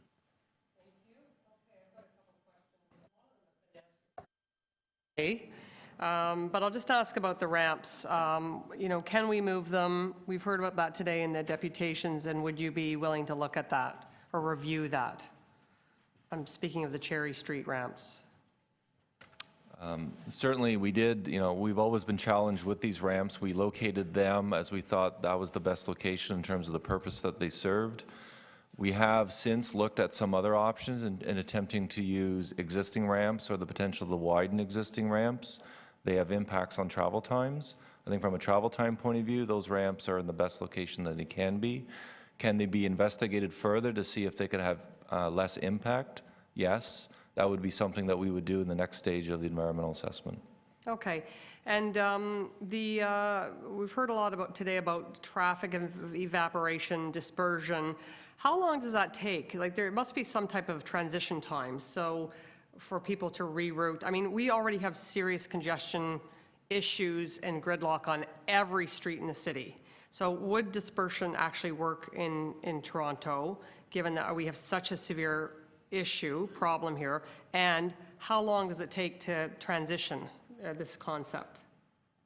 I don't think anybody knows for certain how long it takes. It would occur over a period of time. There would certainly be announcements to the public about the change, and people would start to make live-work decisions regarding those announcements.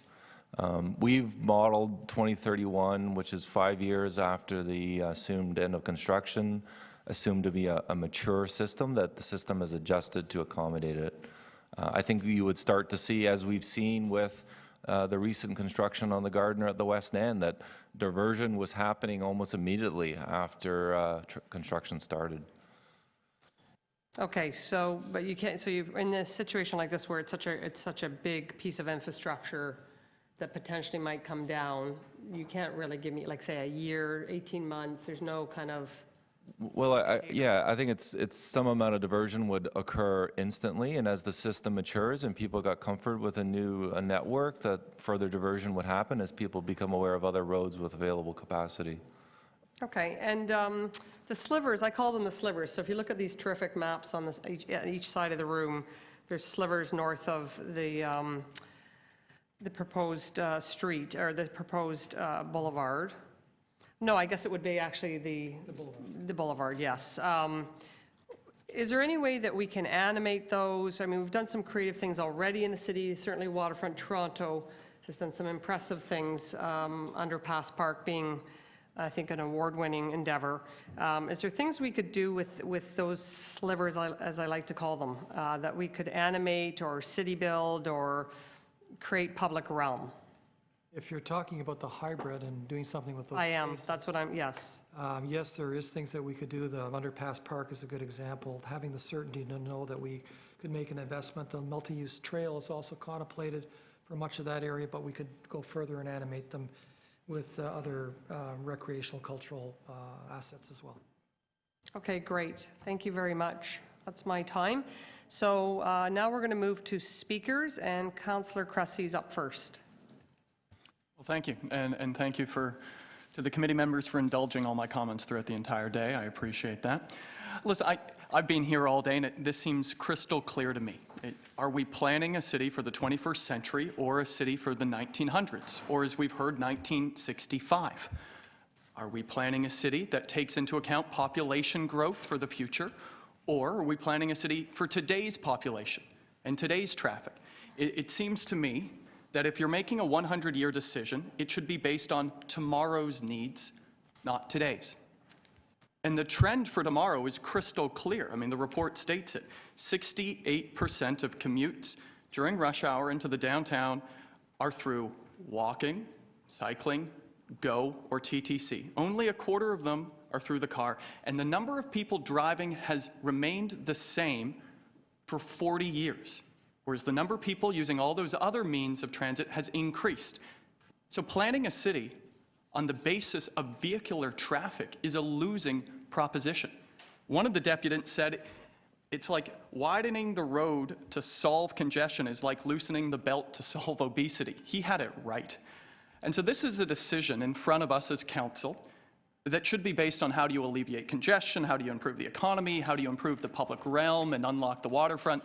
And on all those bases, it seems to me that we have a crystal clear option and a preferred option, I would say, in front of us. It's a cheaper option, it's a better investment, it still unleashes Unilever, as we've heard.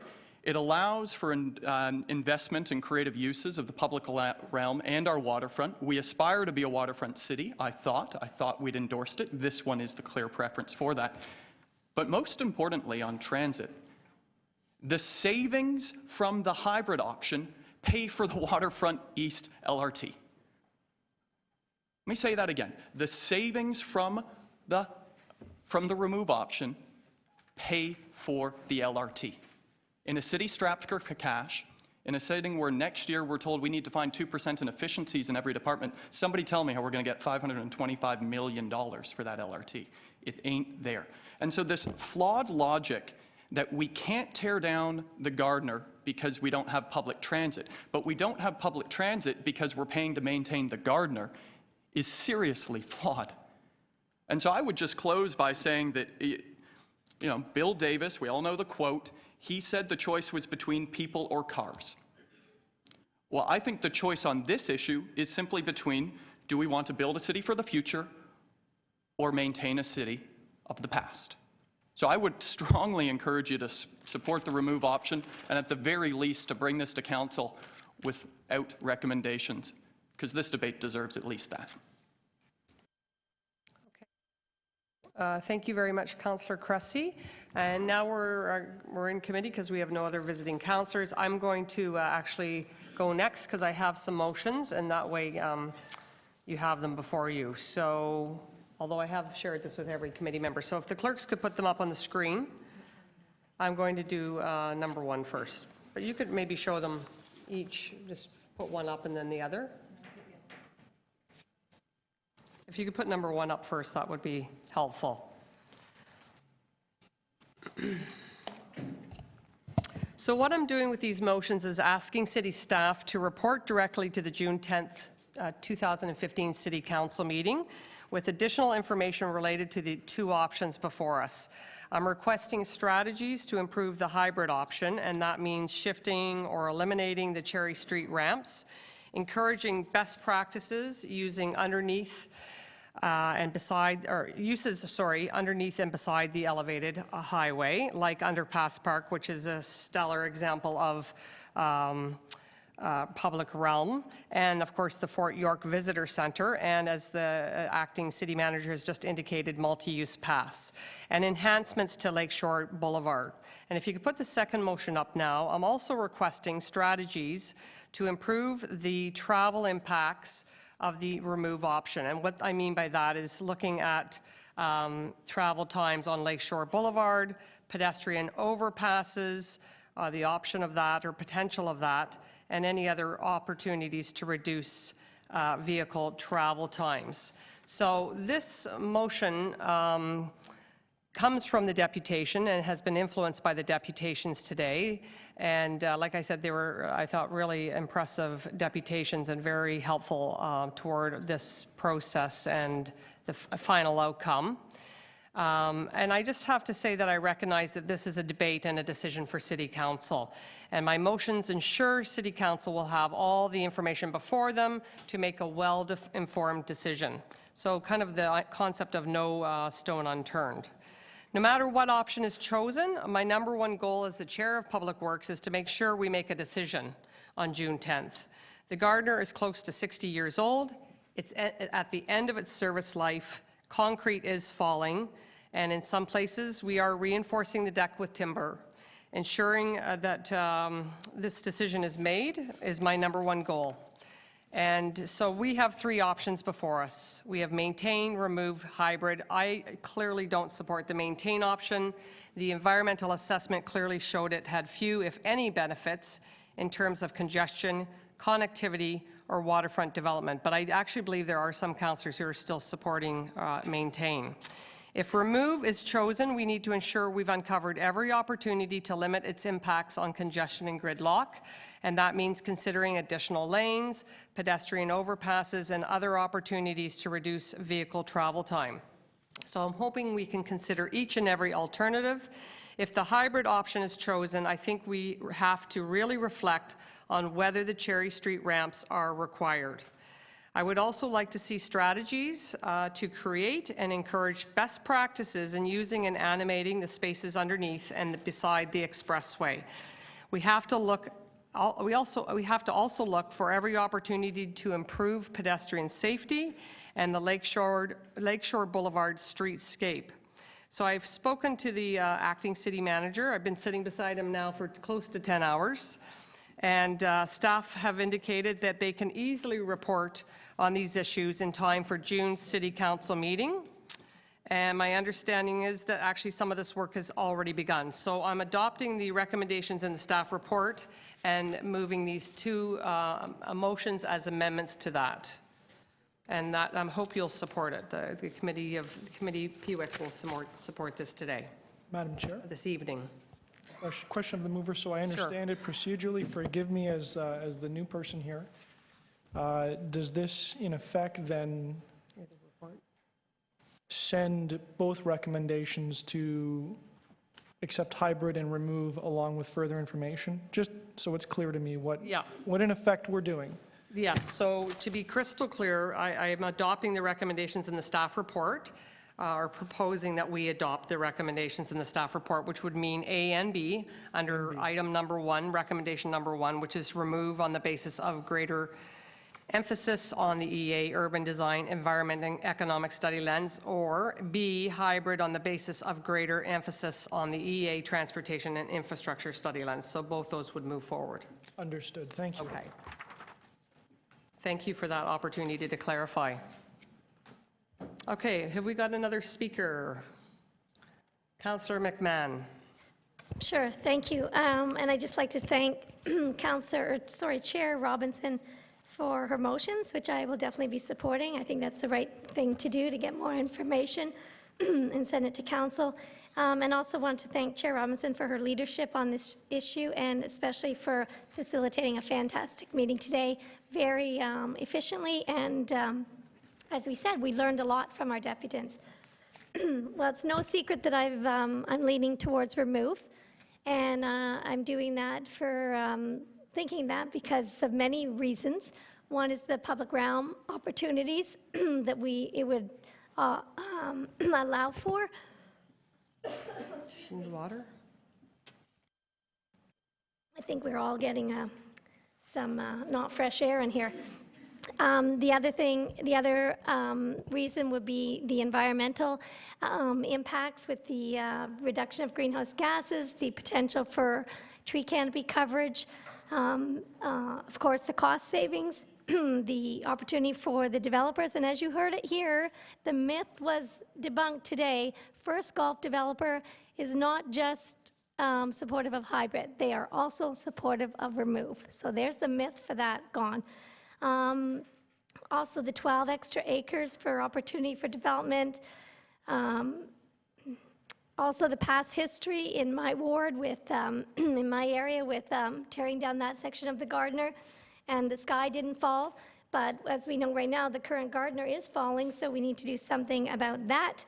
Also, that with the numbers we have from Dillon Consulting, the 2-minute delay, the commuting difference for my residents would be 2 minutes for hybrid versus removal. And I think that allows for the biggest bang for our buck with remove. Thank you. Councillor McMahon, is there any other speakers on this? Seeing none, I will ask you to see the motions in front of you and adopt motions 1 and 2, adopt item as amended. All those in favor? Oh, sorry, I did ask if there was any other speakers. You're welcome to do it. I'm sorry, I guess you mustn't have heard me. You're okay? All right. So just to be clear, we're going to take this as a package. So we're adopting motions 1 and 2 in the staff report and adopting the item as amended. All those in favor? Against? Opposed? Carried. Thank you very much to the committee for a long day, but a very productive one and very informative. It's a great meeting. Thank you, everyone.